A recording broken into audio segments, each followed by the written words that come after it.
Good evening, everyone. Prior to the start of the scheduled Plan Commission meeting, there'll be two public hearings.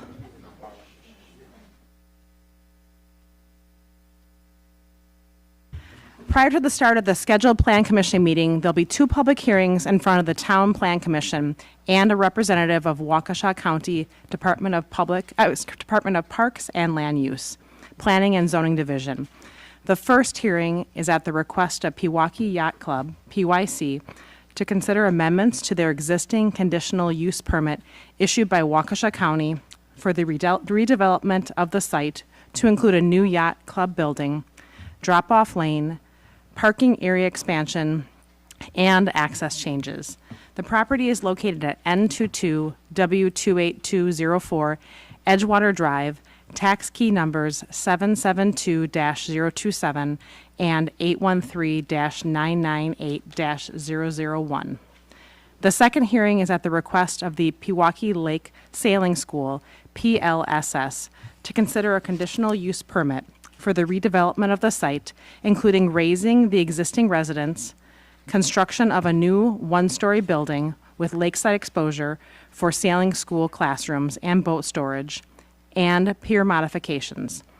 The property is located at N22 W28080 Edgewater Drive, tax key number 813-997, PLSS.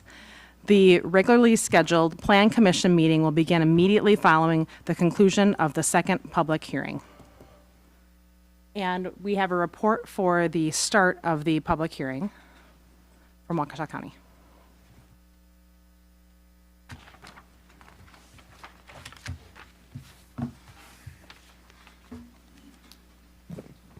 Hi, I'm Jason Fruth, Planning and Zoning Manager with the Waukesha County Planning and Zoning Division. Just wanted to go over a few of the details and describe the differences between the two requests. So the notice was read for both requests. I think it would be appropriate when we get to the public hearing stage to try and take comments on these individually. They are two separate applications. So the first conditional use request relative to the yacht club property, that is an amendment under our private club and resort conditional use type. So there are a few standards that need to be complied with explicitly. A 50-foot offset needs to be provided to a residential lot line. There's a proposal on the table as part of these applications that there would ultimately be a certified survey map that would combine the acreage. And a condominium form of ownership would be brought forward, and that would be an attempt to address that 50-foot offset. Adequate off-street parking needs to be provided, and there's a requirement that no commercial use can take place under this brand of conditional use. So as part of the conditional use process, we start off here with the public hearing tonight. And then ultimately, after the close of public hearing, the Town Plan Commission will make a recommendation to the county. The County Park and Planning Commission will take final action on both conditional use requests. As far as the site itself, the acreage that is on the north side of the road is a little bit more than an acre.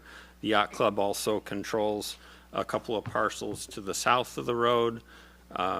One of those parcels, and I don't have the benefit of the GIS because the applicant's going to go to a presentation here, and that's all loaded up, but I know most of you in the room know the site and the surroundings reasonably well. So there's a proposal for a new parking lot. That's in the area of the existing sand volleyball court. And so there is some grade change in that area, and so a grading plan has been presented that would indicate how the site would be traversed from the lower parking lot up to that proposed lot. So while there are some additional parking spaces being proposed there, there's also some existing stalls that will be converted to boat storage. So I believe the net gain is 17 stalls. The notice alluded to a drop-off lane, so Over the past couple of years, as we fielded calls, one of the concerns we heard about was children crossing the road, congestion when there's drop-off and pickup times. And so the Yacht Club and Sailing School did commission a traffic study that was part of the submittal packet. The study generally concluded that there are not significant times of congestion on a regular basis, and focused on improvements in the form of aligning driveways.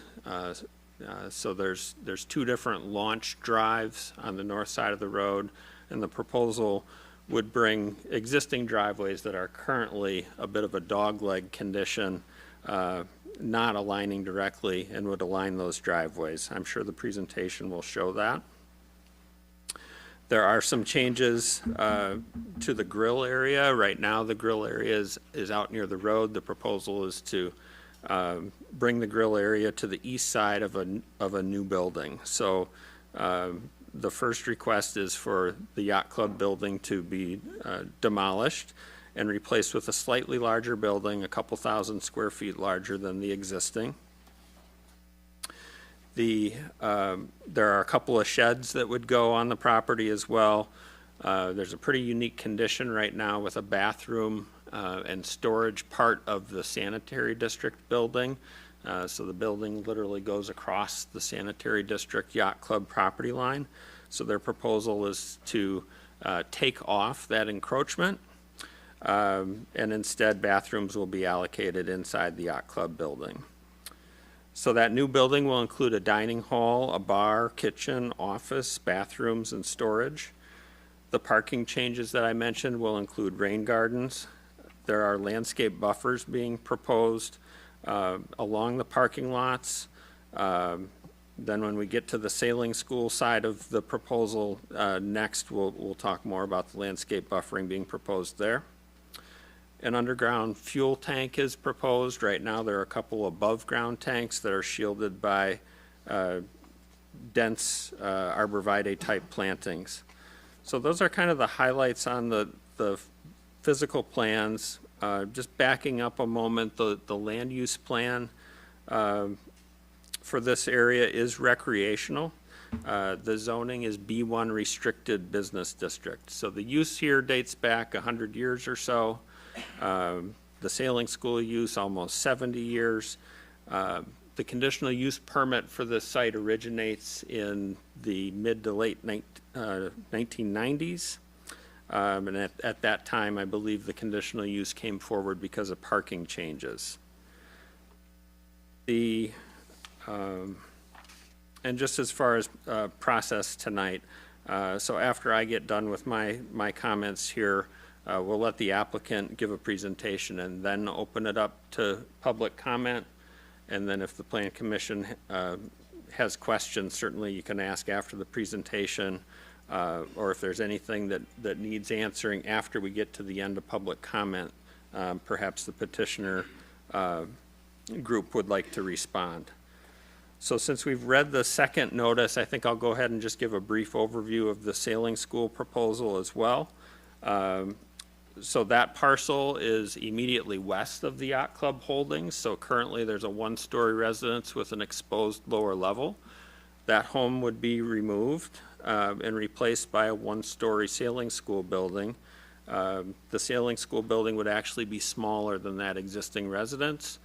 A good amount of the other impervious surface on that site would also be removed because of the reconfiguration and the change in use type. The drop-off lane would have a sidewalk adjacent to it and would eliminate some of those crossing movements that we had heard concerns about. The land use plan category is low-density residential. Conditional uses do not need to necessarily strictly comply with the comprehensive plan designation, but I do want to note that the conditional use type being proposed here is a public and semi-public conditional use. So this is a type of conditional use category we use for churches and schools and that sort of thing. We don't usually designate land use plan designations and zoning designations in advance for those types of uses. Instead, we typically see that entities find a piece of land, come forward, and attempt to then obtain zoning approvals. So the school itself would be an 1,800 square foot first floor, an 1,800 square foot lower storage level, so that would be for boat storage and that sort of thing. The upper level, the main level, would include a classroom, bathrooms, office, mechanical area. And then there are some changes on the site relative to the piers. There's currently three piers on the site. There would be one consolidated pier location. So I think those are the physical highlights of the two sites. So again, two separate hearings, two separate recommendations on your agenda tonight. And with that, I think, unless you have any questions for me right away, we'll turn it over to the applicant for their presentation. Okay, thank you.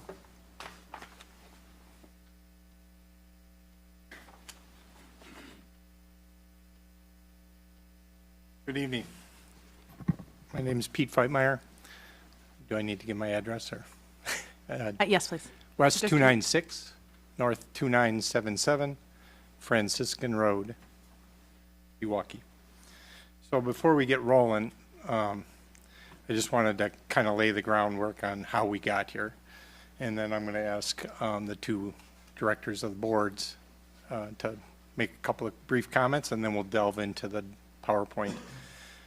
When we started this mission about 3 years ago, we went to see the county to find out what we should be looking at and how we should approach a project of this scale. And they made it really clear, and subsequently Tim did as well. It would be best if we brought forward a long-range vision for these buildings or this property or these organizations. And that became the springboard for this. Don't come back with multiple things in multiple years is kind of how the discussion went. So with that direction, we went back to the boards and we started this dialogue of how to approach a project for their organization. So I'd like to introduce David Perigo, the Commodore of the Pewaukee Yacht Club first, and then Heather Evans will speak to the Pewaukee Lake Sanitary, or Sailing School.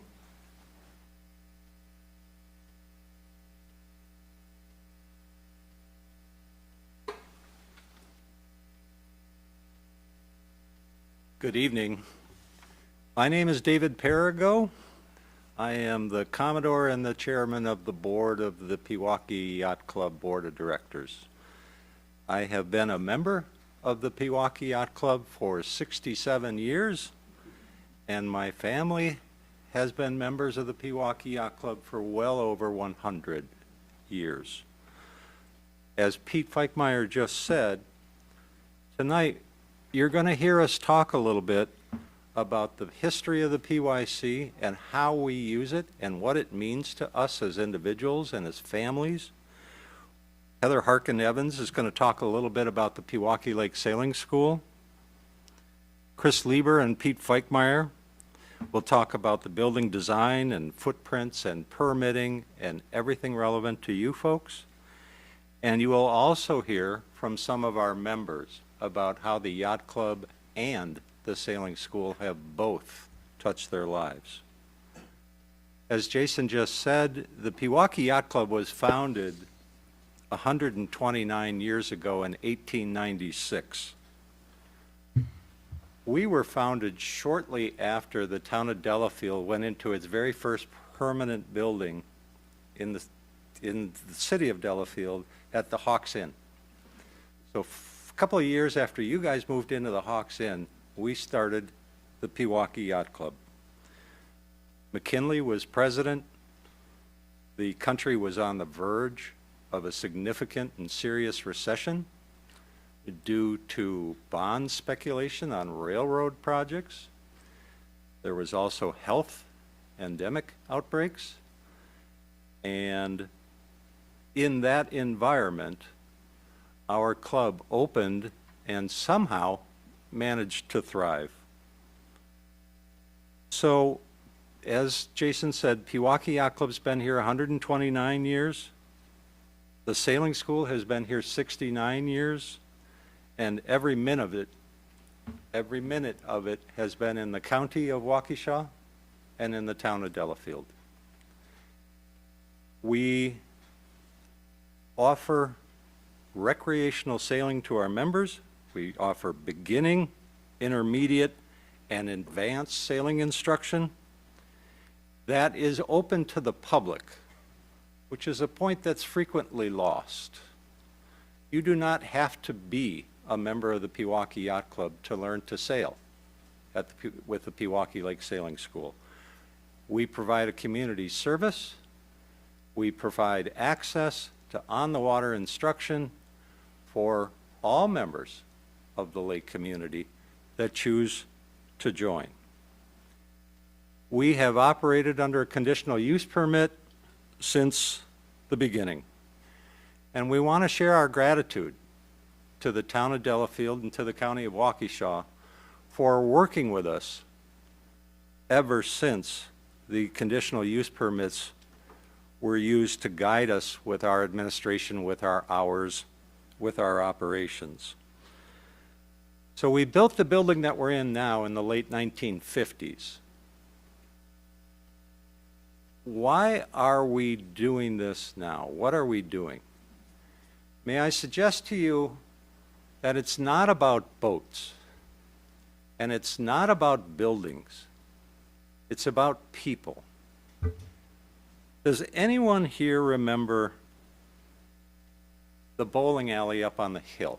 It was called Perigo's Lanes. That bowling alley was built on purpose by my father to keep the community together, particularly in the winter months, particularly in the months when we're not all together on the water. We had tons of events up at the bowling alley. We kept together in the winter months. We stayed in touch with each other, and we actually, if you can picture a rack of what are called house balls, house bowling balls, there's racks of house bowling balls all over the bowling alley. Every one of those bowling balls had Pewaukee Yacht Club engraved over the thumb. It was a partnership, it was a symbiotic relationship between the winter bowling alley and the summer yacht club, and everybody stayed together, including children.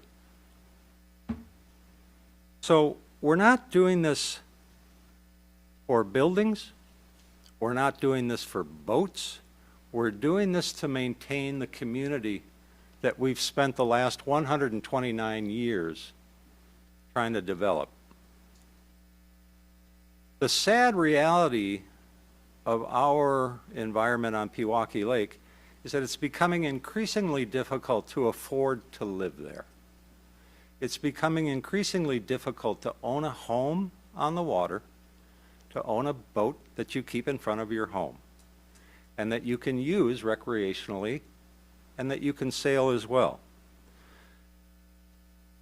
The pressure on the prices on these homes on the lake are putting pressure on our facility from people not outside the area, but from people who do not live on the lake because they cannot afford to live on the lake. One of the major services that we provide, besides instruction to children from the sailing school, is dry sailing, the opportunity to own a boat and dry sail it at the Pewaukee Yacht Club. You can participate in all of our racing programs. You can participate in everything we do at the Pewaukee Lake Sailing School with just a dry sail spot. There is more and more and more pressure on the club coming from people who can no longer afford to live on the lake. It used to be that Grandma and Grandpa would convey their three-season cottage to the grandkids And the grandkids would use that in the summertime to come out to the lake and sail. Truth is, the kids can no longer afford the property taxes on even these 3 seasons, and so they get sold, and then the McMansions come up, good or bad, right or wrong.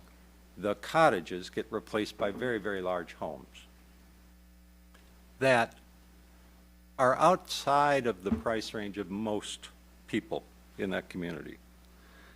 So the pressure on our facility has made us review our operations and our physical space and our physical plant.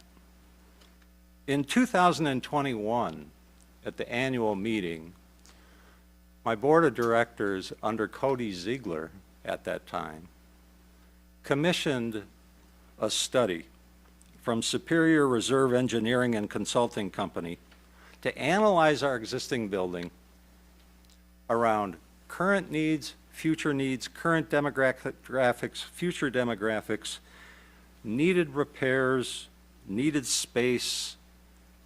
We looked at everything with regard to our existing building.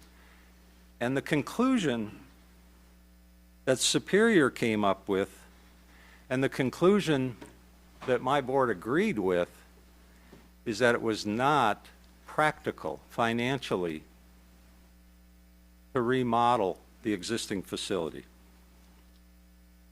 We've been studying this project since 2021. We have listened to all of our stakeholders.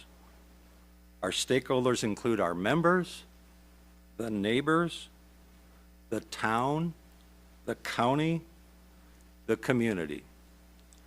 I want to leave you with the fact that my board, the Pewaukee Yacht Club, unanimously voted to support further activity in determining whether or not we can build this facility. I also want you to know that the Sailing School Board of Directors also unanimously approved the concept of moving forward with the project. What we're trying to do is we're trying to foster sailing, we're trying to foster community, and we're trying to foster future generations of sailors. It's a place for sailors, it's a place for families, and it's a place for the entire community. We humbly ask for your support on this initiative.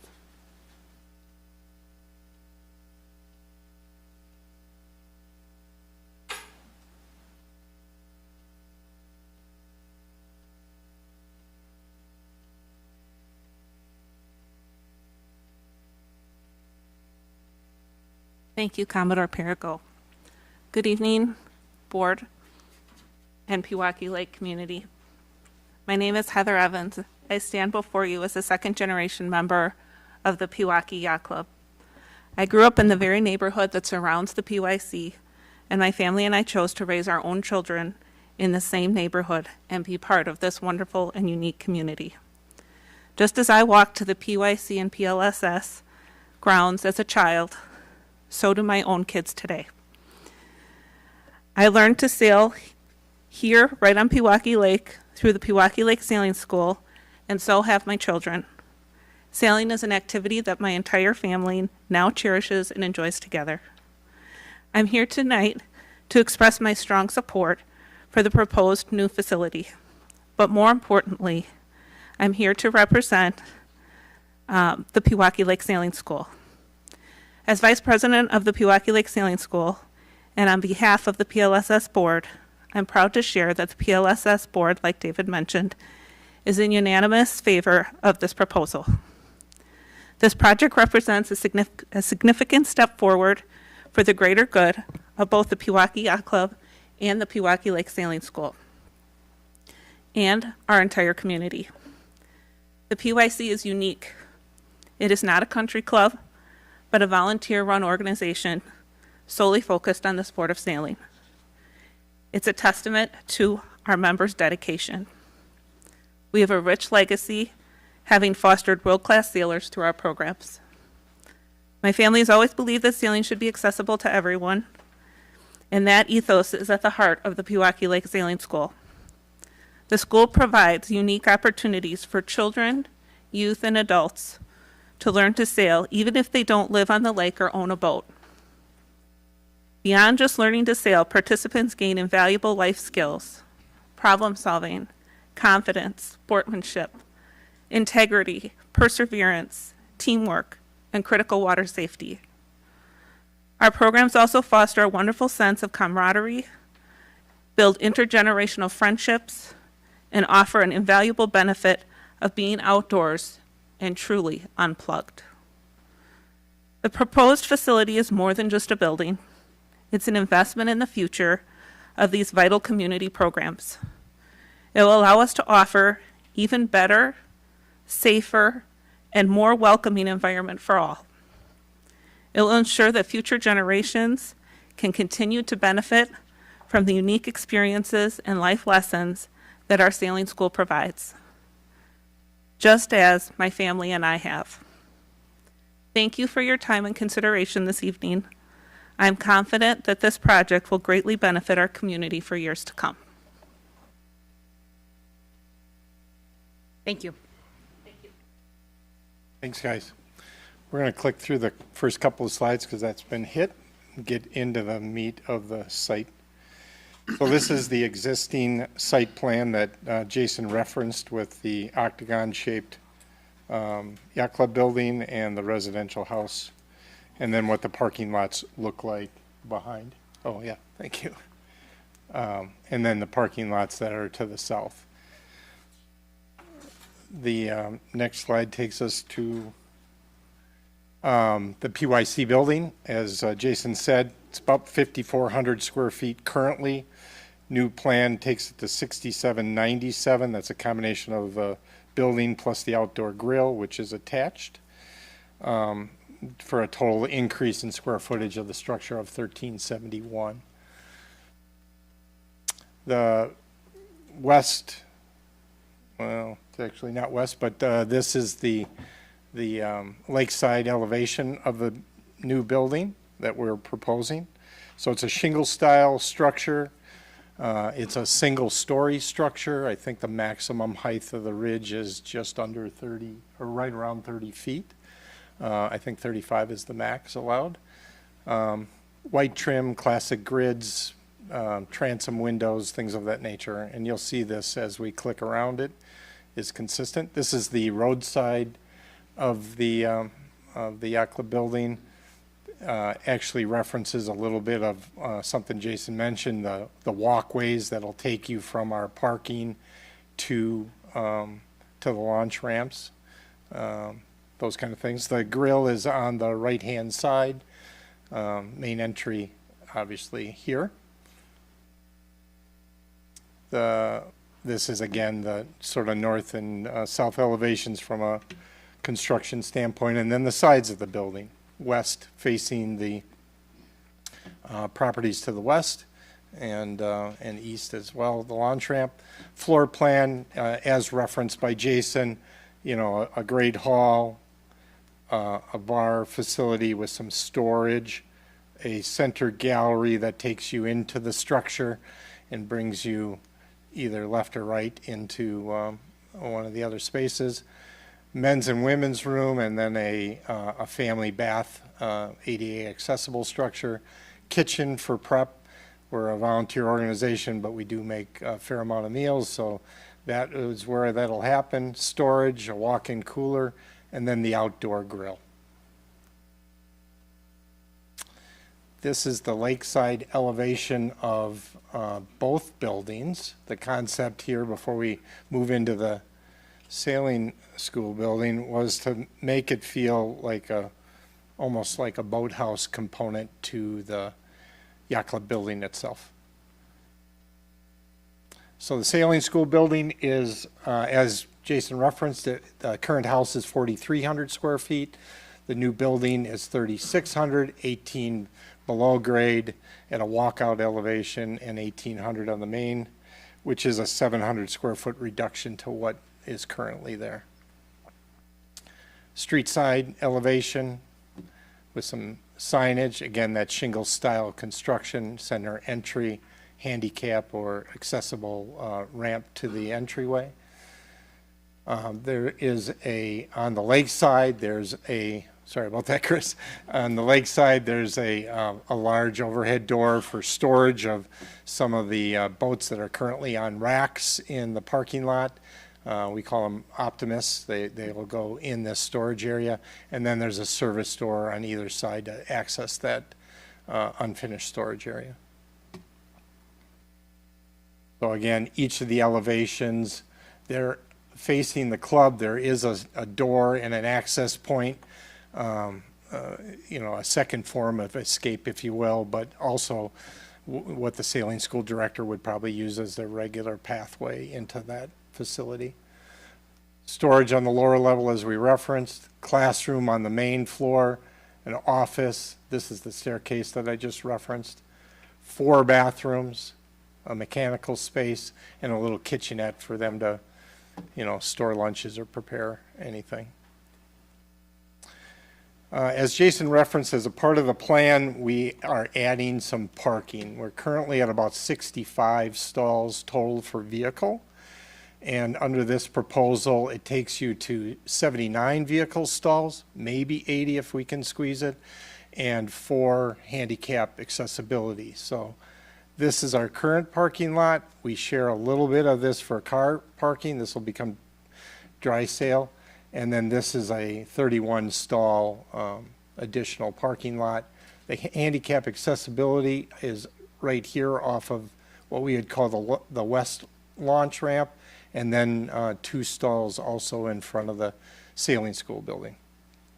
The reference about lining up the access points is pictured here. Right now they are staggered, so it's a little complicated on how you launch a boat and that you've got to maneuver to some degree. This shows you the ease of that, and the same holds true for the west launch ramp. This diagram also identifies the pull-off lane that Jason referenced. This is, a part of the answer to controlling traffic and giving people a chance to pull out of the roadway. Next one. So originally, when we submitted these documents, we had submitted a grading plan and a landscape plan. After meeting with the neighbors and talking with the neighbor directly to the west of the sailing school building, it was clear that this concept of having a berm was not the preferred method for that neighbor. So he asked that we do a fence and some landscaping between the end of the fence and the shore. So we have altered it to, I think, a no berm piece. The landscape, it's on the landscape plan. Right. Yeah, that's fine. That's fine. We'll get there. Other things that are shown here are catch basins for stormwater, kind of a big thing. The water comes down the street, comes down onto our property, crosses through a culvert, and then ultimately discharges down near the lake. Those culverts are crushed. The stormwater is not well managed. So under this plan, culverts get replaced and the pipe gets upsized to be able to accommodate its real needs. This is the upper parking lot that I referenced. There are 2 rain gardens being proposed. That is calculated by Mark at SEH on what we need for runoff for those based on soil content of that hill is really what's sizing those rain gardens.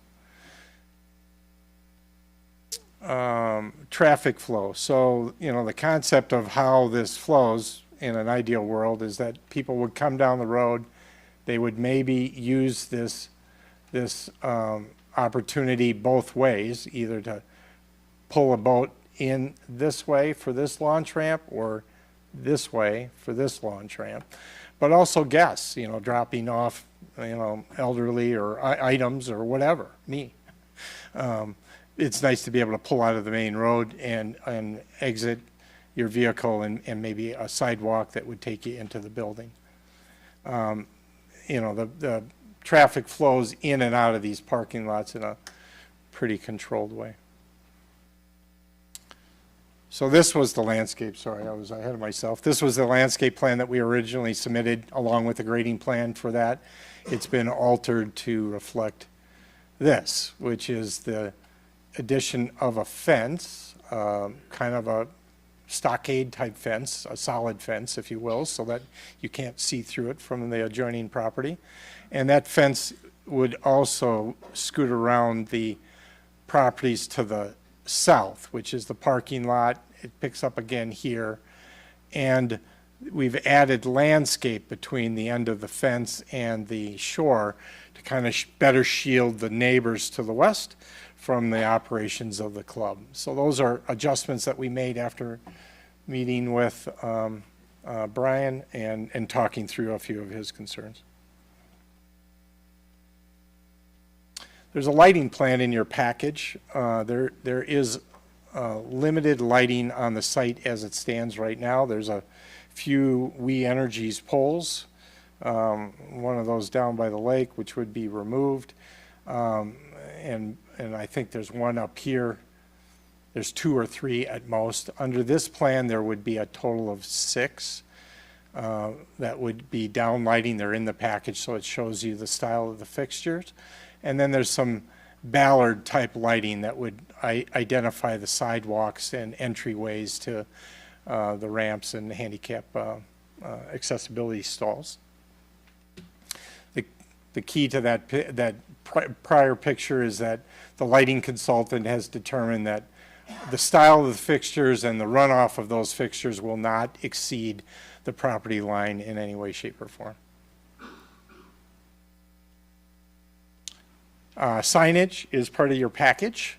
We adhered to the sign requirements from a size and scale standpoint, and that's what you see on the yacht club structure here and the sailing school structure here. I think hours of operation. Just keep going. Okay. So the hours of operation are really not changing from our current operation in any way, shape, or form. So Excuse me, how much longer do you expect to run? I don't know, Mr. Barrow, the presentation, how long did you promise? 15 Yeah. minutes. How much longer? Because right now we're at Sure.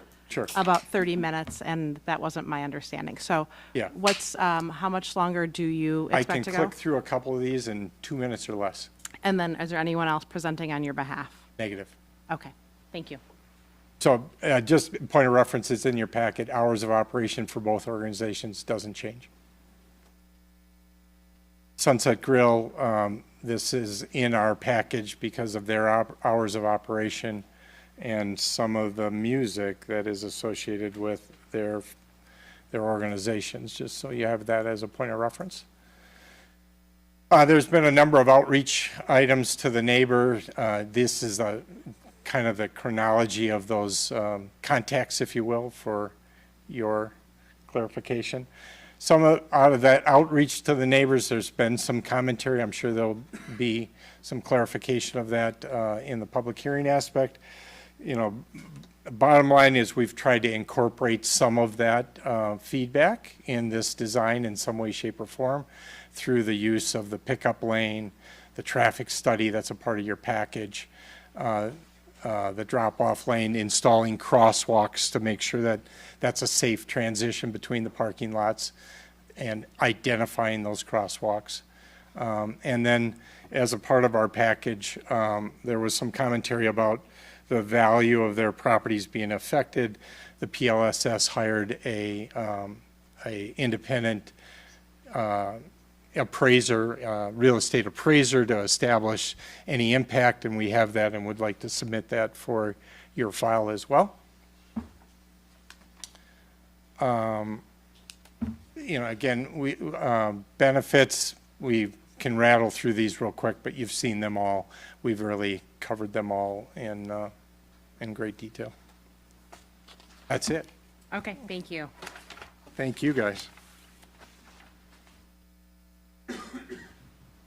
All right, and so with respect to the public hearing. We're going to break down, as Waukesha County suggested, by the two different hearings. So the first hearing is at the request of the Pewaukee Yacht Club to consider amendments to their existing conditional use permit issued by Waukesha County for the redevelopment of the site to include a new yacht club drop-off lane parking expansion. We will deal with the Pewaukee Lake Sailing Schools separately. For anyone who wishes to comment at the public hearing, you can approach. You will provide your name and your address on the white sheets of paper. If anyone wants to speak, there should have been some outside. And you'll provide your name and your address for the record, and you'll state that on the record. You are limited to 2 minutes with respect to individual comment. So if anyone would like to speak with respect to the new yacht club building, please come forward.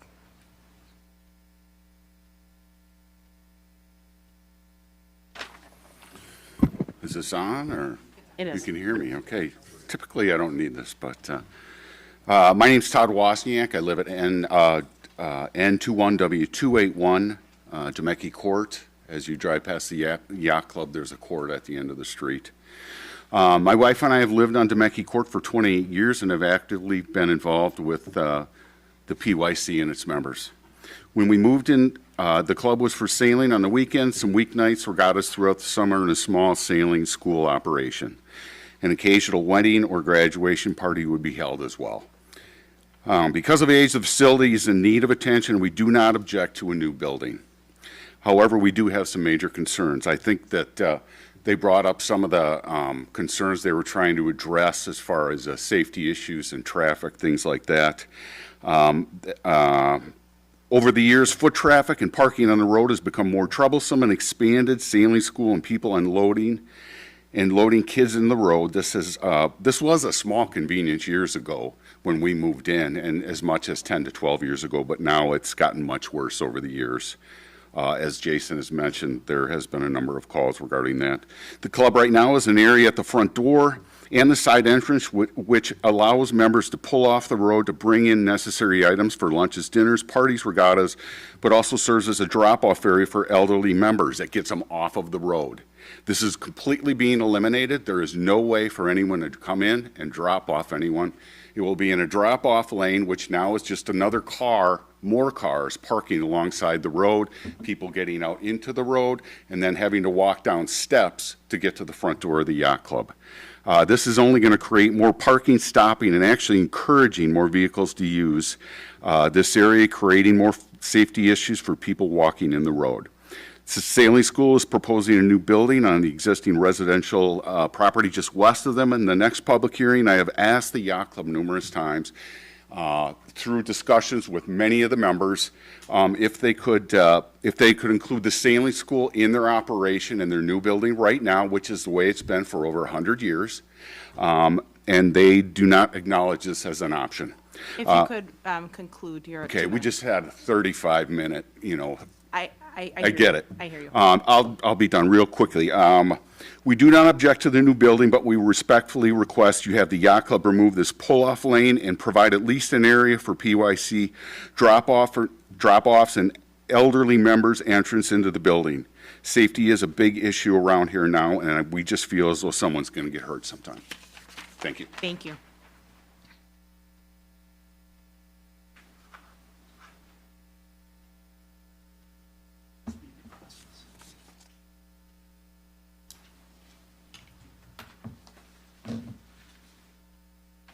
Please state your name. Good and your evening. address.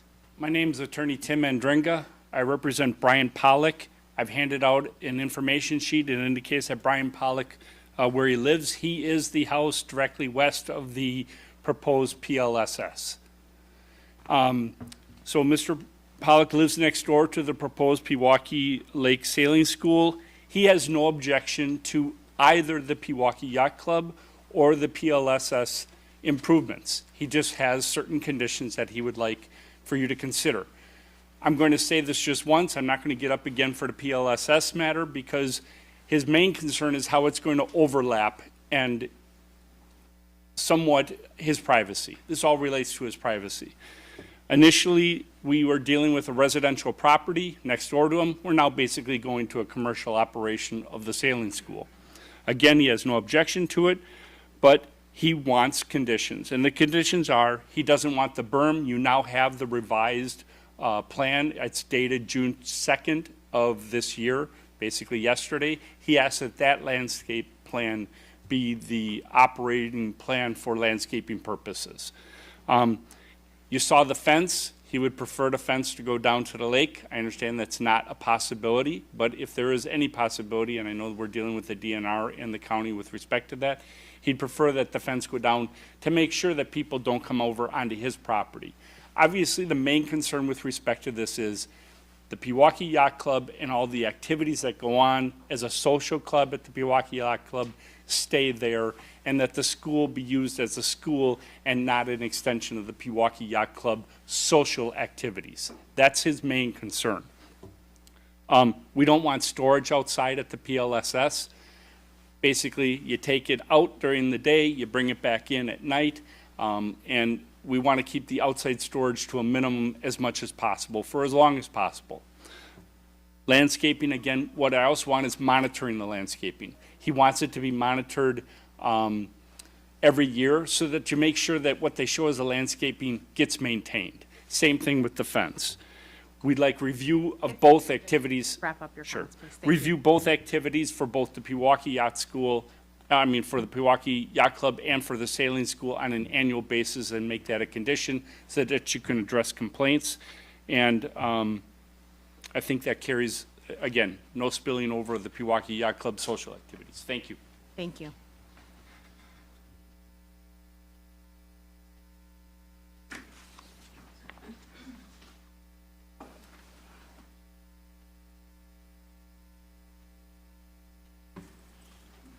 Good evening. My name is Rick Roy, W278 and 2987 Rocky Point Road. I've been a member of Pewaukee Yacht Club for 50 years. My family has been on Pewaukee Lake since 1900. The multi-generational history of the lake and then the club and ultimately the sailing school is a really important fabric of our community. I strongly support the projects, both projects as they're being proposed. They help facilitate the future legacy. As Commodore Perigo said earlier, this isn't about, new windows and a fancy new roof. It's about creating facilities that are way past the end of life, replacing those facilities with new facilities that will facilitate both organizations for many, many years to come.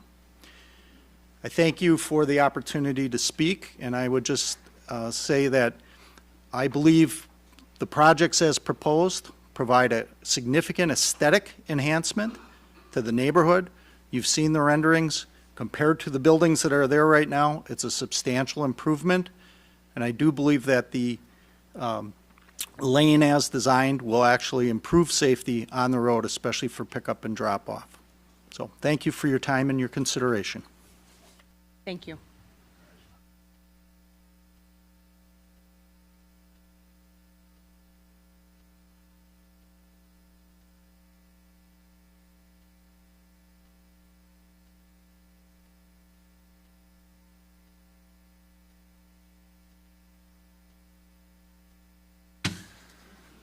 My name is Cody Ziegler, W284 and 3214 Lakeside Road. I'm here to give my full support for the PYC and PLSS proposal. I grew up on the north shore of Pewaukee Lake, been a member for 34 years. My parents have been members, and I learned to sail in the Pewaukee Lake Sailing School, and I'm still an active racer in the club today.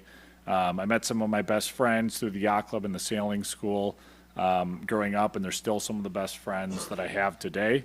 Also through the yacht club, I met the love of my life, Molly, who I'm marrying in 6 weeks. The PYC has helped shape me, shaped who I am as a person, and I'm deeply passionate for the club.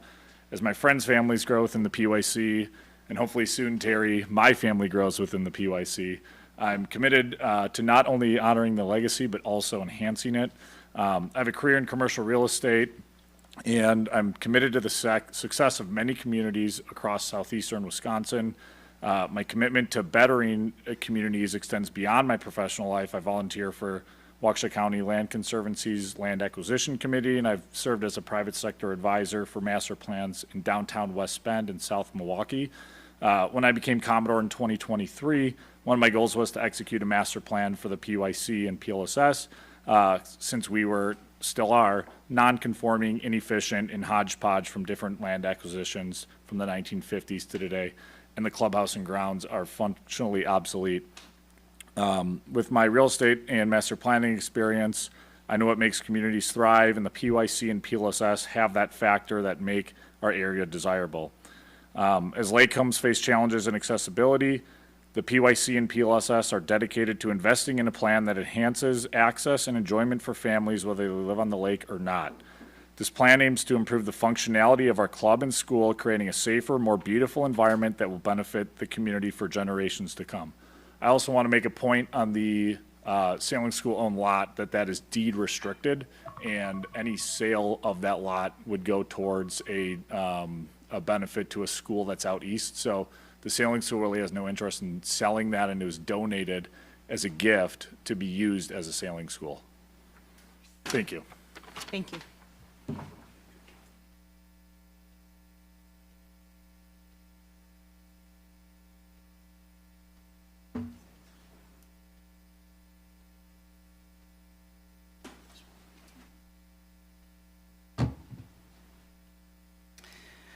Good evening, everyone. Thank you for the opportunity to talk to you tonight. Please state your name and your I'm address. sorry. Dawn Jordan. We've lived in the cul-de-sac in Dumeki Court for about, which is adjacent to the yacht club, for about 20 years now. Please state your address. Oh, North 21, West 28081, Dumeki Court. Thank you. Sorry about that.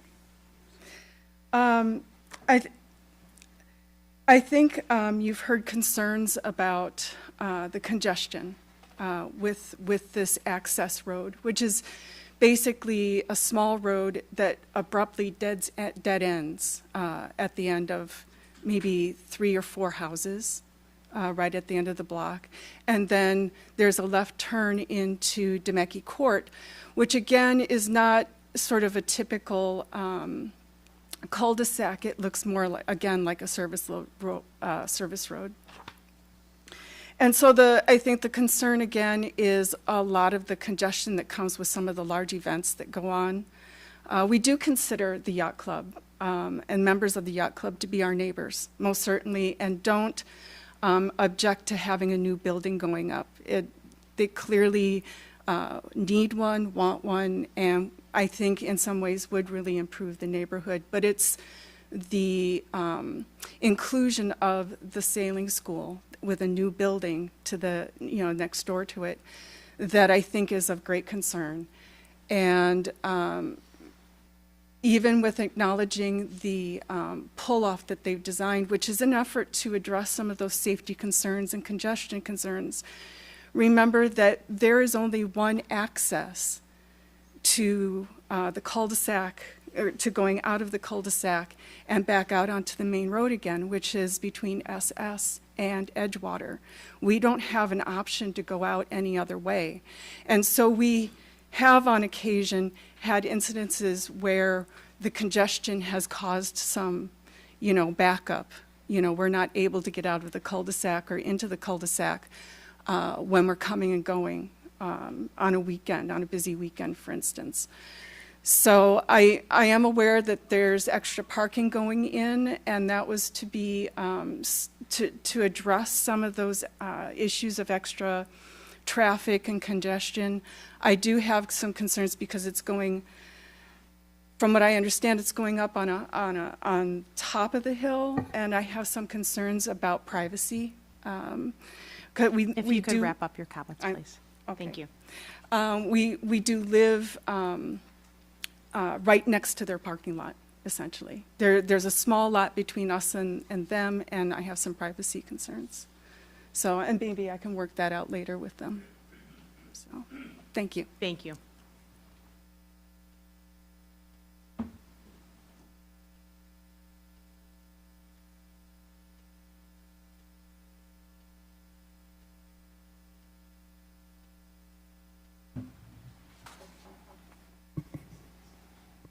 Please state your name and your address. Marilyn Krause, North 27 W30595 Gulf Hills Road in the town of Delafield. Thank you for this opportunity to comment on this proposal. Like many of the other speakers this evening, I'm a member of the Pewaukee Yacht Club, and I agree with the comments made by those before me who have supported this proposal. I've lived in the town of Delafield since 1976, when my late husband and I built our first house on Franciscan Road. My family, beginning with my husband, has been active in the club for more than 50 years, sailing and volunteering. Our children and grandchildren went through the sailing school and still sail here today. In addition, my husband and I, as well as two of our daughters, have served on the board of directors, collectively, for more than 20 years. I tell you this not to boast about my family, but because that gives me firsthand knowledge of how the club's leaders have managed its operation over time. I can say without question that there is longstanding, high priority on making sure everyone from the board of directors to the staff and down to our members is aware that it is our zoning, our conditional use permit, that gives us the privilege of being able to run our sailing program and our events. We understand that we are located in a residential neighborhood, and we respect that. Our sailing program is the jewel of our operation, and we want that to continue because we love our sport so much. Over the years, we've taken time to minimize the impact on our neighbors as much as is possible. We give them advance notice of large sailing events and encourage them to contact us if there are any problems. We mark the roadside with traffic tape to help make sure parking ordinances are followed. We understand that although we're a sailing club, we have a bar license and we're subject to the same laws and ordinances as any other bar. Anytime there's been a suggestion of something the club could add or expand, the first thoughts focused on what was allowed under our conditional use and how it might impact our neighbors, as well as how it might benefit the club. I would expect that commitment to continue and grow even stronger should you allow this proposal to go forward.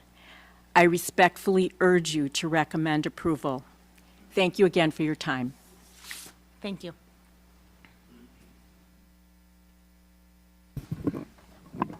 Good evening. Michael Van Clunen, counsel on behalf of the applicant.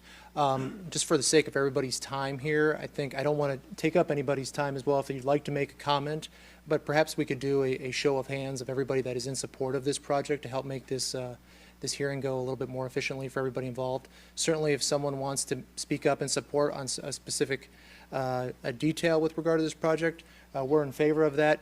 But if we're going to have, generally speaking, support, we're very grateful for that, and I think it would make this this public hearing process go on much more smoothly and efficiently. So if that's okay with the chair, I can just ask for anybody that is in favor of this project, if you could please raise your hand, and we can note. If you're in support of this project, if you could please raise your hand very high. All right, I'll let the record reflect that is at least 90% of the room is in favor of this. I'll also add for the record, who's serving as clerk right now for the commission? We've got 87 petitions here that are in support of this project as well, in addition to all the other members that are in the room. So in light of that, I'm happy to address any additional comments the Planning Commission can have, or if anybody else is speaking opposition, we can let them speak, and then we can wrap this up and address all of those comments all at once so we can get moving on this public hearing this evening. And the one final remark I would add, I know Mr. Fruth had originally suggested let's keep the public hearing separate. Unfortunately, by the nature of the project and the nature of the comments that have come in, I'd ask that the Planning Commission look at this as one holistic hearing. The project is very similar in nature. It involves the same people. All of the comments all relate to the overall site as a whole. So I'd ask that the Planning Commission consider that as well. Thank you. Well, as far as the public hearing goes, as we indicated in the beginning, there's 2 public hearings, and so we're going to have 2 public hearings. And I'm going to let whoever wants to speak, speak. Just to be clear, so I understand that you're trying to indicate that there's support, and that's fine, but if someone wants to be heard, they're going to be heard today. Okay, all right. That's fine with me. It just may be a lot of duplication. That's what I'm trying to avoid. I understand, but I'm saying if our duty is, if someone wants to be heard, that they can be heard. So that's Understood. what we'll do. I can tell you from the applicant, there's no objection to combining the public hearings. Thank you. Understood. Okay, anyone else wish to speak?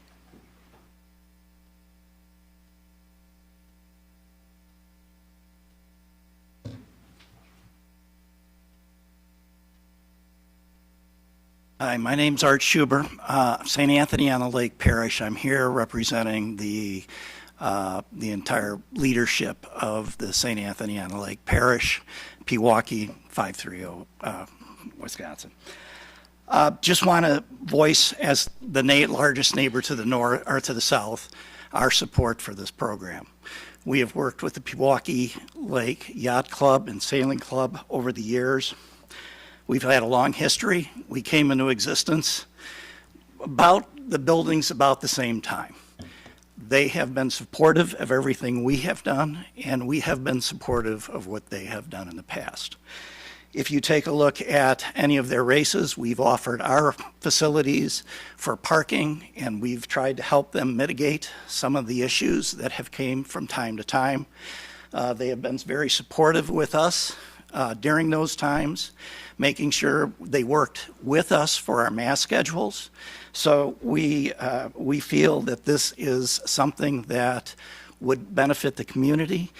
We've also have one thing that is very, I thought, and should be brought up here. In the past, we've worked with Yacht Club to look for a site for reunification for our school. One of the things we've talked with their leadership is if this were to go through, it would give us the ability to utilize that because it has a year-round status. The current status, it's closed in the winter. So we can't use that for reunification if there's an emergency. So it's one of the things we've been working with their leadership, and I think is showing their community support for us. So, thank you. And just to clarify, you're referring to reunification if children are separated, there's an emergency? If there's any kind of mass issue. And we need, right now, our current reunification is a field. That's not good, especially in the winter. Our closest area that we can get to is Western Lakes. That's not a good choice. Thank you.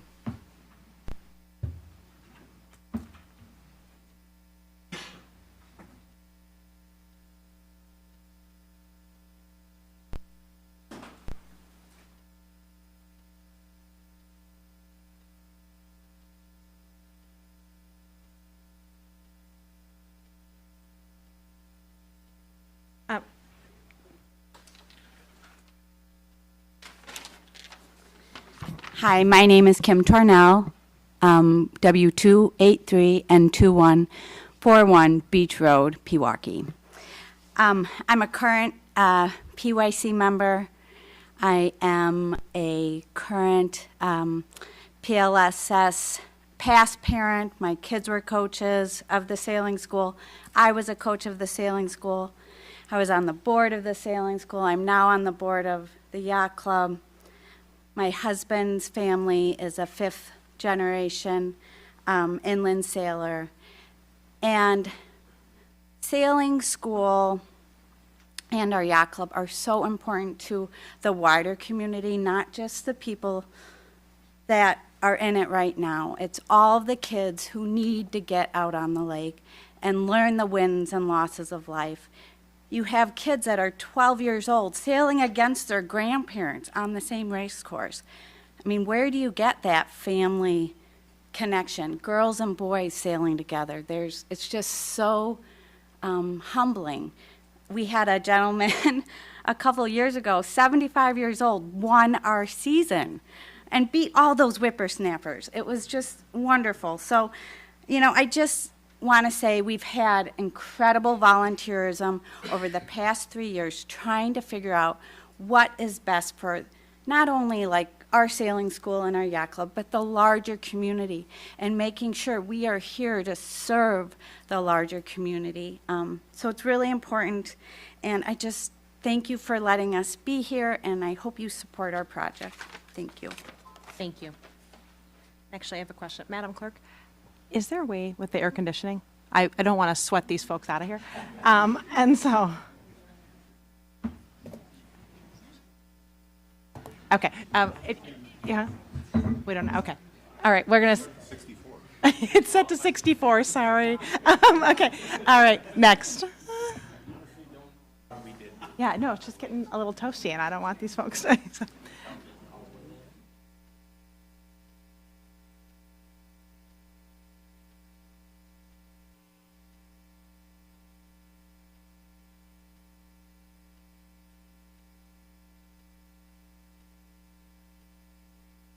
I'm David Buckley, W325 N1161, Lapham Peak Road, Delafield.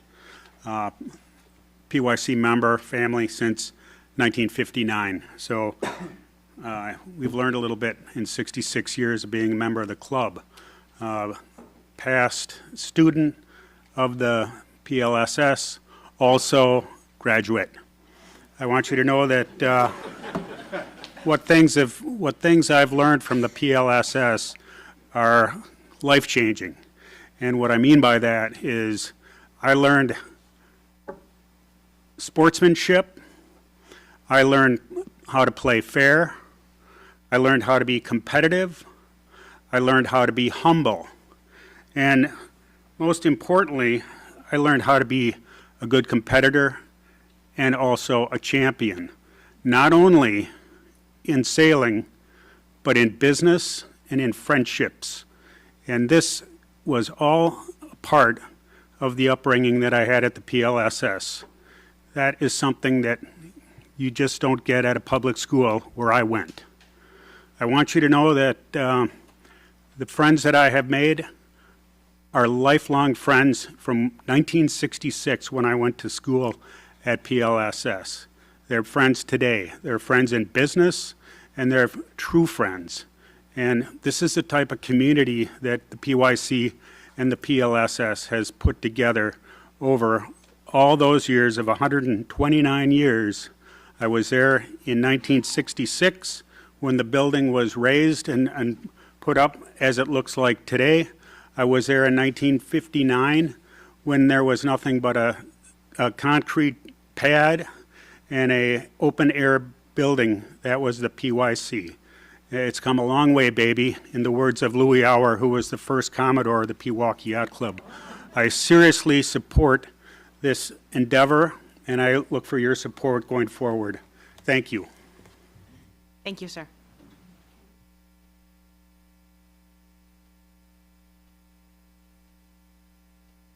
Next.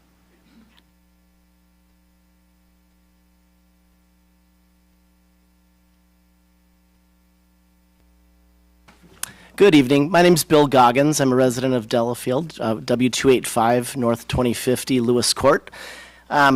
We, as a family, my wife Susan and I have 4 children, and we're relatively newcomers to some of these folks that have been reporting decades and centuries of service into the community. But we've been members and active at the Pewaukee Lake Sailing School and the Yacht Club. I'm also serving as a leader of a business locally here, Harkin Yacht Equipment. We have an opportunity in our company to see a global footprint in terms of how communities measure up. And I can tell you without a doubt that this community is by and far, just to follow David Buckley, in the best zip code in the world. And the reason for that isn't just about bricks and sticks and parking. It's about the service and the culture that's been manifested and developed amongst all the people that volunteer and make this place real. The opportunity you have in front of you is to help invest in that future. I've brought my 17-year-old son, one of the 4 Goggins children. He serves currently as a sailing instructor. He was one of the students who grew up here learning how to sail. And they're the reason why we're here, for the next generation. So we are grateful for your consideration. We hope that the conditional use permit gets considered and extended. Thank you. Thank you, sir.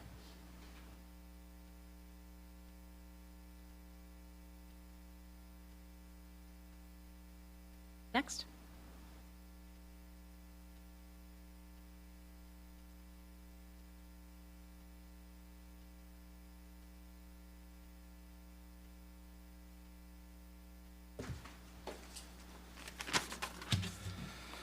Good evening. AJ Schweda, reside at 733 River Reserve Drive, Heartland, Wisconsin. Been a Pewaukee Yacht Club member since 1989. I strongly support this proposal for both the yacht club and the sailing school. My two sons grew up sailing through the sailing school and through the Mist High School program. These experiences taught them resilience, teamwork, and responsibility, leading them to go on to compete competitively in college sailing. But more importantly, they became fine young men, shaped by these programs' life lessons. Beyond my family, the PLSS and the Mist build a welcoming community. As a Mist Race Committee volunteer, I've seen parents with no sailing experience join to support their kids, forming a tight-knit group united by the passion for youth development. Some here may not have experienced these programs or seen their impact up close, but their ability to foster outstanding young people is real, and it's vital in today's world. I understand the neighbors' concerns about the new building, and I feel confident the Yacht Club will address those. The Yacht Club and the Sailing School are community pillars, and please support this proposal to shape our youth for future generations. Thank you. Thank you, sir.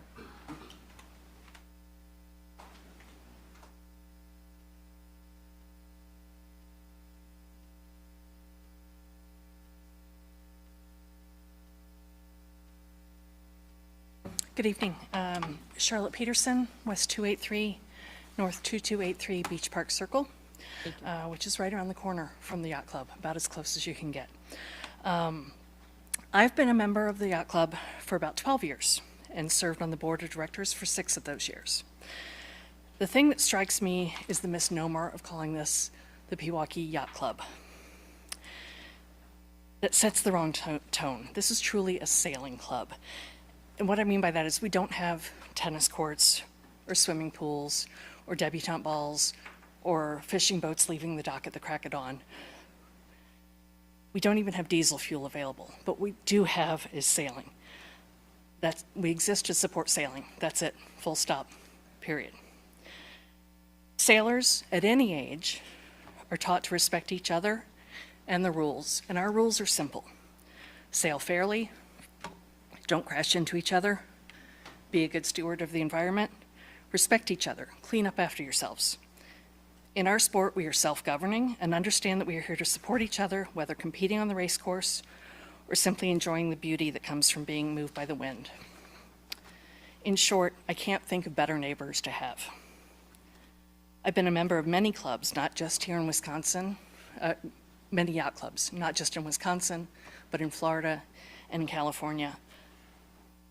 You've heard a lot of history of people who have been here a long time. Mine is very short, but this is home. These people are home. It's because of the people that come together in and around these buildings to form this unique community. And at this time, we're looking to make these much needed improvements to the property so we can continue to teach the safety and camaraderie and the grit that comes from understanding all aspects of sailing. We're looking not to just be good neighbors, but to be examples of how to care for one another and each other's property and our community as a whole, now and well into the future. I fully support the programs as they've been outlined tonight, and I thank you for your time. Thank you.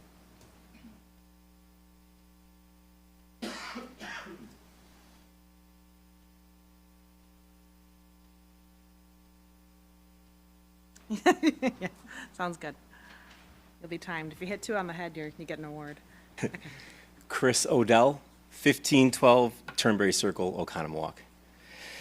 I spent my professional career working in municipal-based government in the realm of public safety. Thanks for allowing me a moment to lend in my opinion and give you some perspective. Please know I have sat where you are.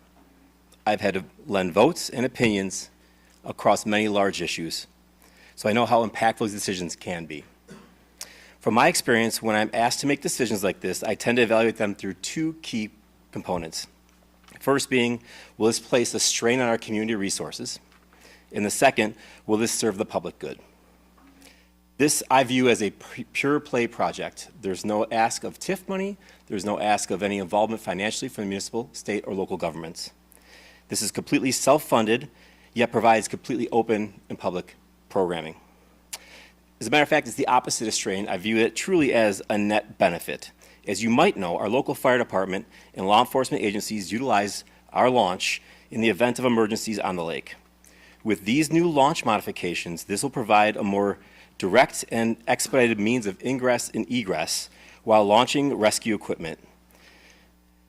And also an improved parking lot to stage apparatus and ambulances should those events occur. The last event that occurred was on May 5th, from my understanding as well, too, where the Pewaukee Fire Department used our resources.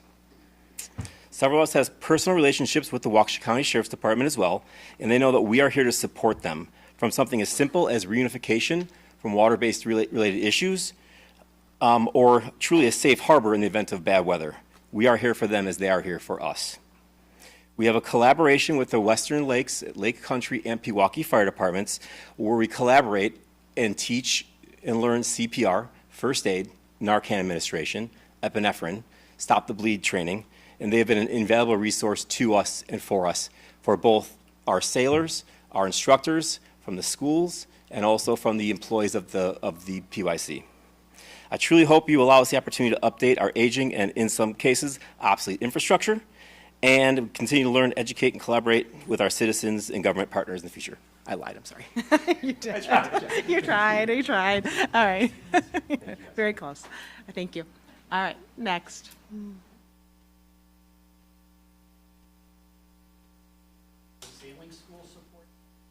Yes, we will.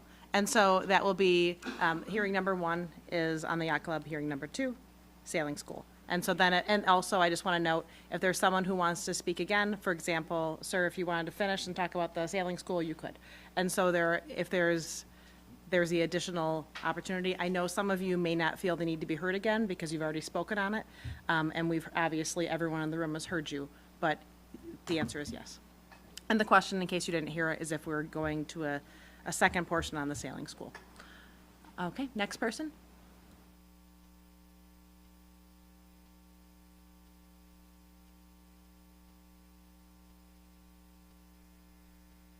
Does anyone else wish to speak? You can have a show of hands if you do. I could just then follow up with a little bit of a rebuttal remark based on some conditions that were provided from Mr. Pollock as well at this point in time, since we've moved on.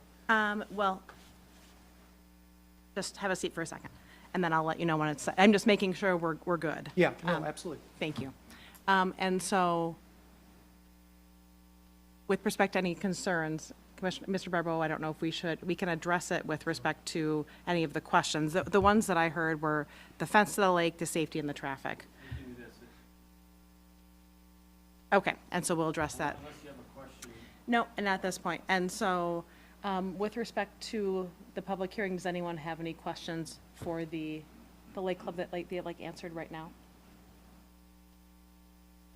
Or we can move on to the second. And so with respect to... Excuse me, ma'am, I would like to address the conditions that Mr. Pollock had raised. I could touch on And those have a right now. 1-minute rebuttal. Okay, thank you. With regard to the June 2nd landscape plan being incorporated into the project plans, that is agreeable to the applicant. Number 2, there was a reference about a fence being constructed all the way down to the lake. The landscape plan provides for a landscape buffer all the way down to the lake, but not necessarily a fence. There was a suggestion that there would be individuals walking over onto Mr. Pollock's property. That doesn't occur currently. As we sit here today, there's no evidence to suggest that that will occur after the construction is complete. We'd ask that the commission disregard that and not include that as a condition in its recommendation to the county. Number 3, there was a request that there be no storage permitted outside. That is also not agreeable to the applicant. That there currently is limited storage that will, on occasion, through the nature of their operation, occur currently. There has not been an issue in the past with regard to that. It's purely just speculation with regard to that. And then lastly, there was a request that a condition be placed about reviewing this on an annual basis to ensure compliance with that. The county code already has a procedure in place in the event that there needs to be a revocation or a review of a conditional use permit. Placing that on as a condition for this permit really is not necessary. Thank you. Thank you, Council. Anything else with respect to the first public hearing? Yeah, I'll give you 1 minute. That's real quick. You take your time getting the mic. It's okay. All right. We, as the neighbors, I won't speak for the neighbors, but myself, who drives past here, whether I live next door or at the end of the street every day, would like this reviewed every year. People don't like to call and make complaints. So I feel as though we're starting a brand-new operation, extreme expansion of this property. If you do approve it, I would like it reviewed once a year. Thank you. Thank you, sir. Anything else with respect to the first public hearing? So we'll close the comments on the first public hearing with respect to the Pewaukee Yacht Club. The second hearing is at the request of the Pewaukee Lake Sailing School, PLSS, to consider a conditional use permit for the redevelopment of the site, including raising the existing residence, construction of a new one-story building with lakeside exposure for sailing school, classrooms, and boat storage, and pier modifications. I previously read the notice at the start of this hearing. With respect to the second public hearing, is there an additional presentation from the yacht school? Or the PLSS? I would just ask that all documents, evidence, testimony that's been provided on behalf of the applicant in the first hearing be just incorporated into the second hearing and be made part of the second hearing. Thank you. Yes, Counsel. And with respect to the public hearing component, does anyone wish to be heard with respect to the PLSS?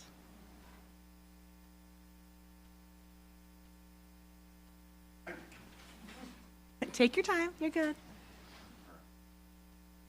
No, I had a lot of things I want to say, but I'm a member of the club. I know every single person in this room. There has not been a lot of outreach to the neighbors on what can be done, and there really hasn't. There's been a lot of, there was one hastily called meeting about a month ago to show us what they were going to do, and that was it. Here's what we're doing. I was on a committee with the yacht club and a joint committee and sailing school. I tried to listen to see what they wanted to do. I tried to express, as a neighbor, I'm just not excited about this new building on a residential property. We bought next to it.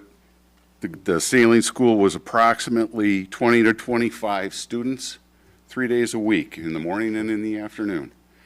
This year, they're planning on 80 students in the morning, 80 students in the afternoon, 5 days a week. That's an additional 1,300 car trips each week. It's already a dangerous road. We would like to have limits on what sailing school can do. They've told us that they can operate on existing yacht club property right now, but they would prefer their own sailing school. I think that's a lot to ask for our neighborhood. I'd respectfully request that you deny the request for the new sailing school building. Thank you. Thank you, sir.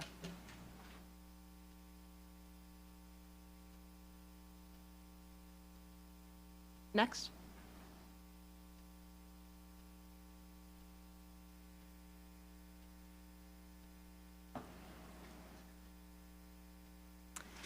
And please state your name again, that's all.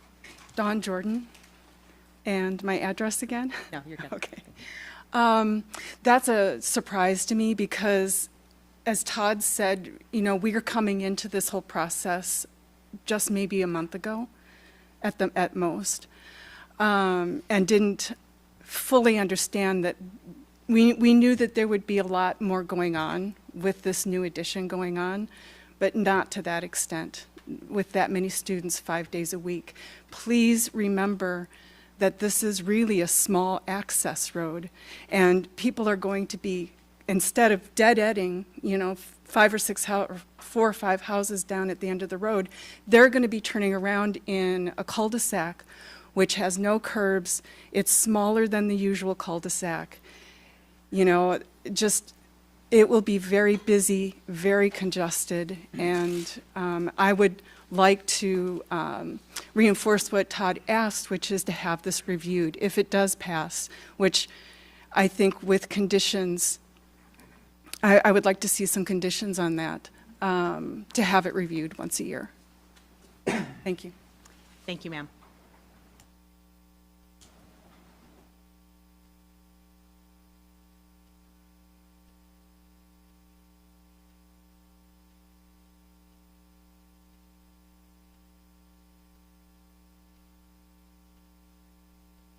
Hello, my name is Quinn Odell. I live at 1512 Turnberry Circle, Oconomowoc, Wisconsin.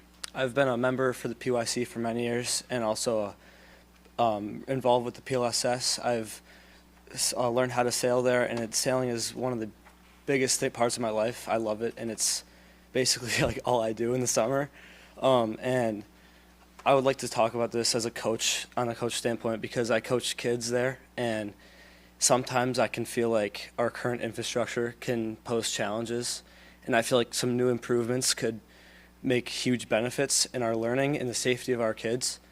I also just like to say that this PLSS and this yacht club have given me opportunities to represent my high school and sail for them. It has also given me opportunities to meet some of my lifelong friends who I'm currently sailing with and will always sail with, and I will be part of this yacht club and be involved in the PYC and PLSS for the rest of my life. Thank you very much. Thank you.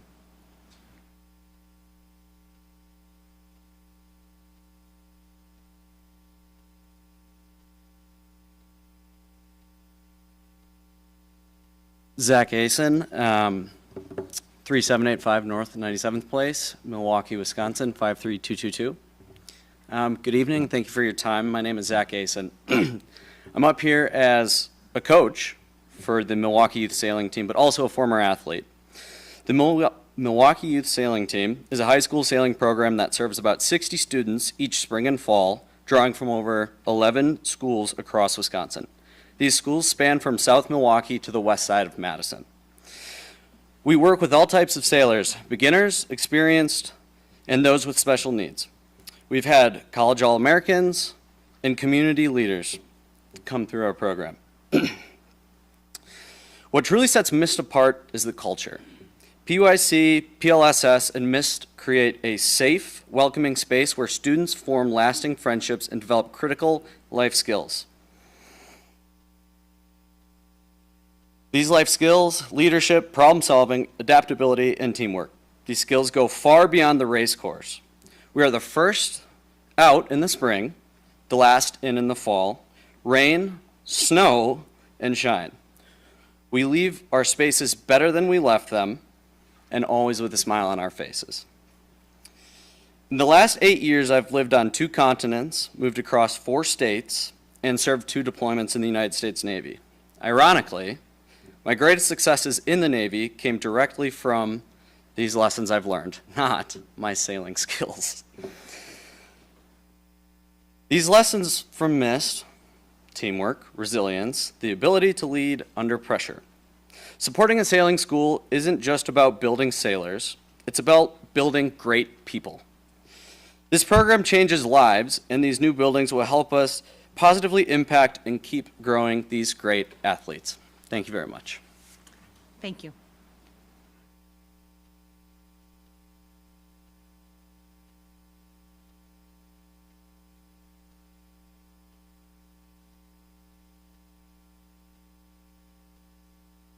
Megan Isbell, M41, W27360, Roger Road, Pewaukee, Wisconsin.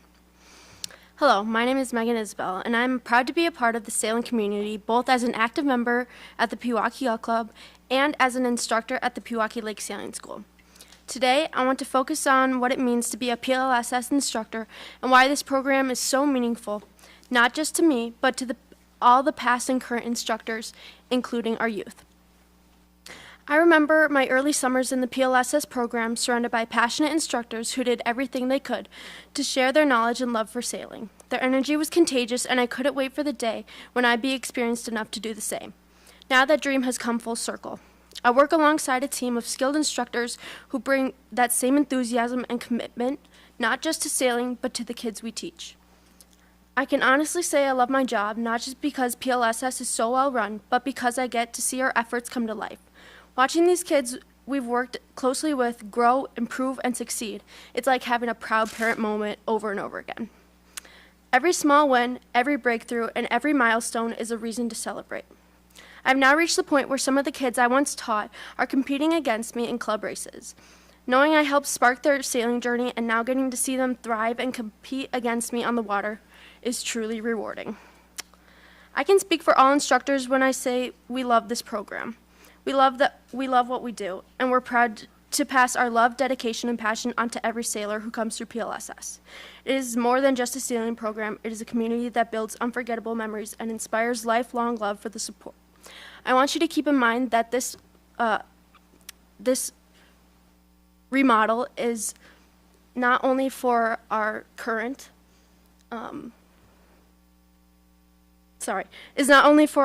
members, but also for our new and upcoming youth members. Thank you. Thank you.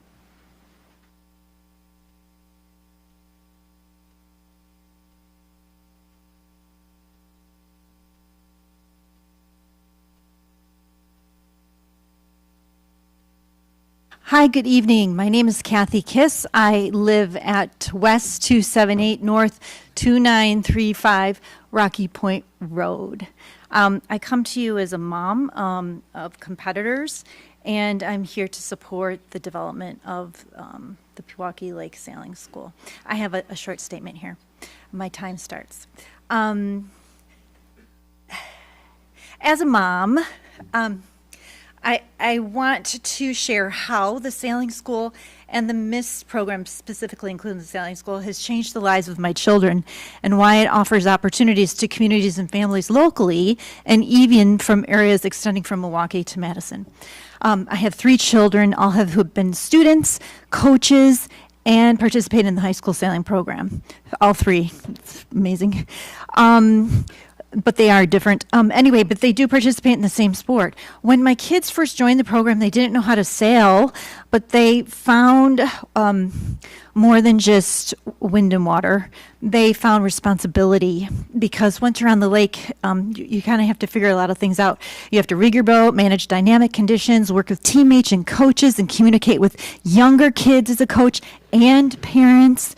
There's no shortcut in that, no chat GPT to help you through some of the challenges that are out there on the water and with communicating with multiple people at differing ages.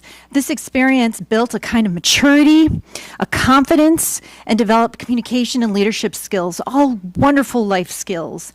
I want to speak especially when anxiety is an all-time high. I'm really a huge advocate of outdoor activity, and I think the school offers that for young children. It's essential to help us with this a real big problem and is important for human development. And so I've always been so proud to tell others in my community about this wonderful program so they can get their kids outside half a day, all day, to experience nature and not be on screens. I have a daughter that actually sent me a text. I said, hey, what did this mean to you? Because she was actually on her team having to require and get people to join the program so she can compete in more competitions. She says, hey, this didn't fit the mold for your typical athlete, your basketball player, volleyball player, other sports, but someone who wanted to still be competitive, that had no experience, could still participate in this high school program. And she said it was so wonderful because not only was she able to build friendships there, but also with kids outside of her school. She also says in a text, hey, and I also give people to appreciate nature, get comfortable in being in new environments, and for kids to appreciate and respect their elements and to care about nature and see how it can and should be treated. My daughter took sailing quite seriously. I have 2 daughters that are in college sailing. Okay, thank you. Just to close, this is more about the sailing. It's about community build and building resilience, and so I appreciate you considering this opportunity and hope you support it. Thank you. Thank you.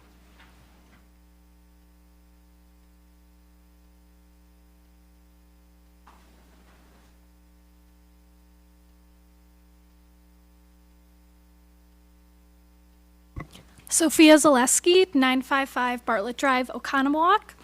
Hi, my name is Sophia, and I have participated in the high school MIST program as well as Pewaukee Lake Sailing School. As a recent participant in these programs, I am in full support of the redevelopment program. As someone who is not a member of the Pewaukee Yacht Club, I believe I have even more appreciation for both sailing programs I was a part of.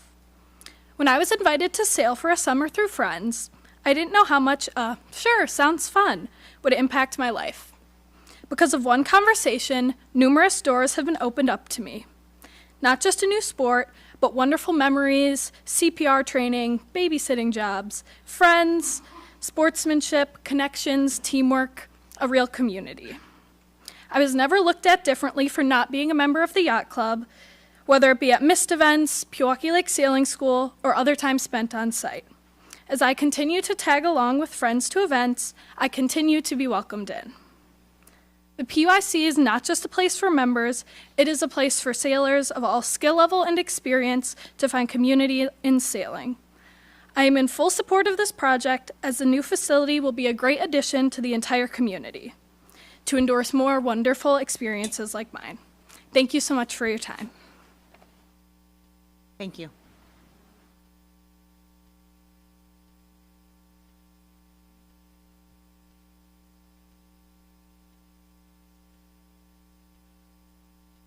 Hi, I'm Steve Zaleski, also 955 Bartlett Drive in Oconomowoc. I do have a bit of a problem I'd like to address. When Sophia started sailing a couple years ago, students from 9 area schools were coached and trained together in the fall and spring each year on Pewaukee Lake Sailing School. Arrowhead Catholic Memorial, Kettle Moraine, Marquette University High School, Mukwonago, Oconomowoc, Pewaukee, Waukesha, and Whitefish Bay. And on weekends, they competed against each other representing their respective schools. So I guess it's not really a problem, but an observation that calling it the Pewaukee Lake Sailing School does not convey the full reach of the influence. The true impact is felt in students and families throughout much of southeastern Wisconsin. We live in Oconomowoc, we're not on a lake. My daughter was invited and introduced to sailing through friends at the Pewaukee Lake Sailing School. She learned to sail, ended up with multiple varsity letters, sailing on the Oconomowoc sailing team. But more importantly, a door was opened to her to a brand new world of incredible experiences on the water. Sailing is a non-cut sport, one with gender neutrality, where young women and men compete together.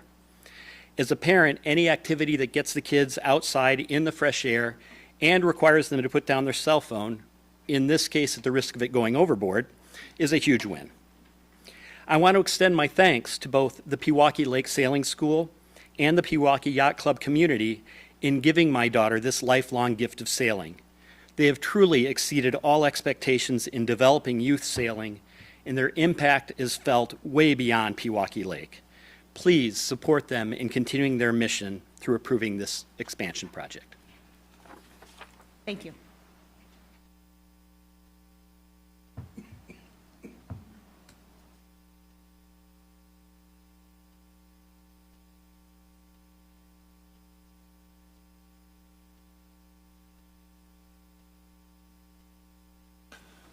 Tom Frenzel, N283 or W283 N3342 Lakeside Road, Pewaukee. I grew up, I'm a 58-year member of the yacht club. Started sailing at sailing school when I was 8. When we were at sailing school,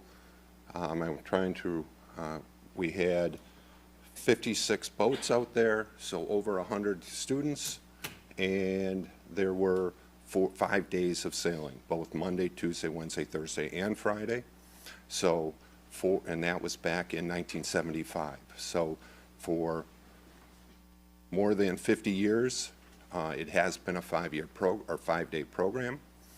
I was president of the sailing school back from 2008 to 2015, at which point we brought the high school program, the MISS program, out from Milwaukee because it was disbanding. It gives a great opportunity for the local area high schools, the students, to compete in something other than their high school. Numerous of the high schools are varsity sports or varsity club sports. We have sent off many students to compete as student athletes in college, and some of them have actually received scholarships. And in the last 6 years, we have 2 that have been collegiate All-Americans. If you look at any other sport in the Lake Country area or in Waukesha County, I don't think there is another sport where we have 2 collegiate athletes in the last 6 to 10 years. So this has been, it's a great avenue for these young kids, and I hope you support our mission. Thank you. Thank you. Next.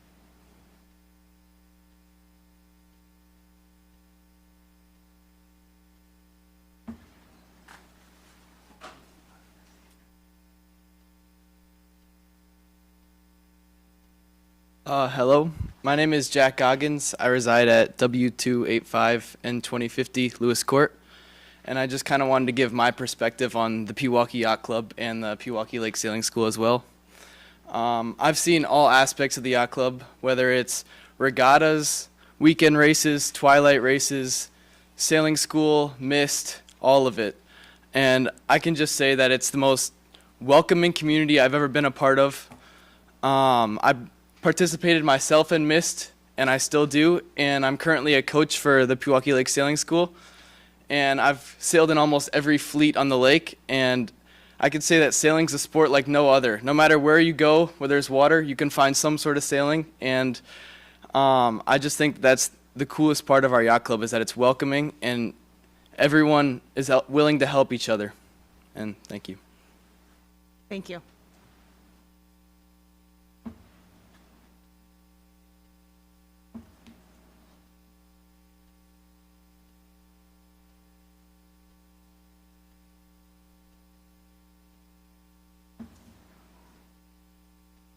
Hello, my name is Brian Henke. I live at W283 and 3366 Lakeside Road.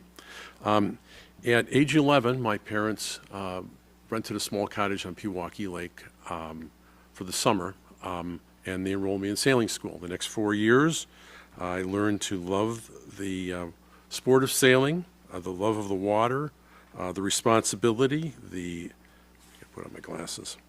Learning the physics of sailing, understanding why it worked, what didn't work, the competition, the preparation, strategy, and lifelong friendships that I developed. I have sent my 3 kids to sailing school. I now send 3 grandchildren to sailing school.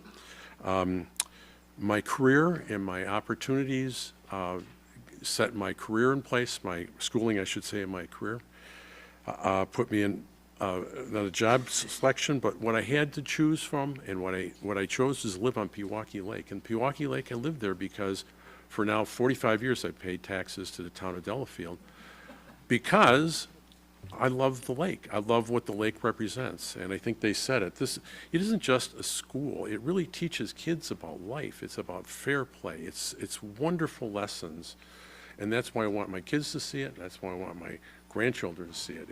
It's been a special place. It is a place where kids can be outside, they learn responsibility, they do unplug, they don't have cell phones, they interact with all ages of the community. You can tell when a kid's been going to sailing school, they mix. There's a real mix. When you go to parties, you got kids 2 years old up to 80 years old at the parties and they all, they talk, they play together. It's really a wonderful community. And I think the reason that we have some pressure on the availability is because the programs are very popular. They really serve the public. They serve the community, and that's why we're getting more turnout. Somebody said it before. I think we've said it many times. It's kind of a joke among our friends, but it's the best. 53072 is the best zip code in the country. Thank you. Thank you, sir. Next.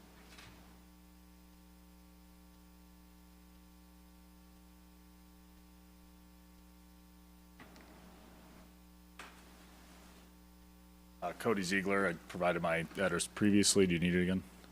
No. Okay. Yeah, I just want to address some of the traffic concerns that some of the neighbors have raised. One, with the current enrollment, that's an existing condition without a drop-off lane. So that would likely improve with the drop-off lane. 2, we did commission the traffic study. We studied 4 different points. One was a typical Saturday launching before racing. We did a awards banquet, which was a heavily attended social event. We did a regatta, which we invited members from off the lake, and one more I can't recall. A regular sailing school day, yeah. And the traffic study shows that it was generally positive. There weren't any major stoppages or anything like that.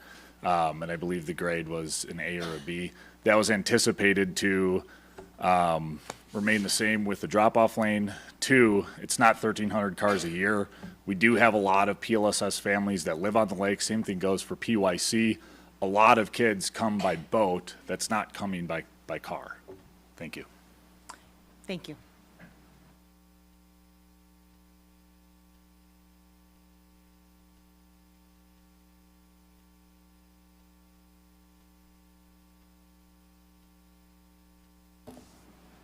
Kim Tornell, I spoke before. I do also want to address the traffic. People drop off their kids and turn around in a humongous parking lot that we have and then go out. So. Thank you.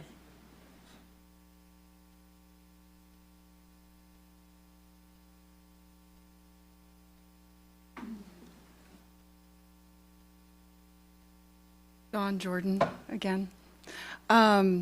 They do turn around in the parking lot. They also turn around in the cul-de-sac. I've even had people, we have a U-shaped drive and we're right at the top of the cul-de-sac. I've had people drive into our drive and turn around as opposed to driving around in the cul-de-sac because the cul-de-sac is small. Thank you. Thank you. With regards to the traffic cameras, we saw those go up, and we've lived there for a long time and have seen large events come and go. I felt like, and I don't have any way to prove this, but there weren't as many events going on, and they weren't as big. And those traffic cameras were up for maybe a month and a half. So, thank you. Thank you.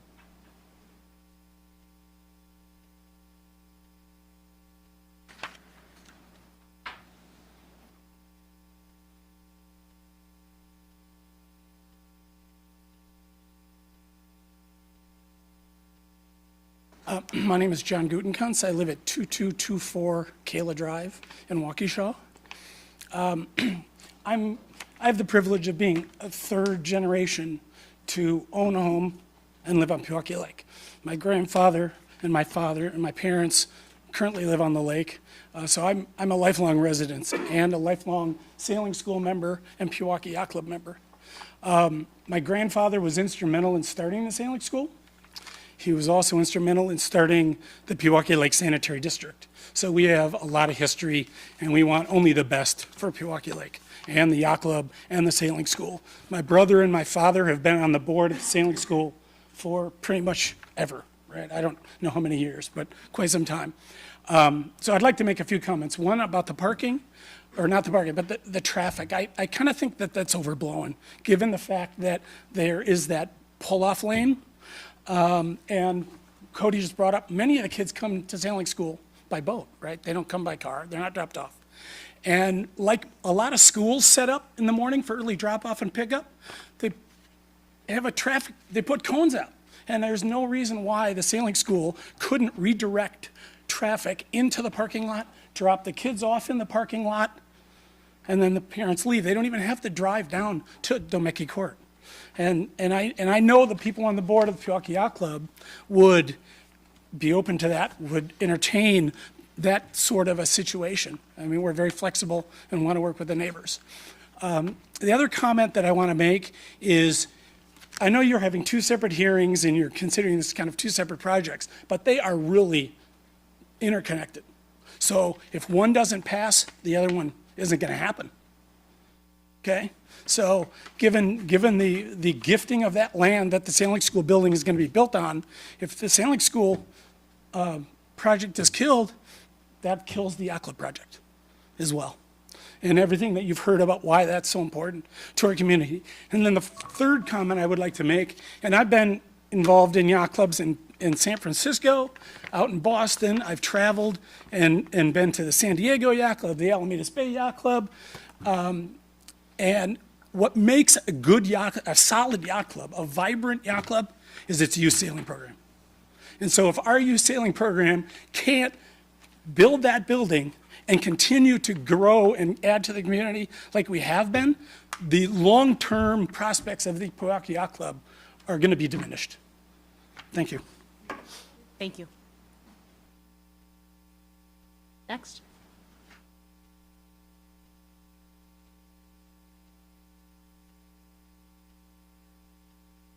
Is there anyone else who wishes to be heard? Sure. Well, you have another minute, so you didn't use your whole time last time. All right. The first thing, Todd Wozniak on Demeke Court. Here, get to the microphone for the Oh, gotcha. YouTube. Okay, Sorry. go ahead. Todd Wozniak, Demeke Court. I think it's great that people will drop off and turn around in a parking lot, but that's not what happens. Most of these people have no idea how this all works. They come to the yacht club, they either coach, they come to the club, they go to an event, they're board members, whatever they may do, but that's not what happens. Little Johnny gets out of his car, they park alongside the road, they make sure Johnny gets to his coach, the car is parked there. This happens daily. So I'm okay if everyone doesn't think it's a problem, but I don't want it being misrepresented as we're being like these crazy people here. We live there. We live it every day, in and out, in and out. And then if this would kill the project, if one is denied, why? We have a yacht club with a sailing school right now. It sounds to me like it's doing quite well. You know, there's non-members that are there now. There's large numbers.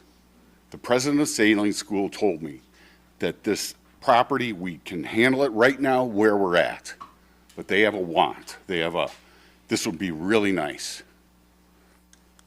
Thank you. Thank you.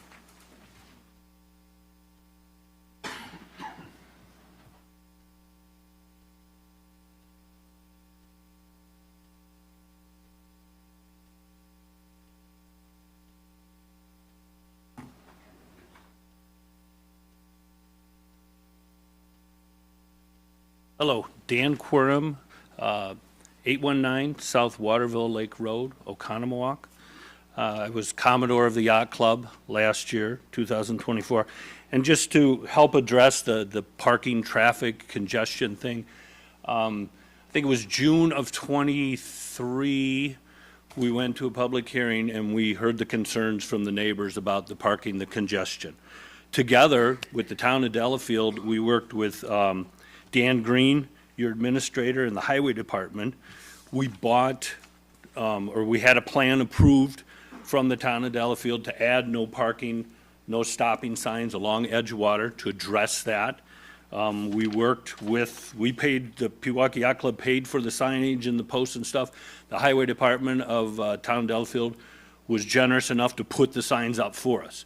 We're not perfect. I'm going to say that right now. The sailing school, we had a traffic plan, did that last summer, did a pretty good job of that.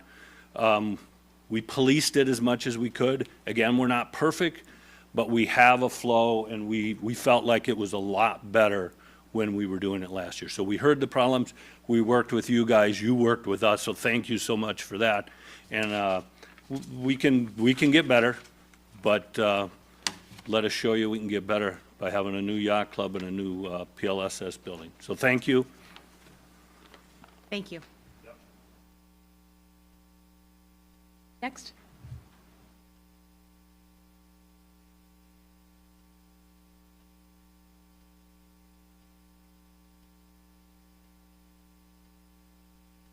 Megan Isabel.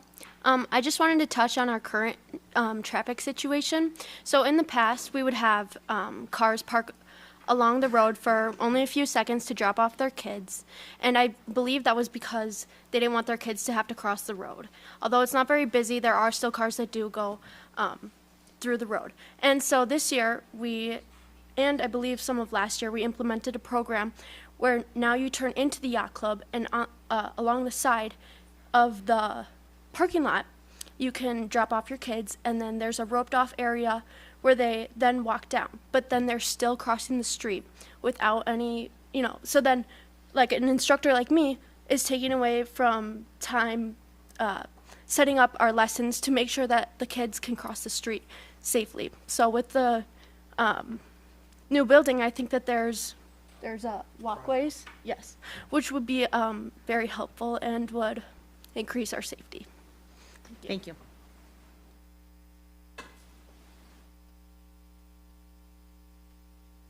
Anyone else?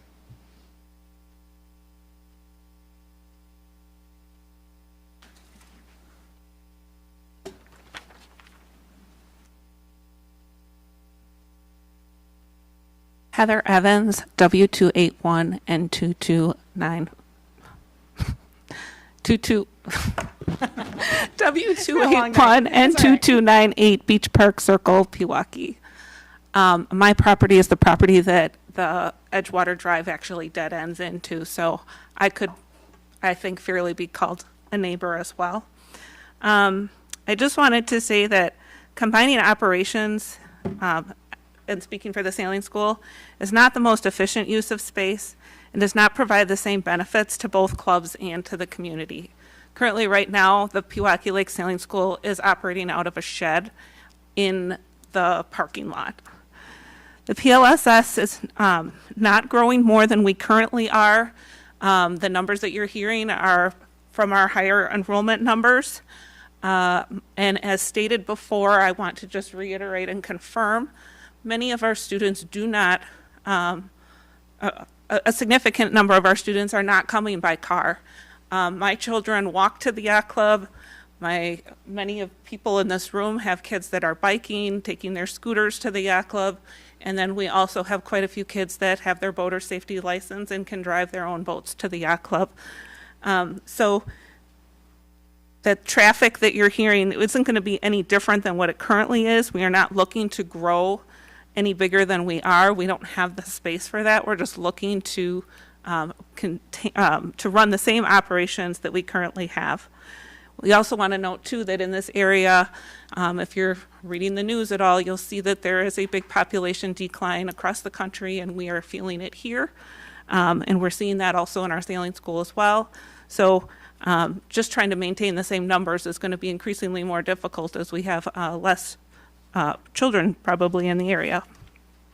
And then also just repeating what Megan was saying about being responsive to the neighbors' concerns about traffic. We did try to develop a plan last year with the current facilities that we had without having a lot of options to redirect traffic. So we had emailed parents what the new traffic plan was going to be. There were cones and signage and supervision. And again, was not perfect, but was the best that we could do with the situation that we had, and we're really looking forward to having crossing walks and having that drop-off lane so we have less students that will have to cross the street. So thank you for your time. Thank you. Next.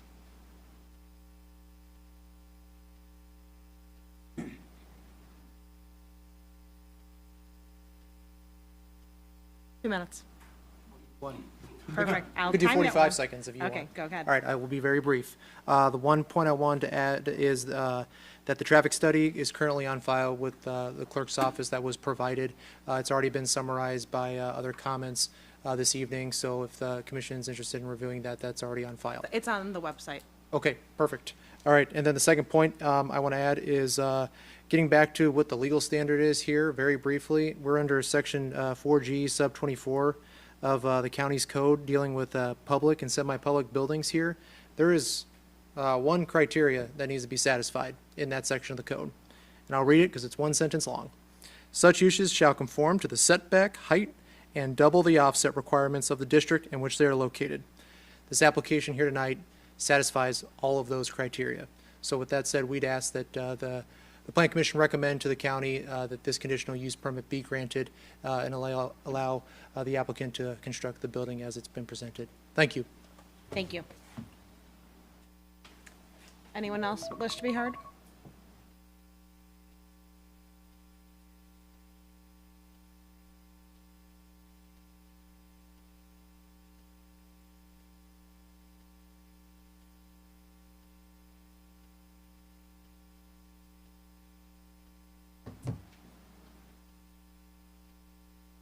My name is David Barry. I live at West 286 North 3082 Lakeside Road, town of Delafield.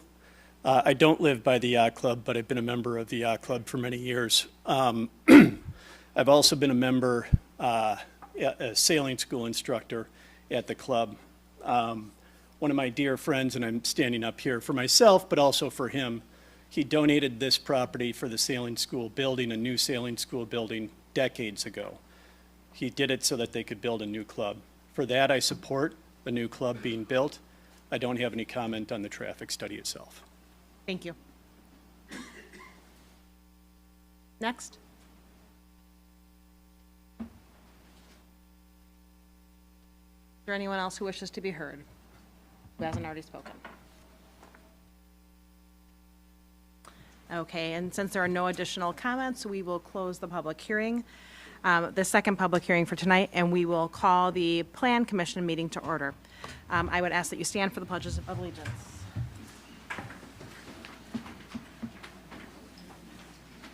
Pledge allegiance to the flag of the United States of America and to the republic for which it stands, one nation, under God, indivisible, with liberty and justice for all.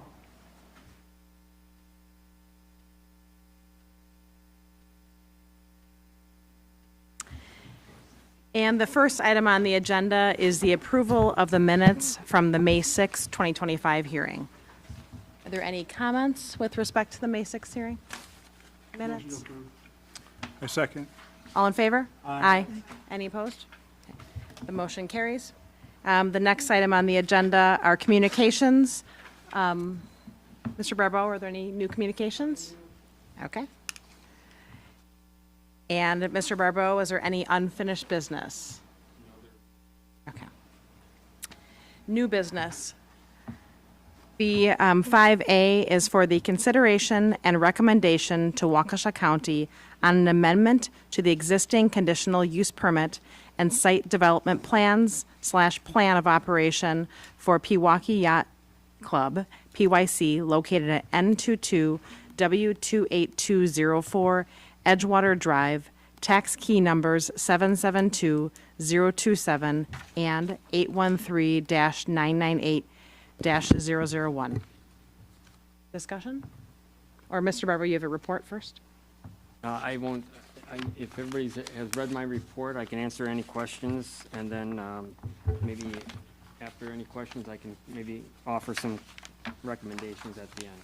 Okay, and so your report was as set forth in the agenda that was on the website, correct? Yes. Okay. Anyone have any questions offhand, or would you like the report? We can do the report first, or your initial, your summary and recommendation? Well, I have a question. Yeah.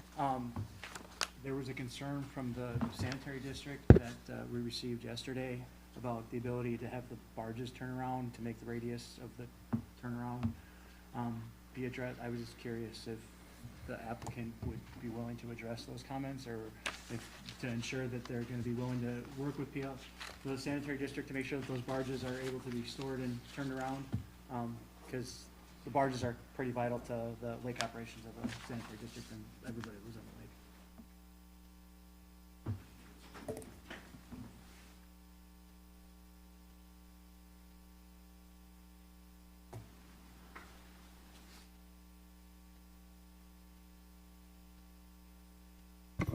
Good evening, Mark Mickelson with SCH, hired by PYC to do the civil engineering plans on the project. We've worked with Tom and looking to address all of his concerns, Tom Cap. Tim's review letter with R.A. Smith wanted the driveways widened, and I think that's really going to help Tom. And the barges are very hard to get in and out. It's not like backing a boat in. So his concern is just having enough room to get up into the parking lot to the south and then back down straight into the boat launch. So he just wants a little bigger radius and a little more width to the driveway, which is already part of the review comments from R.A. Smith that we intend to address. Okay, thank you. To that point, I just want to mention that one of our comments on the actual site plan was that there's some crosswalks that they're going to be marked across Edgewater, And so the thought was that if there's going to be people walking to the crosswalks, it would be nice to have the wider access drives to the south into the parking lots so that you could fit, I mean, they're relatively wide already, but have them a little bit wider so you can actually have an area where someone could walk next to a car pulling in or pulling out. Because right now it's just a little tight. You'll see that in a lot of driveways for commercial developments where you just get a driveway, you know, to get in and out, but you have no way if you're walking to walk next to it. And so I think it would be important, and they've understood our comments that they can widen the driveway and add a little pedestrian walkway as well, or some direction to the crosswalk in Edgewater. And so do you feel that's been sufficiently addressed? Yes, one of my recommendations is that they address all of our comments, you know, in a final plan set. And they would address that one. I'm satisfied. Thank you. Any other questions before Mr. Barbeau gives his report? Okay.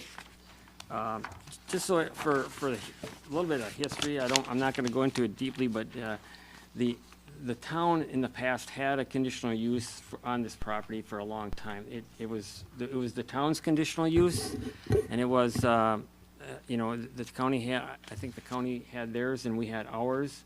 We had control on creating what we wanted to there. The law changed back in 2013. Now it's under the county's jurisdiction. I kind of gave you you know, a summary of the changes that are being made from what we have right now or what we had in the past that for conditional use. In the past, they came in quite a bit just to make little tweaks and changes here and there, and it really did get cumbersome for all these changes, and I appreciate that they're coming in with, you know, something that when the conditional use is written, it'll be written for this site, this project, all the activities that go on there. It's kind of a catch-all for everything, and so I'm glad that they looked at all the things that they would be doing on the particular site, so that it can be documented in it. Saying that, we did review the site plan and the erosion control landscape lighting plans, and we made some comments as well as for the architecture. Not as much the architecture, but some of those other technical ones. We made comments, so they have those comments that they can incorporate. And so, if you're looking to move this forward, and this would be a recommendation to the county for approval of a conditional use amendment, and basically that the plan of operation document that they've provided that identifies what they're going to do for the operation, that this be memorialized in a new conditional use permit, that the applicant address all of our engineering comments on that. Additionally, and maybe we can talk about this, additional information about the operation and use of the outdoor grill, just memorialized in the document. I heard that they have a kitchen and that they serve some food and they have a banquet hall and then they have a grill. I'm not sure if I felt comfortable as to exactly how that grill comes into play as far as the making of food and things like that. And maybe they can address that for us. But whatever they, you know, they say that some of the operation is, the food is catered in for events. So I'm not quite sure. I don't feel I have a good feel for what's happening with the food part of it. And if I'm sure that they would have to get some permit from Waukesha County for that as well. Not planning, but health department. I did have a concern, and we maybe need to get to a resolution on the issue of music here. The plan of operation indicates that they'll have speakers on the north side of the building. They're going to face the speakers towards the lake rather than towards the neighbors. That's a good thing. However, you know, what's the effect of the amplified music across the lake? Is it going to carry across the lake? Now, they did provide some information regarding adjacent neighbors that are very close and do the same thing. Sunset Grill for sure does, you know, has music out on their, you know, I'll say it's their patio, you know, their outdoor seating area. And so I just want to be, we can have a discussion here about, you know, are we concerned about that?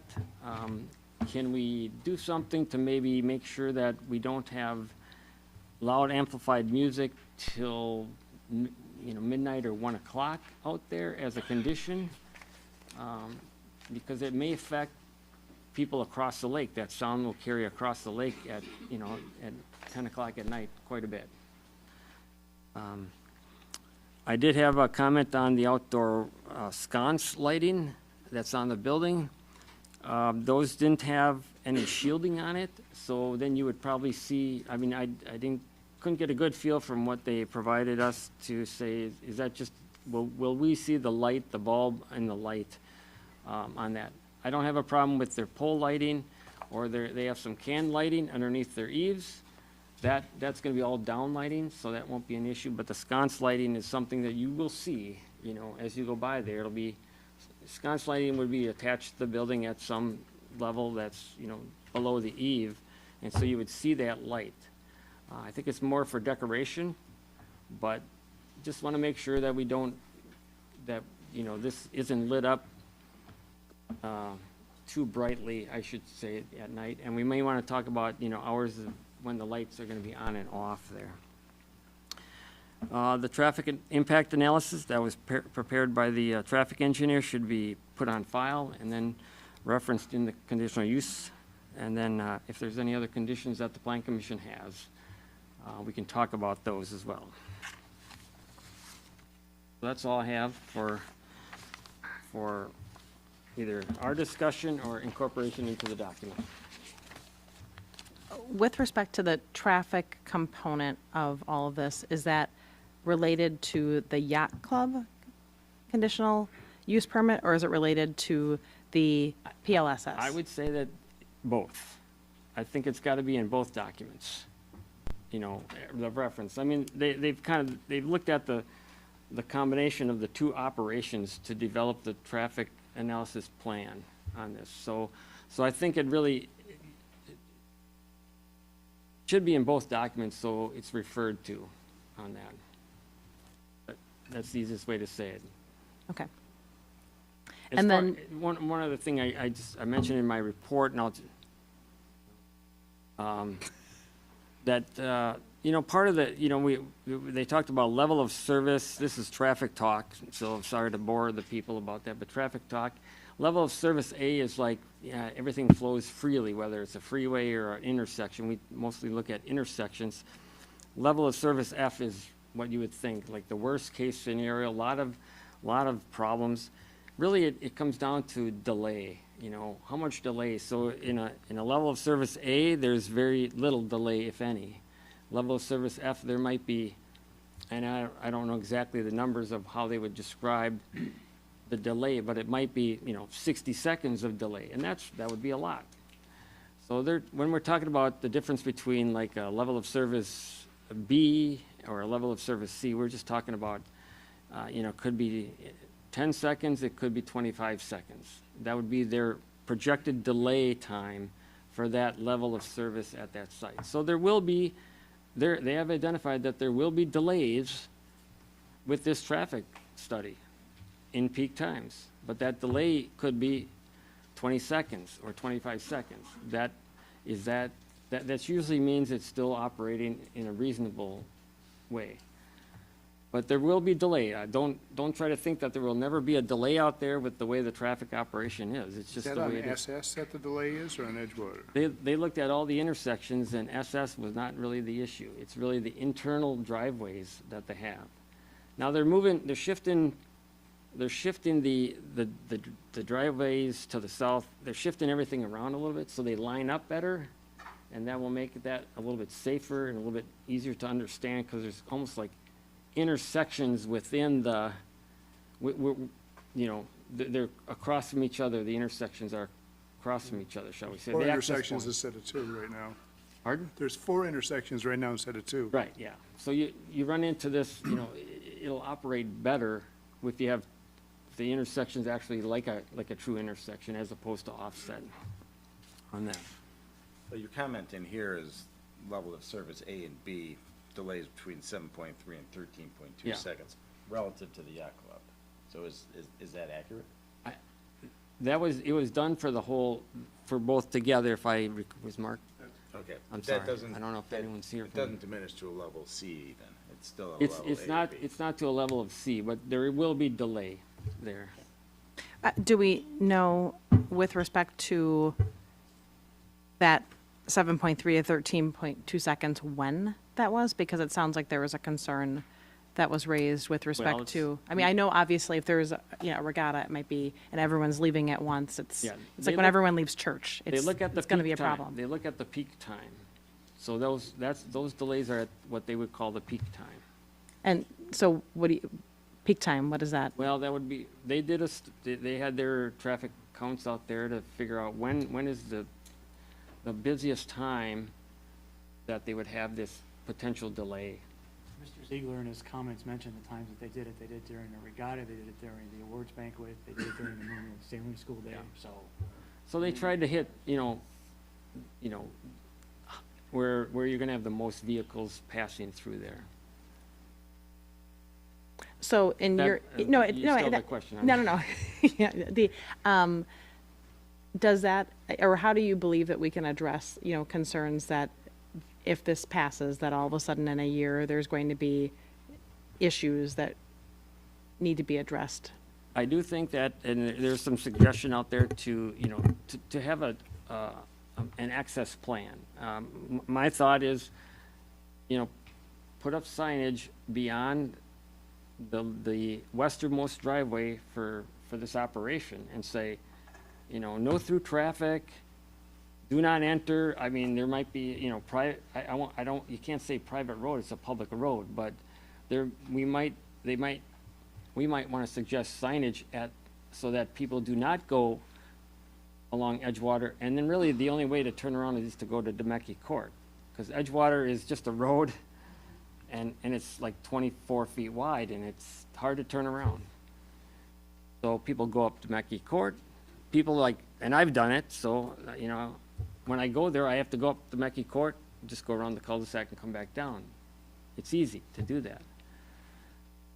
But that wasn't the intention, the intention is to utilize, just if you could. Correct. Board leadership, if you could reply, the intention is to go into the lot.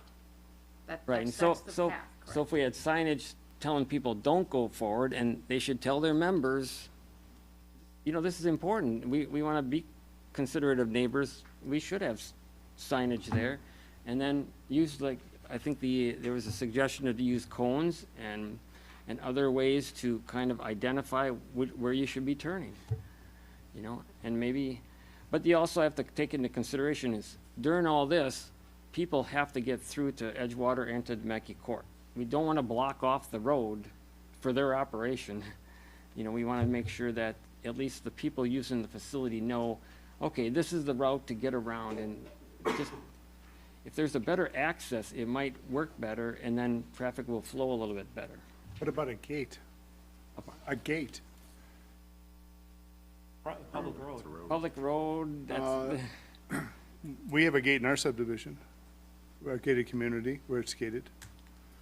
that was a special, that's not a public road. What subdivision? I'm in Gray Fox in Fox Hills, and there's a subdivision cut out in Yeah, ours. Grand Haven. Grand Haven, yes.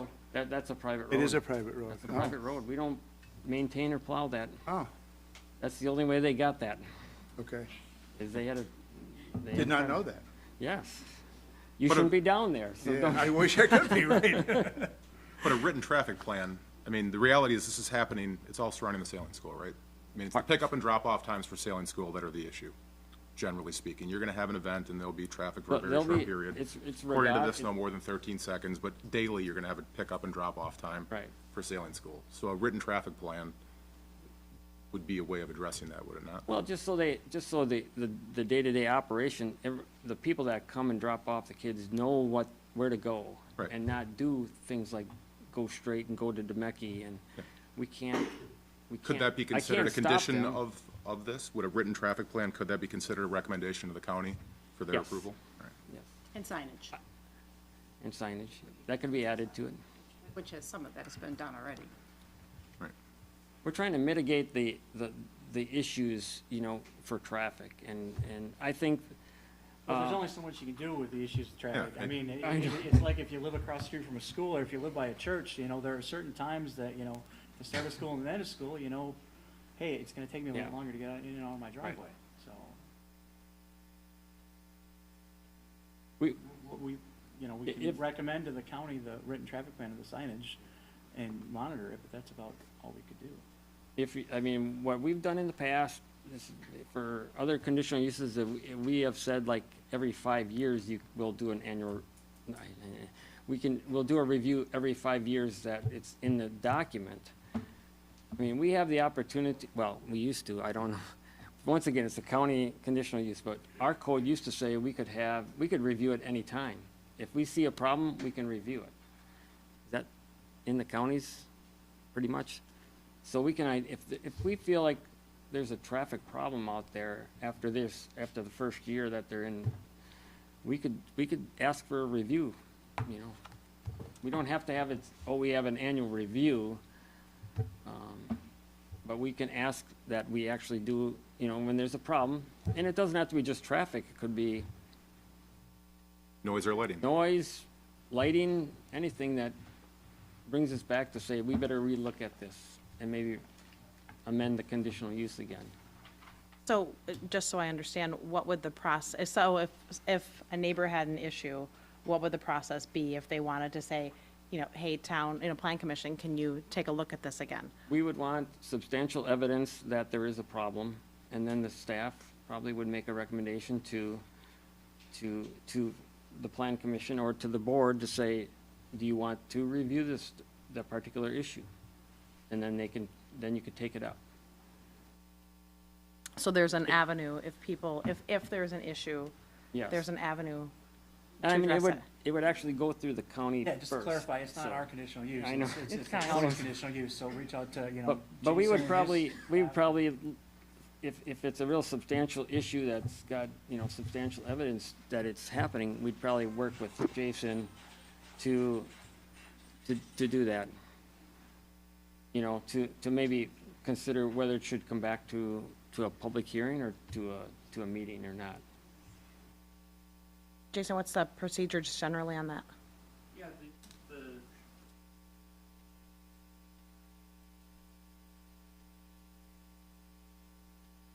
causing some sort of an issue.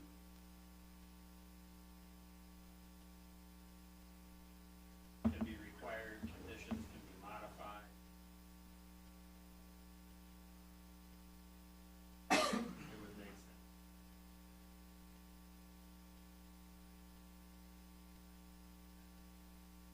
sense. Mm-hmm. Yeah.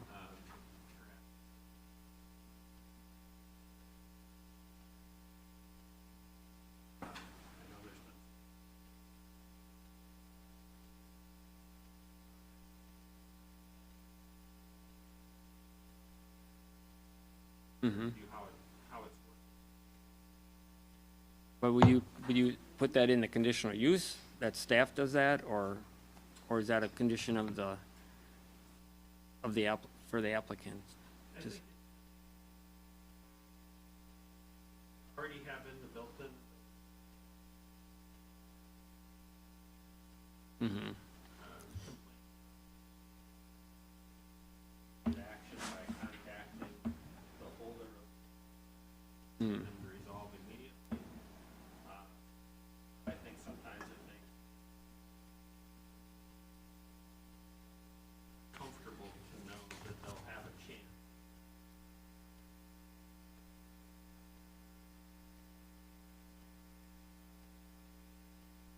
Mm-hmm. I don't think there'd be any. So with respect to what could be written, and it could be that, when would they have a chance to, what would be the opportunity to comment? As far as neighbors to see how it's going and if things are going smoothly, or if there's problems? If you want neighbors to come in, well, then we would have to have environment, there's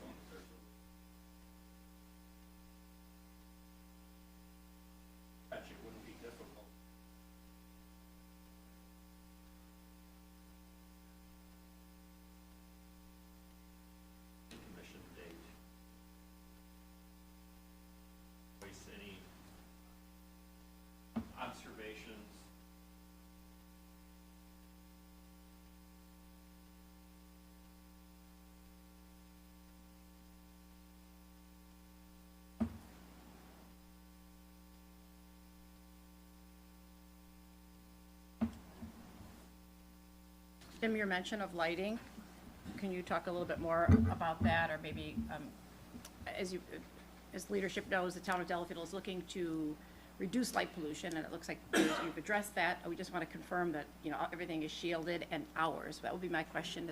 Fundamentally I'm supportive of what you're doing. I just want to make sure that we're not, and I heard words like humble, and I think that's what the club is. So we just want to make sure we're not lighting it up, and I'm reading what we're seeing. What about hours of operation? In terms of, are we turning off lights when we're done? Are we doing dusk to dawn?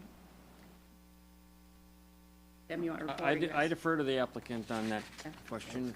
If I could real quick, is the lighting issue being addressed for the yacht club or for the sailing school?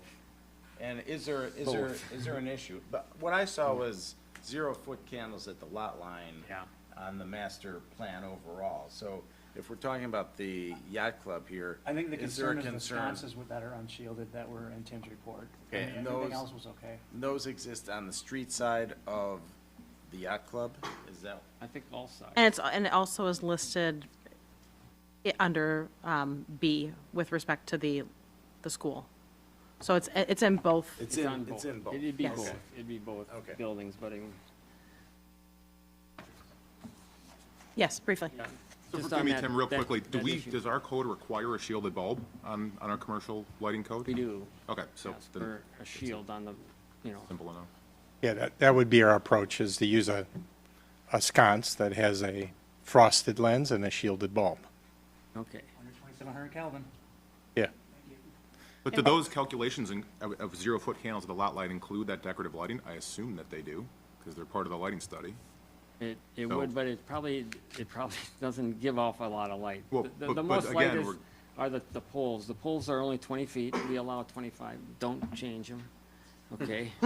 But, and they're all down lighting, so. But the overriding point is we're getting to 0-foot candles at the lot line regardless. And if they're not complying with our commercial code, No, they're, I'm just saying, if they put on fixtures that didn't comply, it's a very easy fix. correct, yeah. Yeah, our approach would be a dark skies approach to any of the decorative sconces. Can I address the grill comment, and just for clarification? I think we should, and just the music. Yeah, too, yeah. If you could. So the grill is an integral part of our operation, because we are a volunteer organization, and we grill a lot of the products that we ultimately serve. So the grill, the use of the grill would be no different under this venue than it is currently. The kitchen, again, staffed by volunteers for the most part. On occasion, there could be a catered event. They are a small portion of what we do, but it does happen on occasion. And the kitchen is really staffed by volunteers and maintained. It meets any of the cleaning requirements with hand wash, et cetera, that we currently have in our facility now. The music, and the reason that we put up on the PowerPoint the bars is because they use outdoor music on a regular basis. We do not. We may have music on if we have an event going on, like speakers, ground type speakers for entertainment purposes, but the amount, rarely do we use an outdoor venue for music. Has happened, but it's a small component of what we do. It would be music, or it could be during a event like an awards ceremony. There might be a speaker that draws the awards participants up to the front and gives them their award. So that does happen on occasion when we have a regatta. At the conclusion of the regatta, the awards would be many times done out on the patio. I don't know if that helps. Can I'll read what's written in here, because this is what I want to have documented in the conditional use, but it says, music is provided indoors and outdoors. There are live bands with amplified music, DJs with amplified music, and acoustical music. And then it says music is allowed during normal business hours.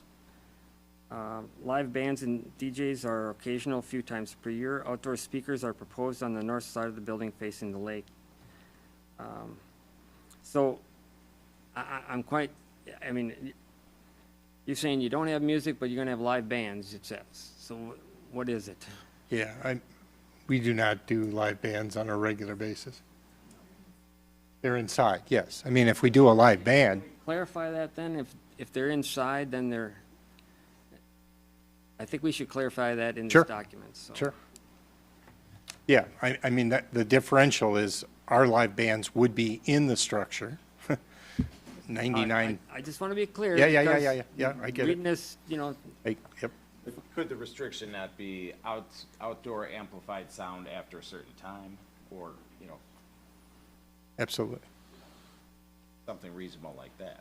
I think it's reasonable to have outdoor music. I think maybe it's just that they've exhibited that it's not daily, it's not even weekendly. I think the handful of times it may happen in the summer enhance the summer environment. So if a band happens to be outside a few times in the summer, I think you live in that bay, I think most people know that there's gonna be music. I don't think it's typically never been a daily type of an activity, or even a weekend thing. That's just my read on the outdoor music.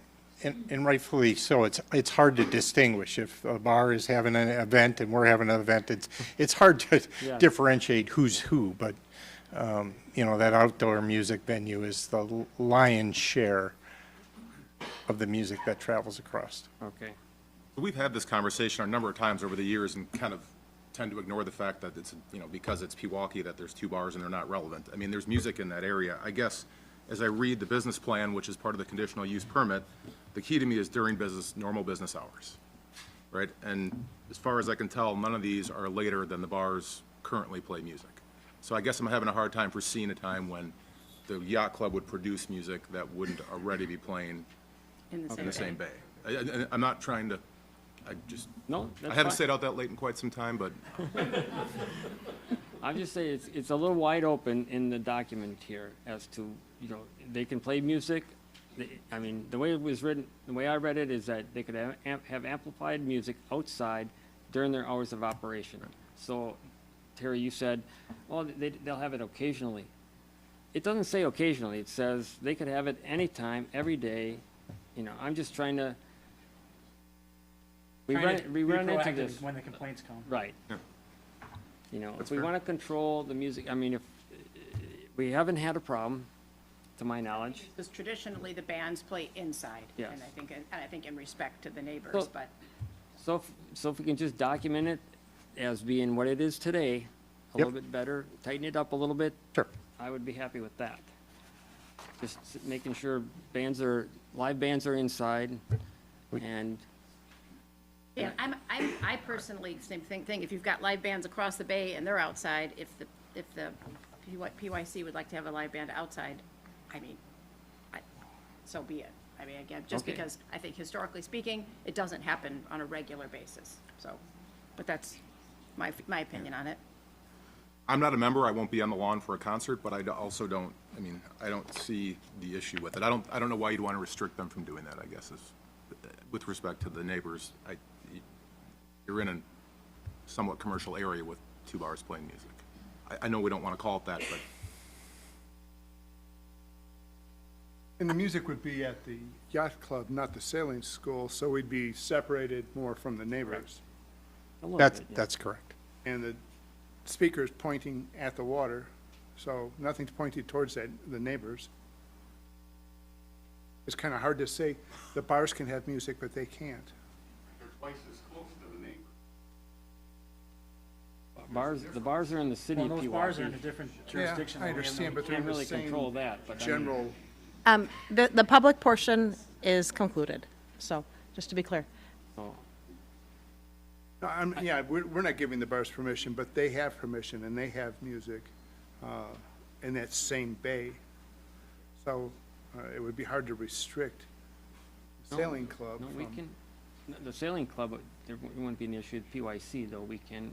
yeah, we can that you control- should We can restrict. control it, that's why I'm asking, I guess the question is to the plan commission, do you want to control it, or do you not? I'm hearing some people say, no, you know, I brought it up because staff will hear complaints. Yeah, I mean, If there's loud music on a weeknight, you know, if it gets to be consistent, we'll get complaints as Yeah, staff. unfortunately, when you go through these conditional use permits and this conditional use process, you gotta think of like the worst case scenario, unfortunately. Like, PYC and Salem School, they've been great neighbors, they've been great for the community, but, you know, unfortunately, somebody's gonna find a loophole and somebody's gonna complain, and hopefully, you know, you guys will continue to be great neighbors, and we won't have an issue with music, but if things evolve and, you know, you guys have bands out there at, you know, 10, 11 o'clock at night, and people get, you know, start calling town hall or call me, then, you know. Do we want to numerically put a number on it that, you know, that there needs to be a limit of, you know, 4 times, 3 times, twice a summer of outdoor live bands, I think that plural. I mean, I'm just trying to think of a compromise, because I think historically, the yacht club has been very sensitive to it, so I really don't think it's going to start, and bands go inside. I don't think it's going to be an issue that it's going to start happening all the time, but if we need to put it in writing to allow some flexibility, I don't know if that works for leadership, but. Well, I thought I heard that the live bands were not outside, and you didn't intend to have them outside. Historically, they have not been. You know, in the 25 years that I've been there, has it happened on occasion? Absolutely. A handful of times, maybe one hand, but, you know, ultimately, if we have live music, 95% of the time it's going to be inside. So I think we allow them a couple times a summer to, you know, if they if it's nice, they want to have music outside, they can have it outside, but, you know, they got to cap it at like 10 or 11 o'clock at night and, you know, memorialize that in the document. We already have a provision in the CU that talks about special events and the need to notice you in advance of those. It'd be easy to incorporate that into the existing language. And so you've heard the concerns from, I guess, can we shift gears from music? Yes. Okay. You've heard the concerns from the neighbors with respect to kind of not being involved with some of the discussions, it kind of being sprung on individuals with respect to the plans and everything being within the last month, and also with traffic. What statements can you make as far as those issues? Yeah, I'll let Chris talk about the contact with the neighbors because he did most of that, but I can tell you as it relates to the traffic component, I think what the initiatives that Dan Quorum referenced that they started last year as the sailing school was the cones and having instructors there at key pickup and drop-off times to just make sure that the pathway was good. We definitely, or both organizations, could definitely do a better job reaching to its members and making sure that they reiterate that. I think that's a legitimate topic for us to address, and we need to do a better job making sure that that communication happens on a regular basis. And I think you've heard that part of the concern is just, I mean, obviously communication makes things better. Yeah. And I know, you know, from being a longtime parent dropping off kids at school, that people just sometimes don't listen. Yeah. And so I understand that that happens a lot, but part of it is addressing, the way you avoid coming back here with issues, if this is approved, is by making sure you're addressing concerns from individuals. Yeah, absolutely. I'll let Chris talk about what they did from a. And I don't necessarily I saw Yeah, we all all the saw the content. list on the slideshow. I really don't want a regurgitation of the slideshow. Okay. So, Chris Lieber, I'm the business of the building committee chairperson for the yacht club and the sailing school. The first outreach was in September of 2024. So we have had subsequent outreach moments, but really the last 2 months it's been much more often. We did have a presentation. All the neighbors came that were in town and available too. It was just the 2 lots that did not make it. And it was a very productive meeting. We got a lot of feedback from them, and really it was the same feedback that we had heard a lot from Mr. Wozniak prior to. He's been a yacht club member and was on the committee and had provided a lot of feedback that was similar to really these same concerns all along. And, you know, we've done what I think we've outlined what we've tried to do to minimize,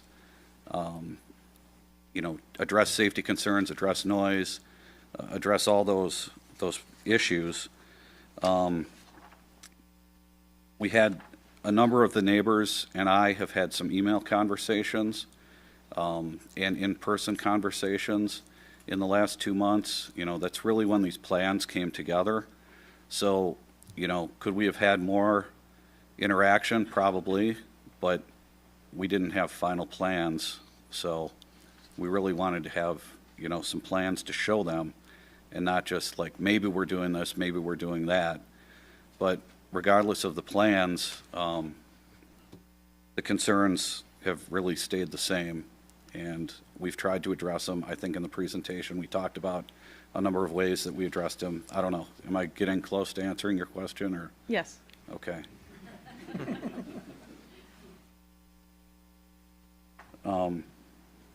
I don't know what else to say. You know, I think we've put a lot of effort, everything we've done with traffic flow and safety. I mean, it's almost every meeting we had revolved around that discussion. So, you know. Any questions?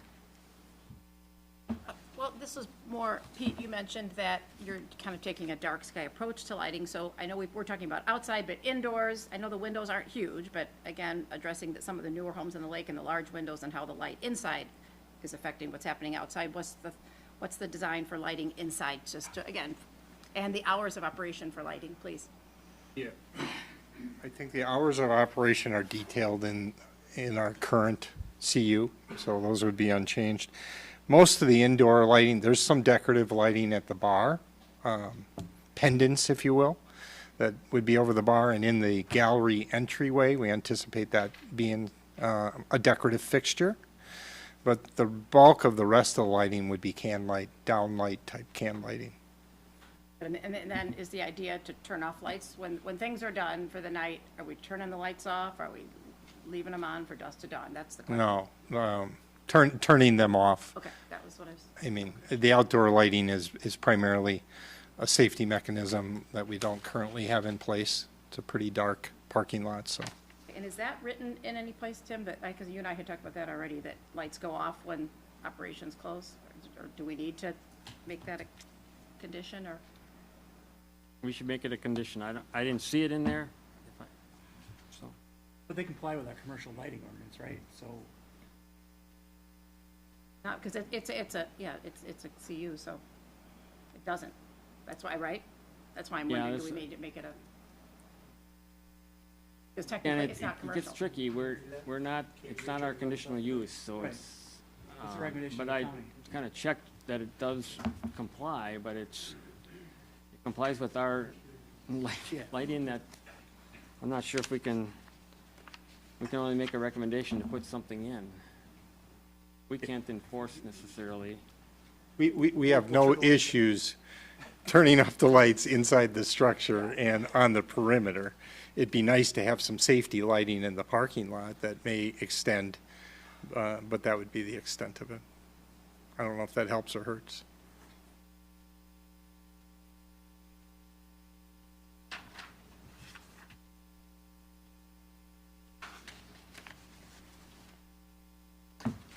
Other questions, comments, discussion for the Plan Commission?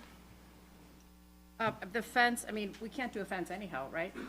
I mean, we're not, I know there was a neighbor that had asked for a fence, but that's not really up to us, that's DNR, so that's Well, the not really fence is gonna gonna be. go, it's just not gonna go No, all the I way to just the meant not lake. to go down to the lake. Yeah, because of Okay. riparian Right. rights, I mean. Yeah, so but that's nothing, we don't really need to motion on that.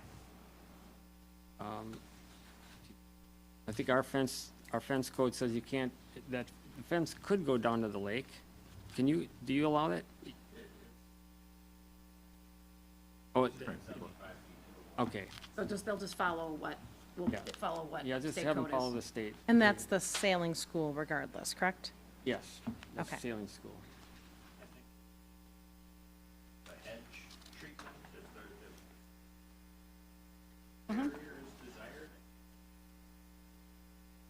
It sounded like there was landscaping that went to the lake, was what I understood from the plan. This is on the, this is on the sailing school, so like, I Okay, think we got should it. stick to the, I mean, Yes. the agenda item is the yacht Yep. club. Let's, if we're gonna move the yacht club, take action on that, we should do that, and then we can move on to the sailing school. That's my Understood. recommendation. Yeah, it sounds like correct. I motion to recommend to Waukesha County the amendment to the existing conditional use permit and the site development plans of operation to the Pewaukee Yacht Club located on Edgewater Drive, that you need me to, the tax keys, with the following conditions. And should we draft some of these conditions, or do we want to refer to those later? That's I my think they motion. have to be in the motion. Yeah, I think, Okay, so I we think can- in the motion, let's we motion them we together. should, recommend in Tim's report, a positive recommendation to Waukesha County with the incorporation of the following recommendations and conditions. Plan of operation document is submitted for the PYC, provides a detailed explanation of the proposed operation, and that information should be memorialized within a new conditional use permit document that recognizes proposed modifications being proposed. That the applicant shall address and incorporate all of the town engineer's comments dated 5/14/25 into the development plan stated 4/24/25. No conditional use permit shall be issued until such time that the town engineer and town planner sign off on final documents. We addressed the grill issue. Talk about the widening of the driveway, is that? Yeah, the widening of the driveway to address that 514 was part of that, yeah. And would that include the written traffic plan and signage? Yeah. That's PLSS though? Or Okay. that No, that's goes still under in that? this one. So, regarding the amplified music at the site, I would recommend that they work with Waukesha County to allow outdoor amplified music 4 times a year, with outside music no later than 10 o'clock. So that's addressing the amplified music on the site. Item 5, we addressed the lighting. Number 6, the traffic impact analysis prepared by TADI dated September 10, 24 shall be placed on file and referenced within the conditional use permit. And then, if anybody, I mean, that was all of them, there were no other ones that came up. I think the only one, and I guess the question is if we want this included or not, was what Jason had indicated, providing at a future plan commission meeting that in like a year or something like that, that neighbors could come if there could be notice of a hearing provided if there are issues. You would put in the condition reviewing in 1 year? It's not even a review, but just an opportunity to be heard. I mean, that was one thing that Jason had indicated could be a possibility as far as terminology to include. And I get it. Yeah, we have. With the conditional use.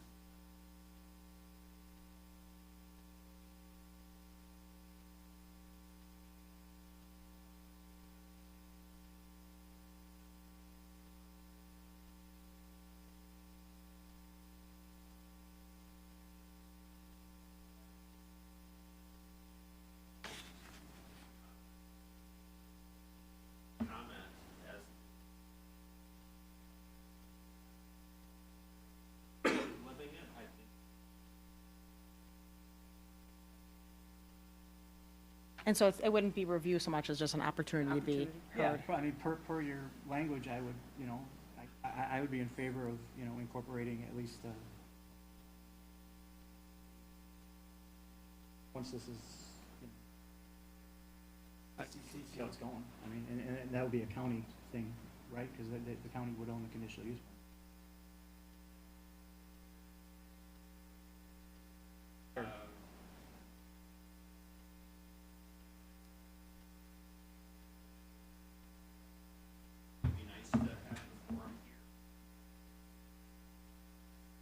And so I would recommend that's included as well.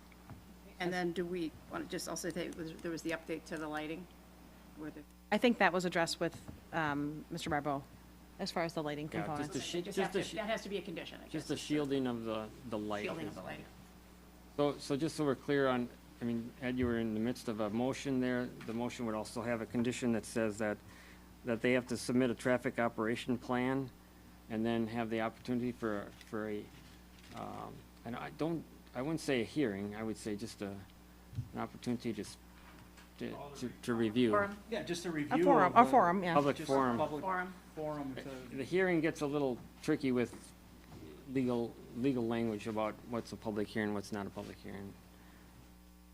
So, So it'd just be, that it's a, that it is on the, Oh, it's back there. oh, I was like, is this a Oh. sign from God? And so, there you go. No, that there is, that there is an opportunity to be heard. I mean, whether it's, however you want to title it, at a future plan commission meeting, like a scheduled. okay. Is that the end of the conditions? We have a motion and we have conditions. Second? Okay, so we have a motion, I think if there's. A second. Second, okay. All in favor? Aye. Any opposed? Okay, the motion carries. And so that was 5A, and that's 5B. And actually, just for comfort, if anyone has a seat open next to you, can you raise your hand? If anyone has a seat open next to you, if you can raise your hand, there's still some folks standing in the back and some have left. So if any of you folks would like to come sit at one of the open seats, please do. Okay, so then, item agenda 5B is regarding the Pewaukee Lake Sailing School conditional use permit. Mr. Barbo? I actually, as far as my recommendations, it's basically the same recommendations for the Pewaukee Yacht Club. It's that the plan of operation document be memorialized, address our comments, our technical comments regarding the plans. I think we resolved the outdoor lighting issue, so that's not one. The traffic impact analysis should be placed on file and referenced in the CUP. I think the other thing that we have to talk about is really just the use itself. I mean, it's a conditional use permit. It's public and, what do you call it? It's public, semi-public use. So, I mean, this is a conditional use, so the use itself, we have to determine if that use is acceptable. And we're gonna recommend that use for that particular property as well. So, the site, my understanding is that, the sailing club I mean, they're at the yacht club and they're at the sailing school, property. They have 3 piers there. They're gonna reduce that to 1. That's better. I think by putting the school there, that's where they're gonna have their classes. They're gonna move that operation to that building there. And, I think that we just have to recognize that if we accept that that's what's gonna happen, that's where the school is gonna operate out of. I think we've talked about the traffic issues, and so we would want to incorporate those in the same way. Like they would submit that traffic circulation plan for the lakes. I mean, for both operations, it's going to be, we're going to ask them for both operations at one time. So I guess the only question that I heard that came up that I had really a concern about is just the growth of the sailing school. I mean, there's talk about how, it started small, it's bigger, they've got more classes, you're gonna have it, you've got hours of operation. So, in the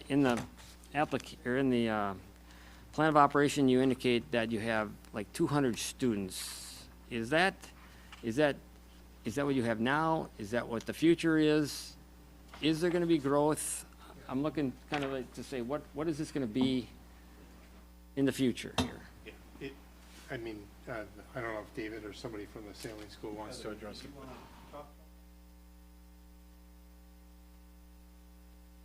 Globally, numerically, the numbers are what Here, they why don't you are. just approach the mic if you could? Thank you. And Chris can add more color to it, but, the enrollment is somewhat stagnant, like even. It's not growing substantially, and if anything, it might be shrinking slightly, but ultimately, that is our number.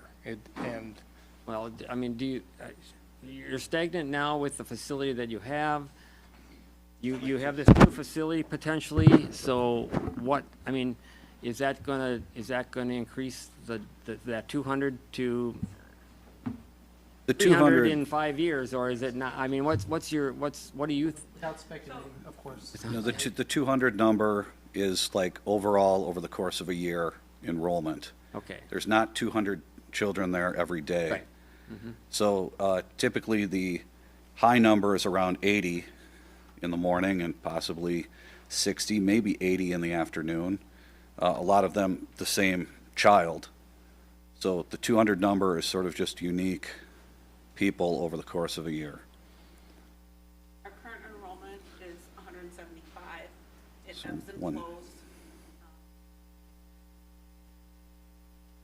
But Would you, really at our max, I mean, 200's like our max, like, I don't know that we can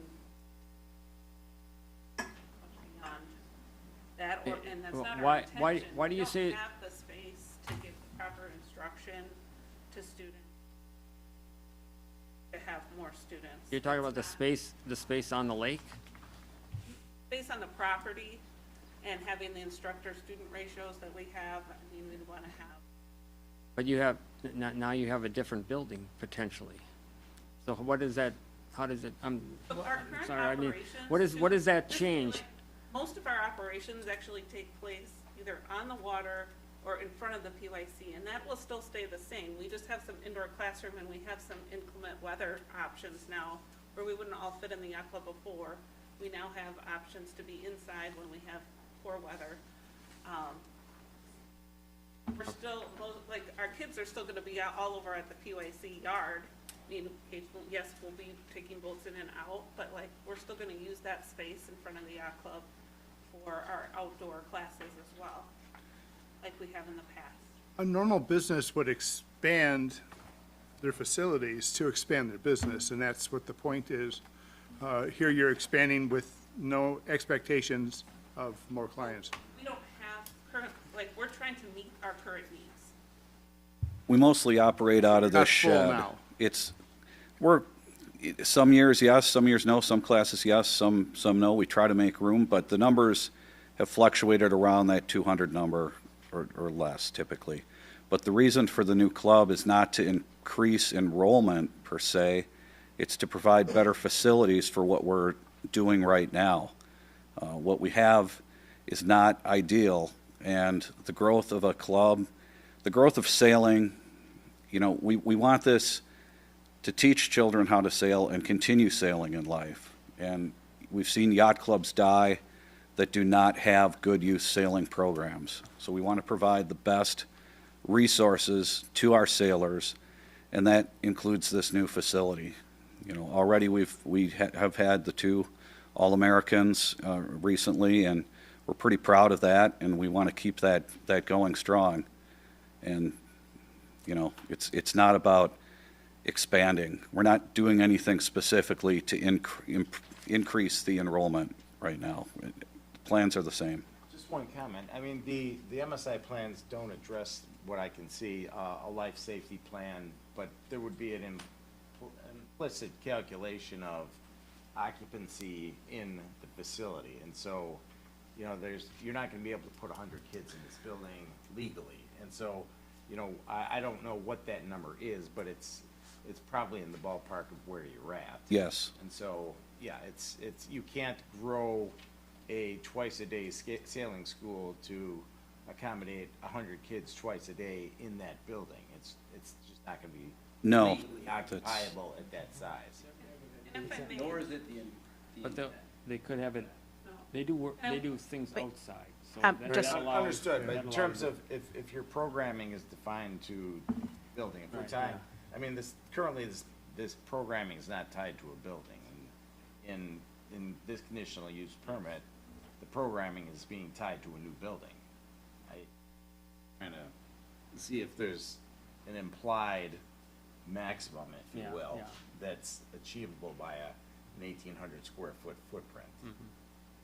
Well, that 200 overall number is the number that we've kind of been working at. There is a ratio that number of safety boats to number of children to number of instructors. And we're there at that limit that we feel. But Chris, the building's designed for 80. Yeah, at a time. Yes.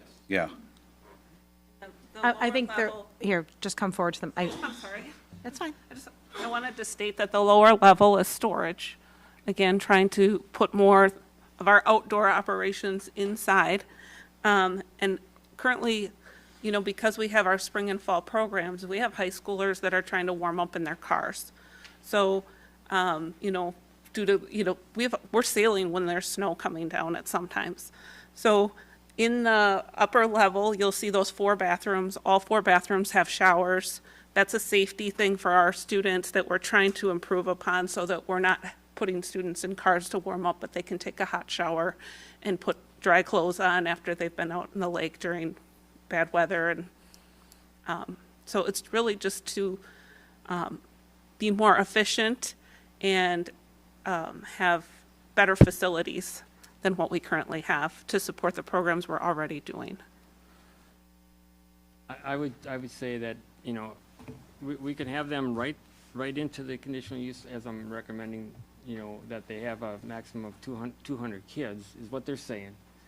And then if that increases, that would be an opportunity then for a review of the conditional use for that. You follow me? Is that the right number, though? Because if you, Well, that's- I don't mean right number, Terry, but, that's what they're telling us. but that's what we're working off of now, but I'm saying if dynamics change with, say, I just went to, is it almost more time of day? Is that really kind of that seems to be more of the issue? Just because you have 200, if the building says you can have 80, I just don't know how necessary that is to throw in if it's gonna fluctuate and every class size is different.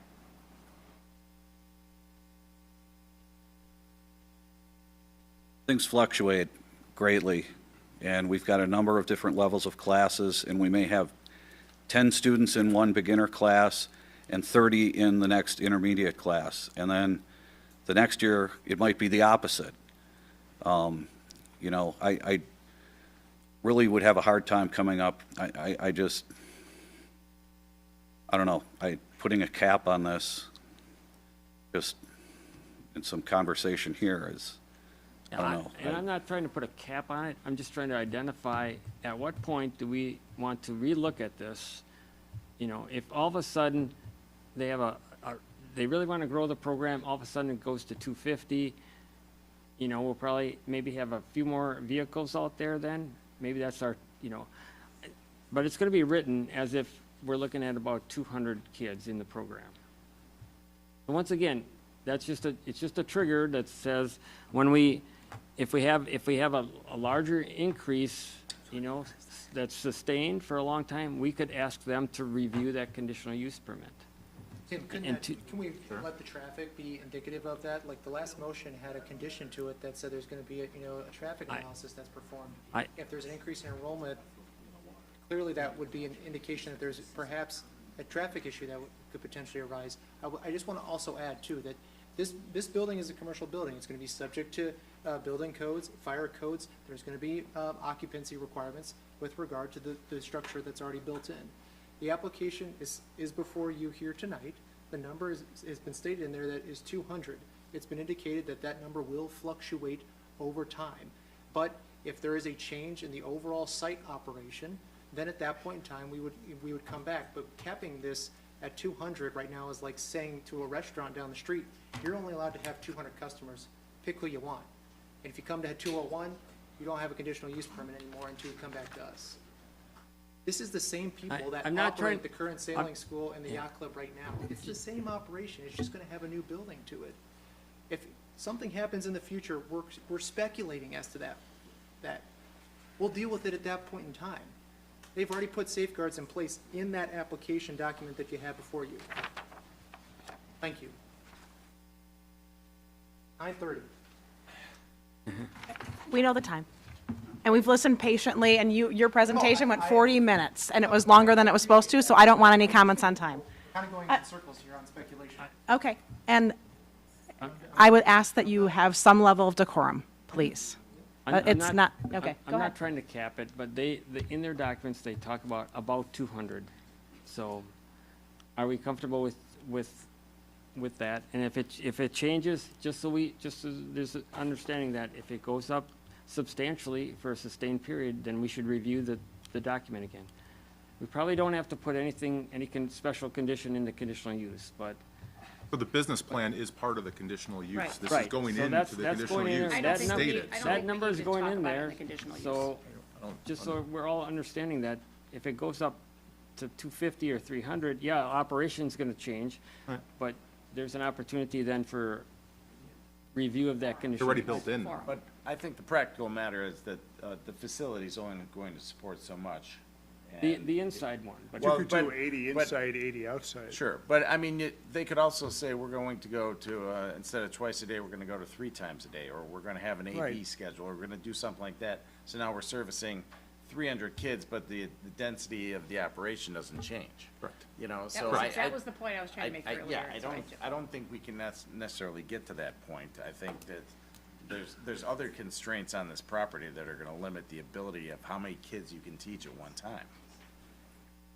Well, and if there are issues, we can review the business conditional plan. use based on the business plan. Like, that's the whole point, is there is a mechanism for this if it's a problem.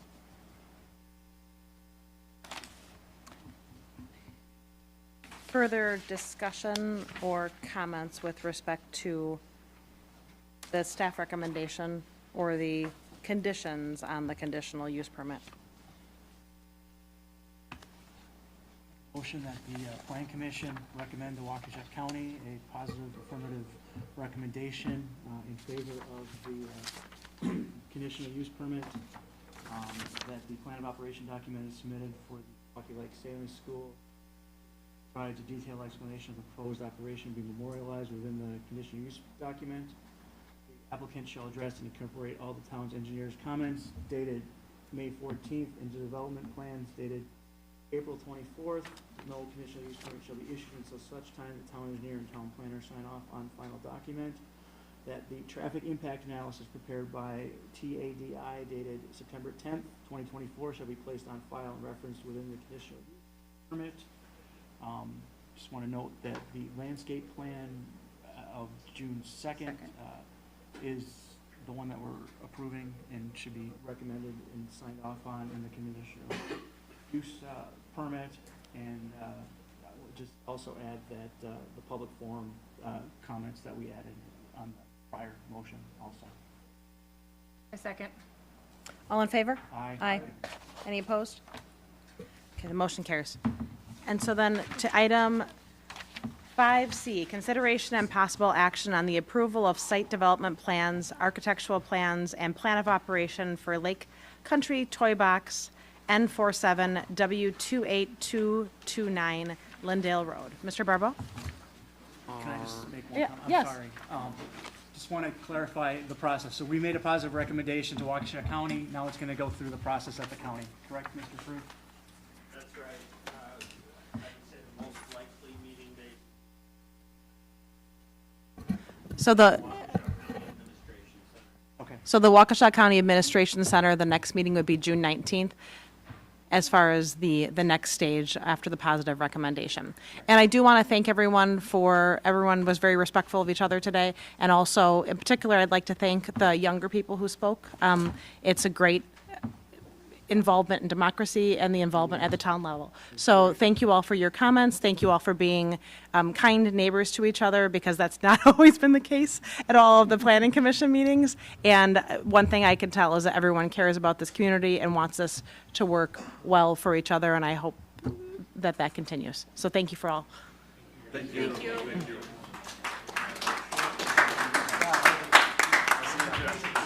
Okay, so, no, one extra one.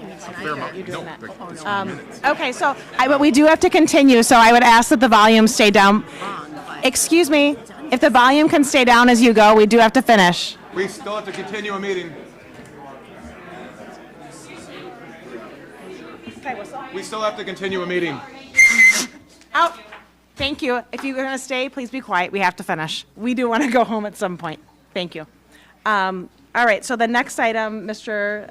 Barbeau. Yep, I'm having trouble with my PowerPoint here. Okay. Don't know why, but we can just, you've got the plans in front of you. Oh, yeah, it doesn't help because I can't get even into my The whistle is PowerPoint. unusual. It's the only thing I knew how to do. No, not on my computer. Okay. So that just would okay, Lake Country Toy Box, this is the third, Here, can you go closer to your mic, Tim?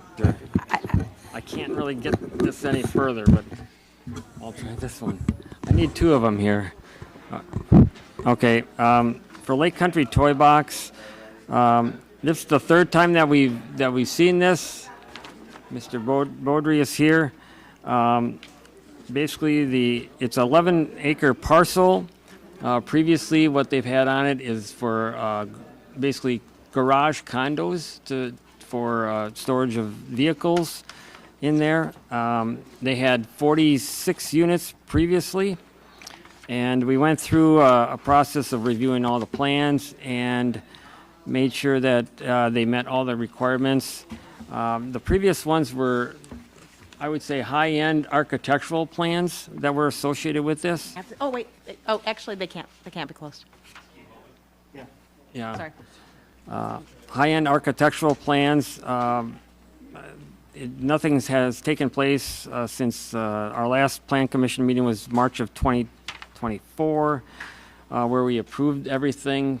And so they went ahead and got a condominium developed, or a condo plat prepared, and they've got the declarations, and they had they have a shared driveway easement. That's all been recorded.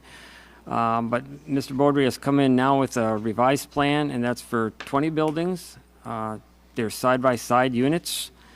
There's the same type of operation there, except that we've changed from some high-end architecture to some more standard architecture, shall we say. And that's, they're going to have like LP smart siding cedar shake panels above the eaves, and smart siding board and batten siding with corner trim below the eaves. There's a stone wainscot on the front of the building. It wraps a little bit on the sides. There's a number of windows in the building, more than we had before. The garage doors, they're going to be 14 feet high, 14 feet wide, so they are very large doors. They're definitely garage doors, taller than normal, just so we know that. That has to be part of the approval. And then the entry doors and the garage doors will be metal. I don't have any colors for the buildings or any color renderings to show you on that.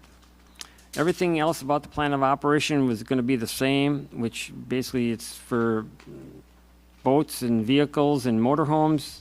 No plans to lease the units. Hours of operation are 24 hours a day, 7 days a week. They'll have access for the condominium owners by key fob or some type of keypad. There's going to be video monitoring at the in the site.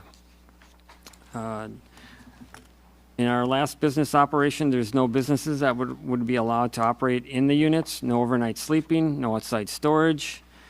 They got to meet all the fire codes, obviously, and they don't anticipate any like noise, dust, gas, smoke, toxic matter, or odors other than what's normal for this kind of operation, which you're going to have vehicles in there, so you're going to have some of that as far as some of the odors and smoke.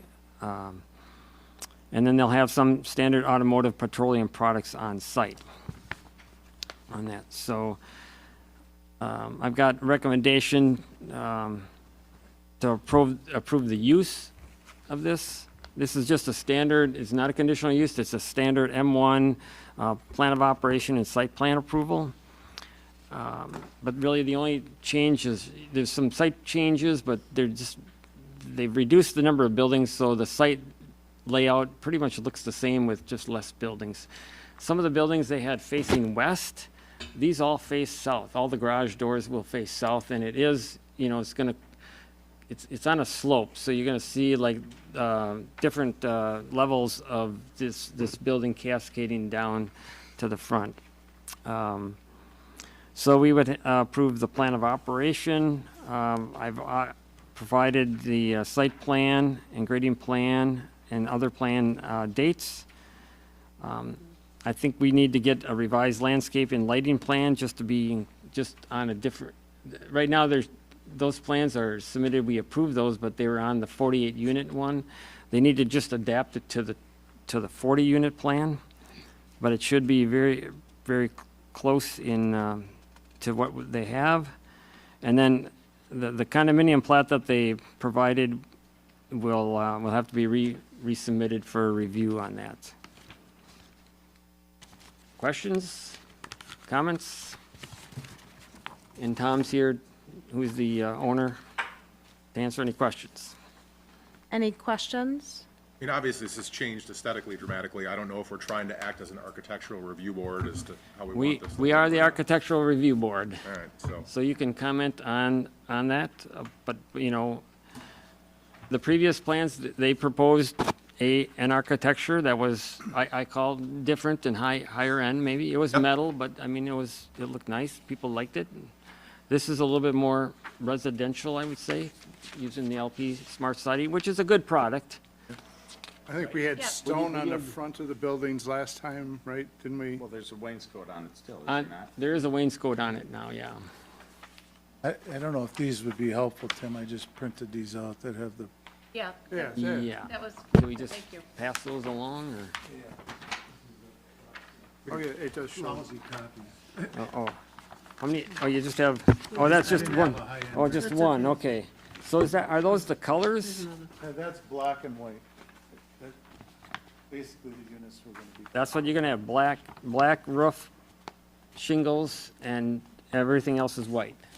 Well, we are throwing around the idea of like doing every other one with gray and black, and then maybe like a maroonish red and black to add some color. But the black and white, I think, sort of fit that area with the barn and everything behind it. That's up to the plan commission to, if they like those, or? Same one. They're both the same. Face the highway. It's not trying to be. The reason for the change of the plan is the other 16. plans just got so expensive to build that I would have built buildings and never sold them. Those were probably 150,000 per unit more. So this is more affordable where they'll sell and be more practical for people. And the reason you separated them all? Well, they were separated before. There was some 2s, there was some 4s and 5s. Now these are all 2s, and then what happens is everybody has outside lights in their unit besides the center wall. And it's just more of attractive type layout for the people that will be purchasing it.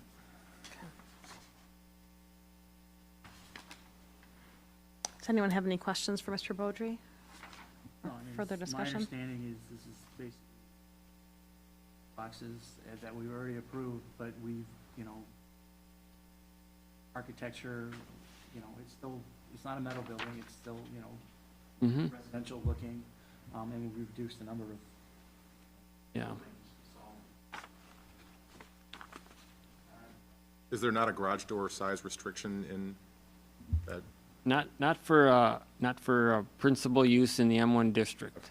Tim, So we have a garage door. If someone was going to put a large building in a residential district, we have a limit. And all the people do is they come in and ask permission from the plan commission, and I don't think we ever denied them. If someone has a large pole building in the middle of a 5-acre lot, we usually allow it. Usually it's for like a mobile home with, that has some kind of a unit on top, and they need a 14-foot door, but. Tim, the last units we got approved had a combination of 12 and 14-foot Okay. doors. Okay. So that there was some units for motorhomes, so I figured if I'm gonna make these, I'm just gonna make them all 14, so. Can this be approved without the landscaping? Well, that's gonna be part of it. I think the recommendation says require that a revised landscape and lighting plan and general conformance with the previously approved landscape and lighting plans be submitted to the town for staff. So it's staff It approval. would be staff approval, because we've approved them, you don't need to, They're No, not gonna be that much different than No. what it is now, it's just because it's the building, the buildings are changed a little bit, so they'll have to we just want an updated plan that we can stamp approved.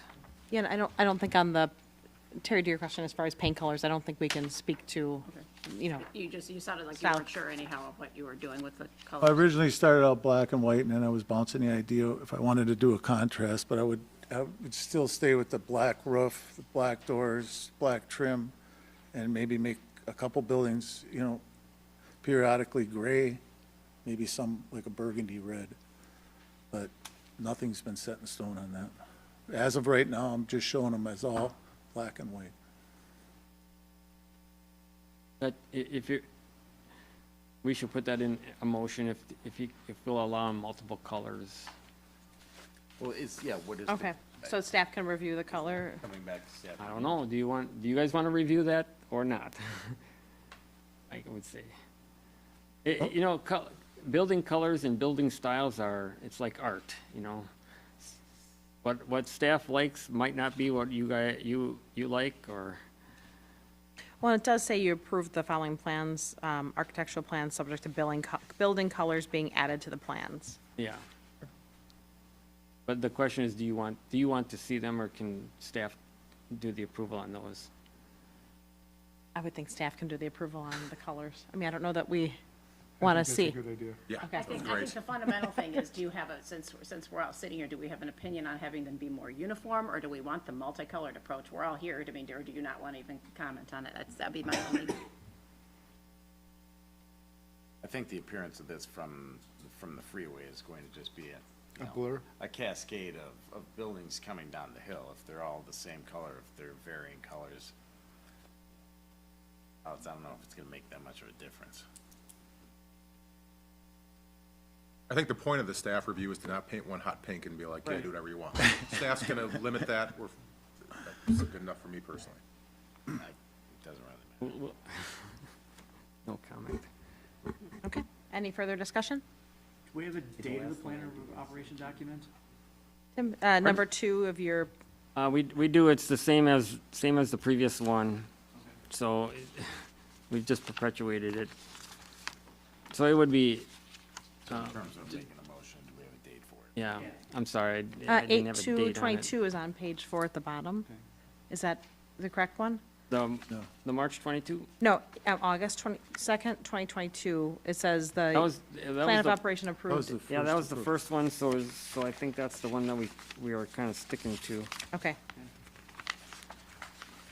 Okay. Any motion, or any further discussion? Recommend that we approve the proposed use of Lot 2, CSM 12525 as a garage condominium development. Operation as stated in the plan of operation back in August 2nd, 2022. Site plan is site grading plan as it relates to the toy box prepared by CJ Engineering dated 5. Fire access exhibit as it relates to Lake Country Toy Box prepared by CJ Engineering. June 22. The architectural plans as it relates to the box prepared by Paul Meyer Inc. Dated February 3rd, 2025, subject to building colors being reviewed by town staff. Require that a revised landscape and lighting plan in general conformance town for staff approval, and if there are significant changes, brought back to the Plan Commission for review and approval, and submission of revised condominium plat and declaration of restrictions to reflect the new site layout. A second? All in favor? Aye. Any opposed? Okay, motion carries. Thank you. You're welcome. Thank you. And the next item is the consideration and possible action on a request from Michael Oswiak, W296 N2034 Glen Cove Road, for approval of certified survey map to combine 2 existing lots into 1 lot. Tax key numbers DELT 0810-070 and 810-071. Mr. Barbo? I might even have it to work here. No, maybe not. Oh, it's happening. All right, this is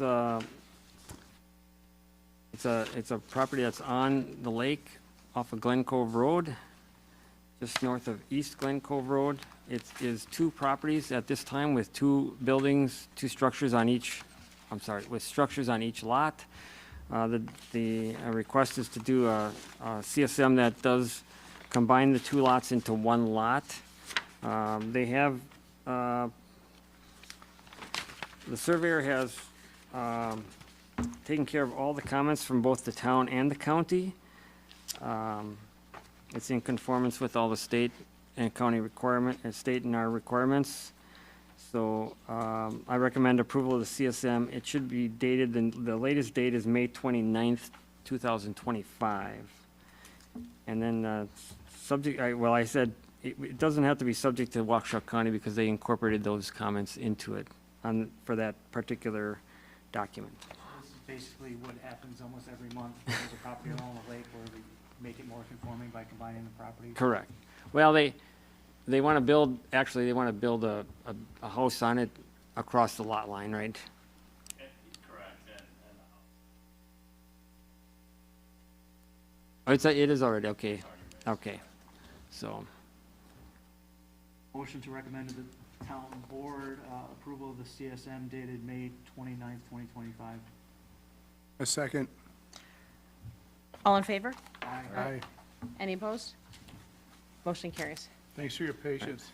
Yes, thank you for your patience, yeah. Item E, consideration and possible action on a request from Tom and Christina Corcus, W285 and 3178 Lakeside Road, for approval of certified survey map to combine two lots into one lot and an outlot. Tax key number DELT 07680400001.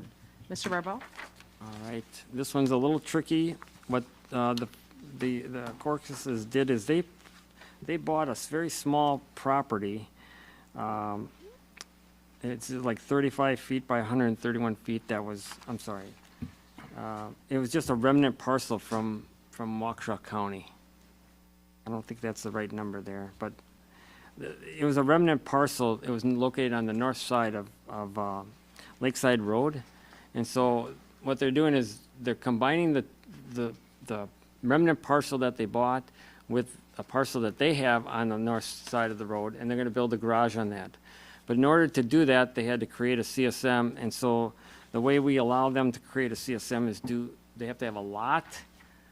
Because of the road, and there's a dedication of Lakeside Road, there's a lot that's to the south that's on the lake. It's called Lot 1, and then there's an outlot that's actually across the street. And an outlot, we define, and the state defines it as like a non-buildable lot. Okay, we don't want that to be a buildable lot in the sense that we don't want a residence on it. It doesn't meet any setbacks or offsets for a residential home or anything like that. So we call it an outlot. It's got to be tied to Lot 1. We don't want that outlot to be sold unless it's sold to a neighbor that they combine it with one of their lots. You know, we don't want just that outlot sold because someone will think, well, I'll buy that and put a house on it, but they can't really. We don't want them to do that. So what this does is it really just creates that Lot 1 as well as Outlot 1 on the north side, and then it dedicates a section of Lakeside Road. I think everything has been addressed by the surveyor. I guess Waukesha County, I don't think I have their comments on that yet. And then I'm recommending that we ask them to record a deed restriction that states that Outlot 1 cannot be sold as a separate lot except to an adjacent landowner, and said landowner must combine it with their other land via CSM.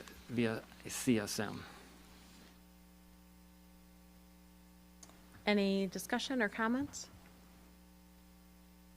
I motion, I motion to approve the request from Tom and Christina Corcus, W285 and 3178 Lakeside, for approval of the CSM to combine the two lots into one lot and the outlot in consideration of inclusive of our staff recommendations to include the deed restriction on Outlot 1 that cannot be sold as a separate lot.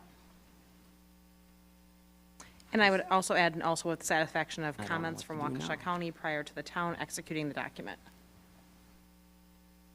A second. All in favor? Aye. Any opposed? No, motion carries.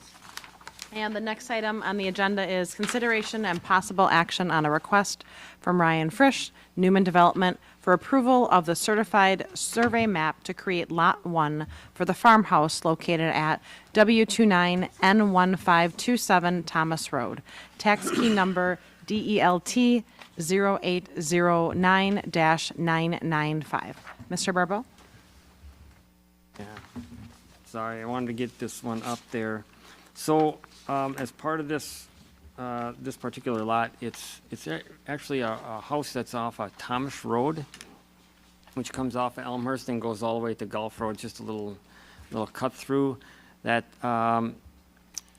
in the preliminary plat that they provided, for the whole Welshire Farm development, this lot was one that they were gonna cut off, as a separate lot, but not be part of the development, not part of the Welshire Farm development or homeowners association. It was just gonna be a separate lot that they were gonna cut off. It was an existing house. And so, that's shown on the preliminary plat. They have actually expanded what they wanted to do. And you've got, if you wanna pass that. So I've Did you- got two copies of, what this is I actually- Welshire Farm preliminary plat dated 4/30/24, highlighting what was lot 158, which is basically the farmhouse, the garage, up to Thomas Road, not including the southeast corner that is now the subject of the CSM. So I'll pass this down. You guys can take a look at that. And I'm going to have some questions regarding this. So is, all right, Mr. Frisch? Yes, sir.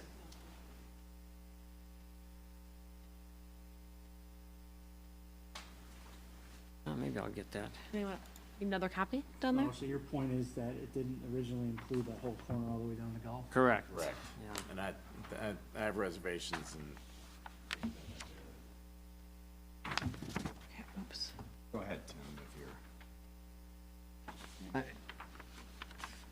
I guess the question that we have for you is, what happened? Why are you changing from the lot that it was to the lot that it is right now?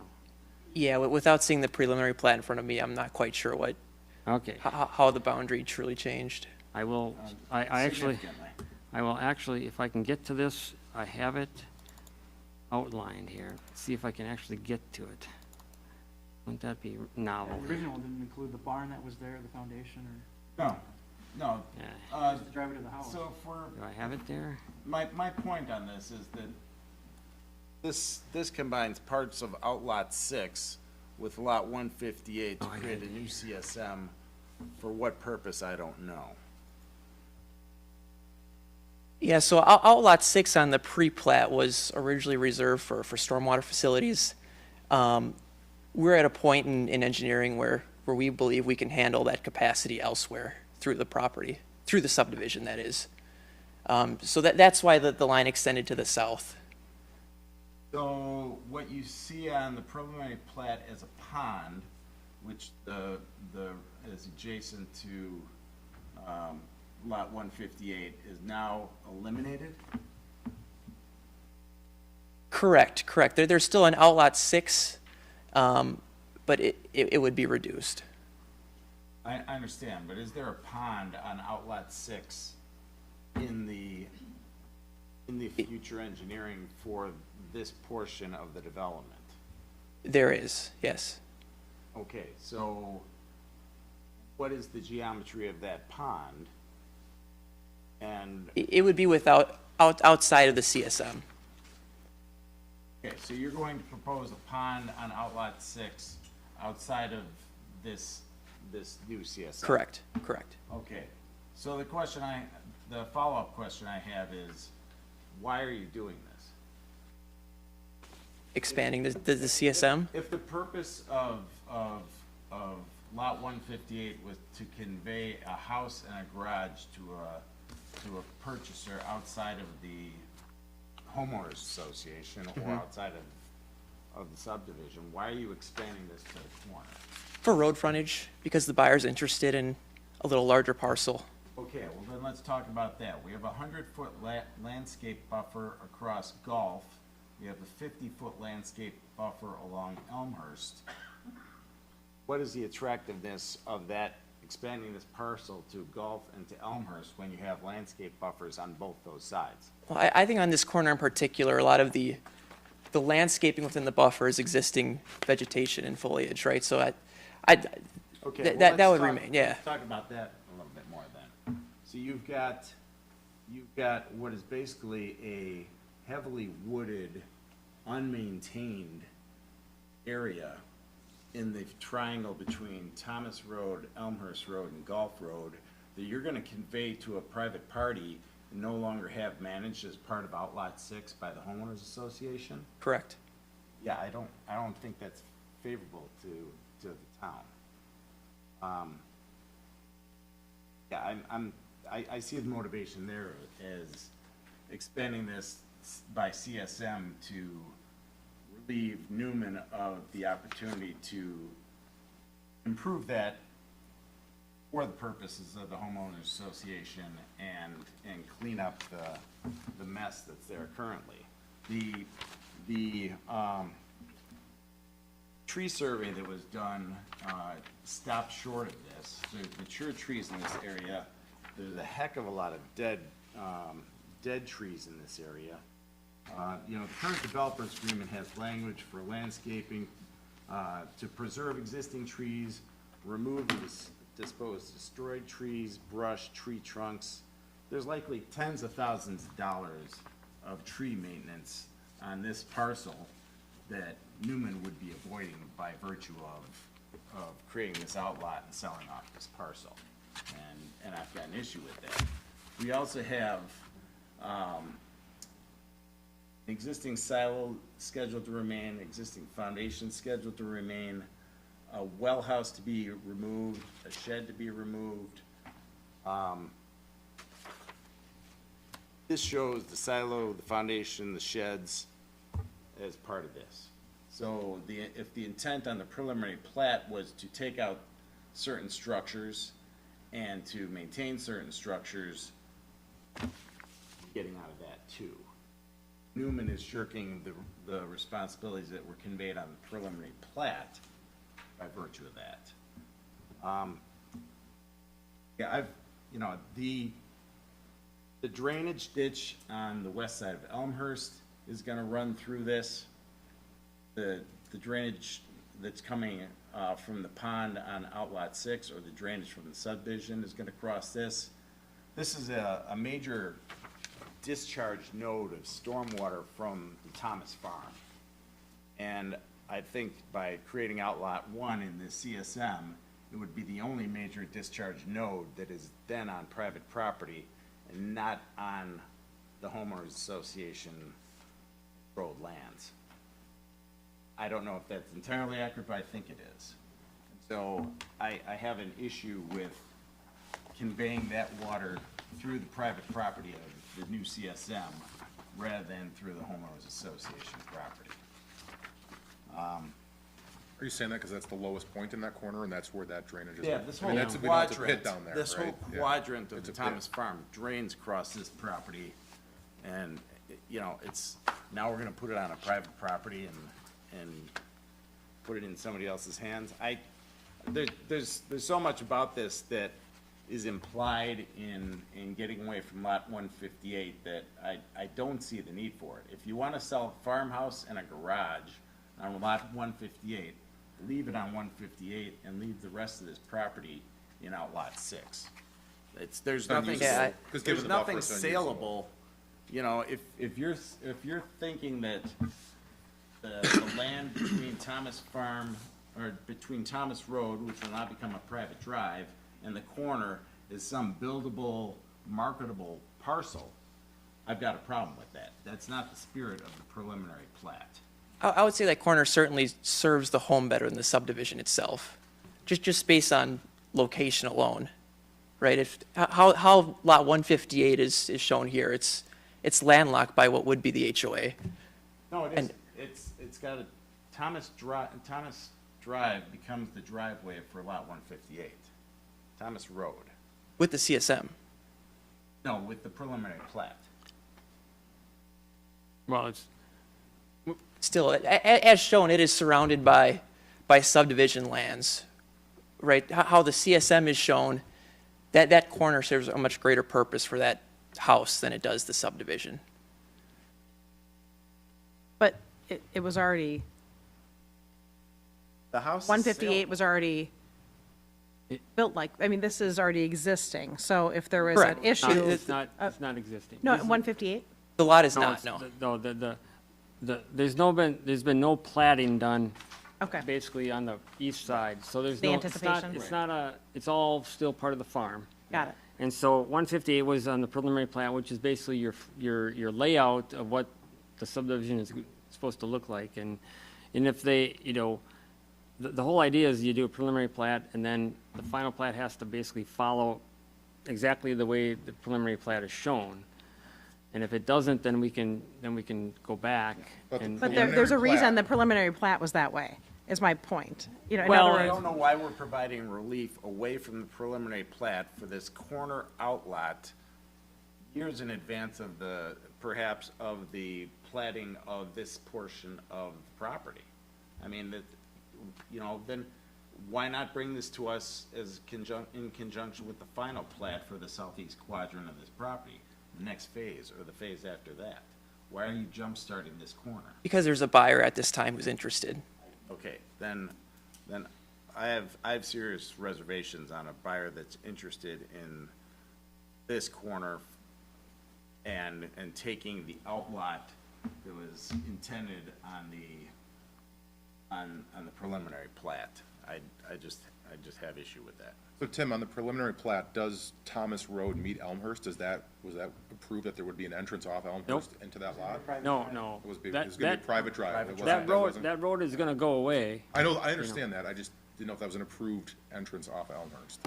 If that's truly landlocked or if there is a way into that lot. No, there's a, That's what I'm seeing, but I was There's being access told to it was that- landlocked. Thomas Drive, as I understand it, gets truncated at the house. Thomas Drive becomes accessible to Elmhurst. There is no access from lot 158 to Gulf Road or Correct. from this property to Gulf Road. Right. That's restricted. Which you'd never be able to do because it's a That road huge. goes away. But to take this outlot that's controlled by the homeowners association and can manage the drainage, can manage the wooded area, and put that into the hands of a buyer, that's just, I think that's not the intent of the preliminary plat.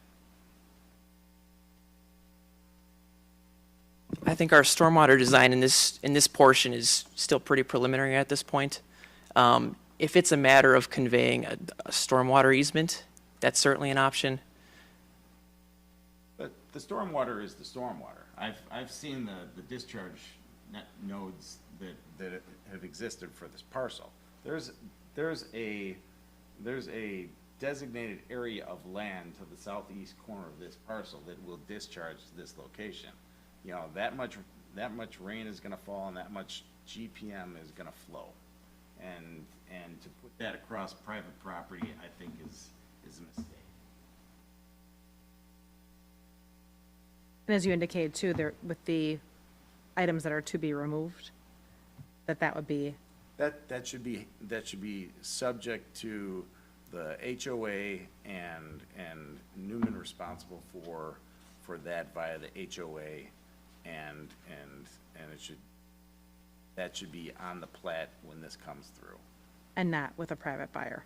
Not with the private buyer and not to create an entire outlot by CSM on this. Strong feelings about that. Just so we understand, if they came in with something that was configured just like 158 as it is right now, you would be. I would have two reservations about conveying 158 As it's designed on the preliminary because plat. that was the intent of this. Okay. that would be something that I would consider.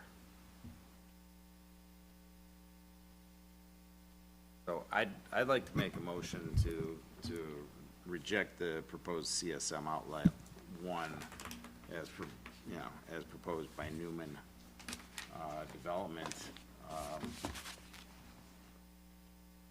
Farmhouse located at W29 and 1527 Thomas Road, tax key DLT 0809-995.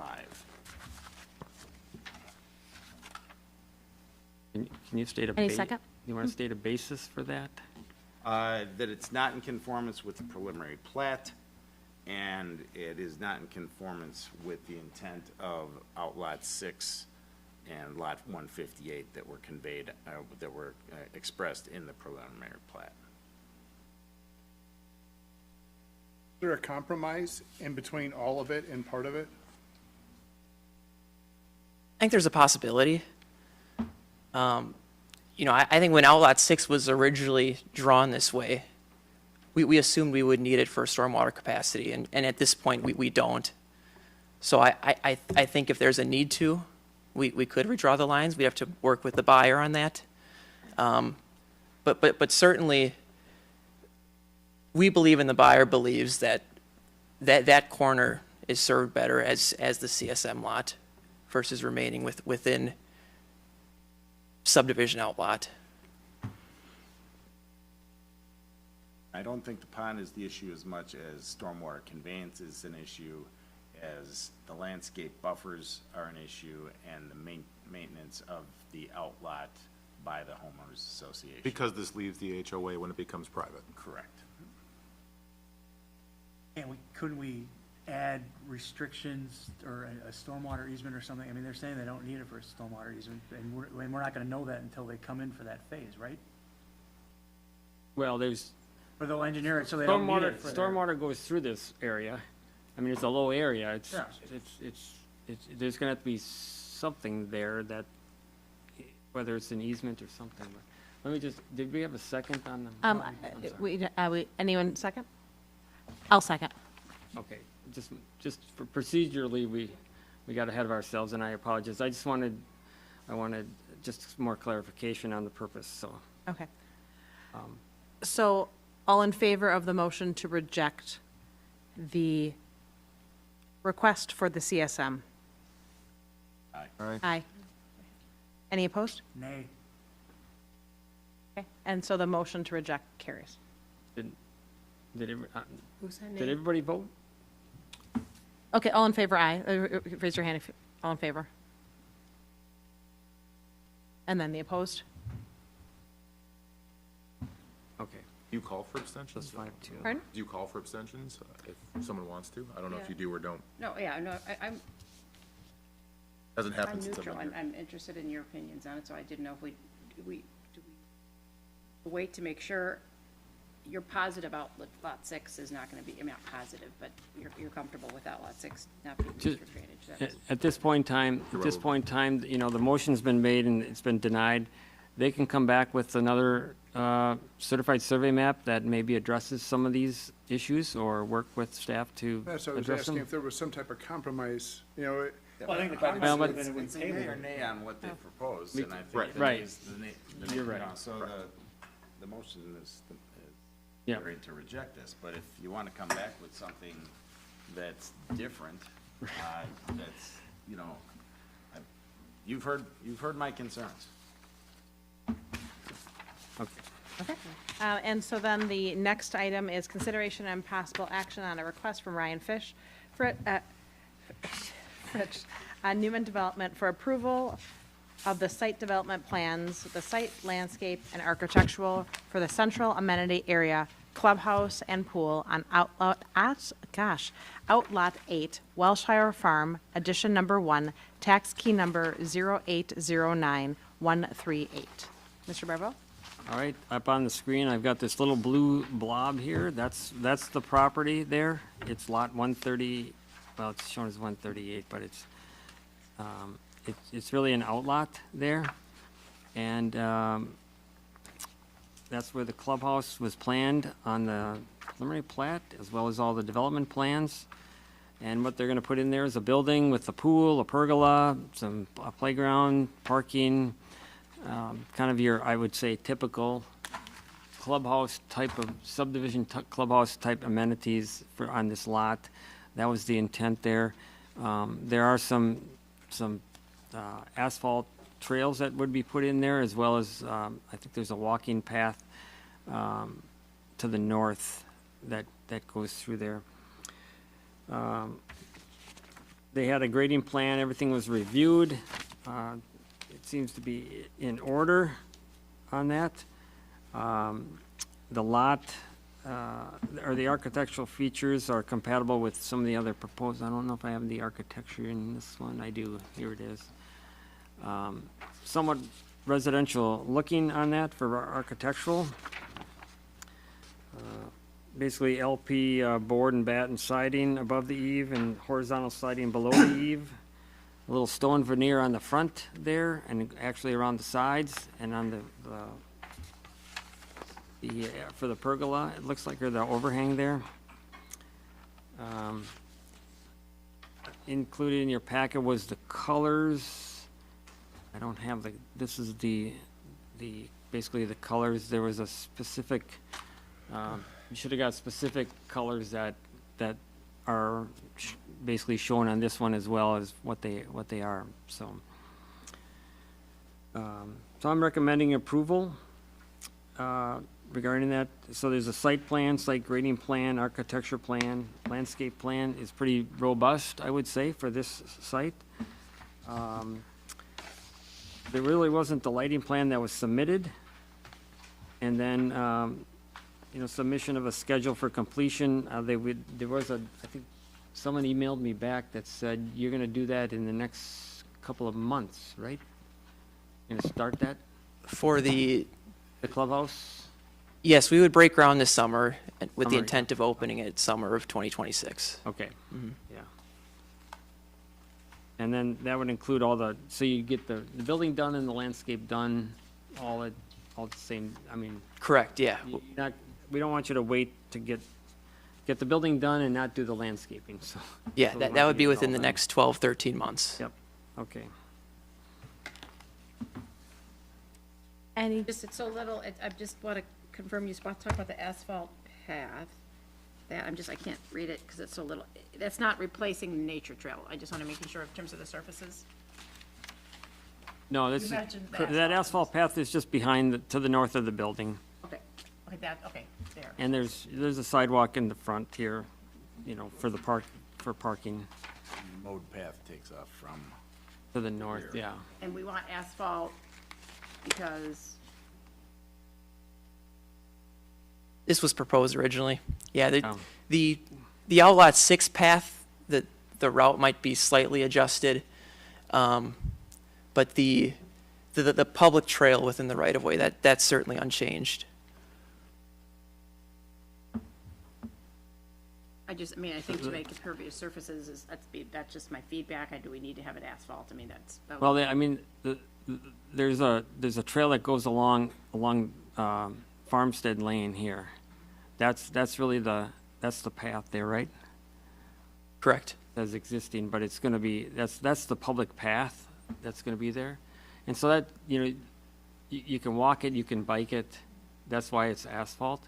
There are other nature trails, I'll call them natural or nature trails that go through the subdivision, and those are not paved. And but that's just for the subdivision, those are private, correct? Correct. Okay. Those are Right. private. I just But there's think that there are residents who are looking to get off the pavement. And, so anywhere that, this is all private anyhow, so I get it, but even the private residents might. But the public, there will be a public path along the road, though. And it cuts all the way through the subdivision from Glen Cove all the way through up to the Lake Country Trail.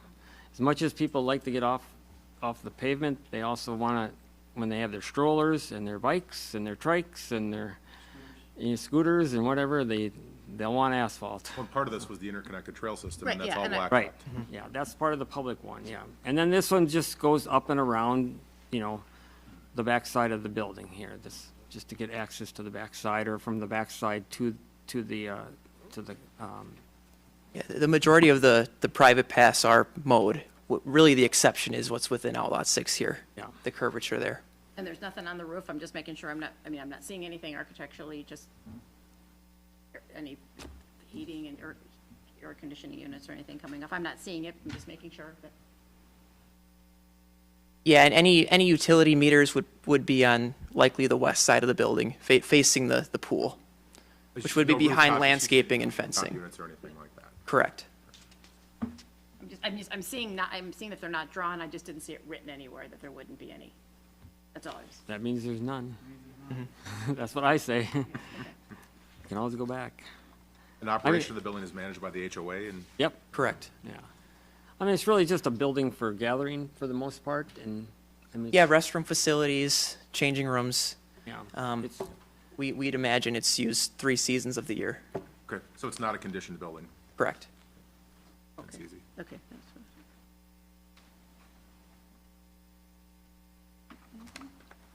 And what did you say about lighting? You said that there was. Comment. Well, it's just, I mean, it's a residential type building, so there is no lighting plan. I just wanted to mention that. There is Got it.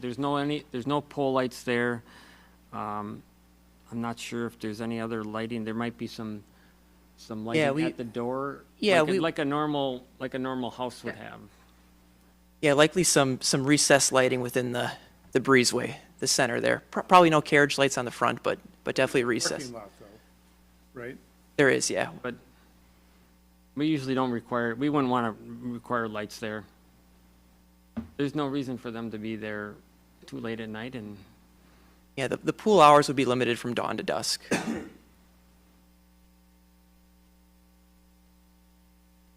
Okay, any further discussion or questions?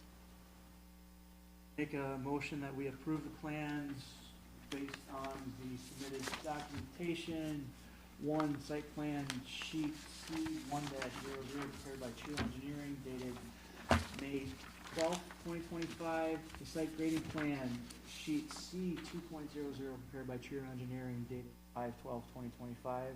The architectural plan A2 prepared by Pantera dated April 2nd, and materials and color sheet provided by the applicant. The landscape plan sheet L8 prepared by Newman Developments dated May 5.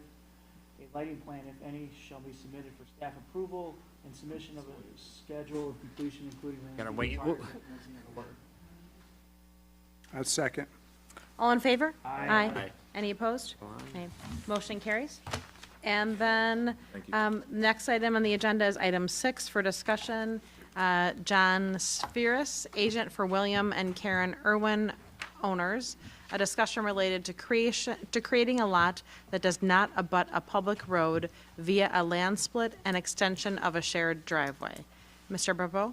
all right, I just direct you to the what this looks like on the GIS system. So you've got this little, this is actually, even though it looks like a lot there, that's actually an easement through there. I think it's an outlot, but it's actually an access easement. So there's 2 driveways, one to 994008 and to 994005. That's off of one driveway. And then there's a driveway through 994004 that serves basically the 2 lots that are, 994003 and 994002. So it's a shared driveway through there. The proposal that I received would be to create a lot, the lot that you see in blue. It's 3 acres. It's a 3 acre 3 acre zoning in this location. I am suggesting that they would extend the access road so that it connects to this westerly, so it connects to the westerly lot there. I don't know if you can't see my cursor. Oh, yeah, you can, yeah. So What's the there. total amount? Total, Acreage? it's like- 13 acres. Yes, was it 13 13 acres? 13, okay. combined. Yes. And you're looking, Oops. I take the 3. 3 to 4, Or I thought it said 4 something, okay. Yeah. So these are always unique in the sense that it's a lot that doesn't abut a public road. So the code allows us to do that. I asked Mr. Spheres to create the lots so that basically it has 200-foot frontage or 200 foot on the easement here, and that, you know, that it's somewhat rectangular, so it's kind of a uniform lot. At the initial one that came in, if you can, I'll go back one here, and you can kind of see the driveway to 003 kind of cuts through here, kind of on an angle. I think maybe it shows up better on this one. You can kind of see it right through here is where this driveway goes to this is the Irwin's house, John? Yes. Yeah. Yeah. And so, you know, this would go through the property there, and it was kind of an odd configuration where they only had frontage about this far along the front here, just about 97 feet. I said, make it 200, so we meet the A2 zoning requirement of 200-foot frontage on that, and it's rectangular, so it's more uniform. Done without the permission of lot owner 002 to the bottom? Well, that would be the question, is that it's an easement. It's not, it doesn't have to be a lot. It could be an easement that would extend that far. Right, but it's not an easement that currently exists across their Correct, property. correct. They would have to get an concede easement. To Yeah. an easement Yeah. agreement for that. You know, This is just a discussion, this isn't, right? yeah. So Yep. we could always be, part of the condition would be to record an easement agreement, maintenance agreement. for Right. the easement. I mean, the only other option is, Been approached? pardon? Has that property owner been approached? Not for that. They've agreed to allow a third drive or third property on the drive, though. But they haven't agreed to what's shown in red there No, necessarily. no, Okay. they haven't seen that yet, so. I mean, what could happen is that there could be an easement that kind of angles up through the blue property and it gets to the other property. Do you know, I mean, is the intent for the Irwins to have their driveway remain where it is? I believe so. The Irwins are here tonight. That's why, again, like you said, it's discussion here tonight, so we would just like to talk to them. But we'd have to look into that further, and that would be done on the CSM. So basically, a little background is that the Irwins have, they're here tonight. They built this home about 25 years ago, and they're planning to move and sell the property to be closer to their daughter, Maryland, to a retirement community and so on. And it's very expensive in Maryland, so they're trying to achieve the highest dollar amount that they can. So they want to split off this parcel, and we would meet the requirements of the town as far as the lot size and everything. And the other neighbors have agreed to allow a third person use the driveway, and so the easement would have to be drafted. So there's a lot of areas in the town that do have more than 2 homes on a private drive. We live at Hunt Club Farm, and there's 4 homes on a private drive. Shaniqua has private drives all over Oconomowoc Lake does too. And I did check with the county on this as to what they said, and they said that they would defer this to the town board. So they kind of. You mean that having another house come off of Highway C? Correct. Yeah, and using the 3 homes on the private drive. Homes on a private drive, Yeah, okay. and I did check with the highway department, and they would allow the third home also. Okay. Yeah, see, That's a much better picture, yeah. the driveway kind of comes up this way and then to the Irwin's house, so if they sell it, they could only really build way on the north side if that's the case, but then And we that's still the get plan. Yeah, because it's kind of wetlands a little further to the north, and then that's also the park too. It's Lapland Peak Park. Oh, there's some wetlands up here. Yeah. Okay, but we might, I mean, we allow these easements, private easement agreements. It's just be an odd one going kind of up through, just to follow the existing driveway, kind of like through here. Rather than that red, where I looked at the extension of the red, maybe that easement just comes up through here, but I'd still like to see a lot that's like 200 feet wide, more rectangular. I'm just more, No, I think the more. The code more it looks for conforms more to the uniform. code, It makes it a little bit easier for us to Yeah. say yay or nay. Yeah. It's- But we allow, I mean, it's an interesting entrance. I could see your point, I mean, doing it the way that they're talking about, it would be an interesting entrance into the property. Right. I mean, that's what I see, just from a resale standpoint, or just from a home buyer, it's just It's a nice, long private drive, too. right, which is nice. Yeah. So it's really discussion just to see, I mean, if there's no objection, then he can potentially come back with a CSM that shows that. I think I'm rethinking, like, instead of extending this easement to the west, if the driveway goes up, just have it follow the driveway up. Right, yeah. But it would just be an easement. It wouldn't be any part of a lot. That would make sense, yeah. We'll work with Tim on that, too. Do that without Yeah. the impact to lot owner 002. Right, right. But I would say, if the 200-foot extends down this way, then this front lot is kind of a angled, instead of straight across, it would just be, have an Then at angle least to it. 02 is not impacted. Right, yeah. My main reason to come here tonight was see if you would allow 3 homes on a private drive, and we'll work with Tim on the CSM and the details.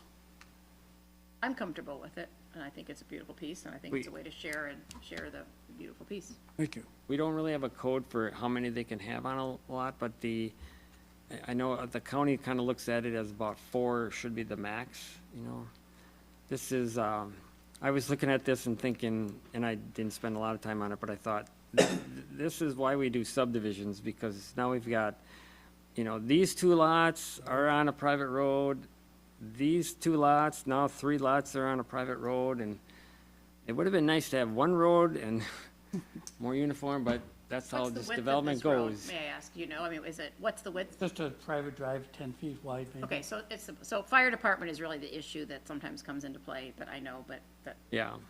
But the public loves private drives. yeah. Well, and frankly, private drives can be nice and they can be welcoming. I mean, we have Yeah. 3 on, You have Tim, one? I have 3, we have 3 on our private drive. So you're not getting a no from me on that. Exactly, that's why, we're the town. I mean, that's how Yeah. I feel. Well, it's just quaint and it's nice to go back and it has a nice feel, so. And it's up to the 3 owners to maintain it, so the town doesn't Right. have to maintain Correct. it. Yeah. And actually, it's nice for the owners because then they can split the cost 3 ways for the shared part. Exactly, yep. I think you heard about our discussion, so. Okay, thank you. That's what we're looking for. All right, yes, and Appreciate thank it. you to the Irwins for, aren't you glad all those folks weren't here for you? Because that would have been exciting, wouldn't it? So We'll work- thank you both. We'll work with him, thank you. Okay, thank you, Mr. Spears. Okay, so the next announcement, is the next meeting is July 1st, here at 6:30. Yep. Probably So- won't be as long. No guarantee. Even from your mouth to God's No ears. guarantees yet, but Are you here for the next No, meeting? this is Tim's last I'm not. meeting, so. So This I is think your a big last thank you meeting. to you, Tim. I mean, Oh. for all of your years of service. I will miss you sitting I look whatever I side look of the back at table I it. was at. I think I came to a plan commission in June 30 years ago. Was my first plan commission here. So I had to come to one that lasts forever. Yeah, you had to go out with a bang, right? I was trying to stretch it till we get to the next day. I So- know, but yeah, has it helped, Newman Farm? farms I mean, the farm? Well, last week was your shortest ever. I know, that was a And this record. was the longest ever. Great. No, great. I didn't expect PYC to be come out. Yeah, well, I thought you said 10 minutes, and then I started keeping track of how long each of them were talking, because I was going, this is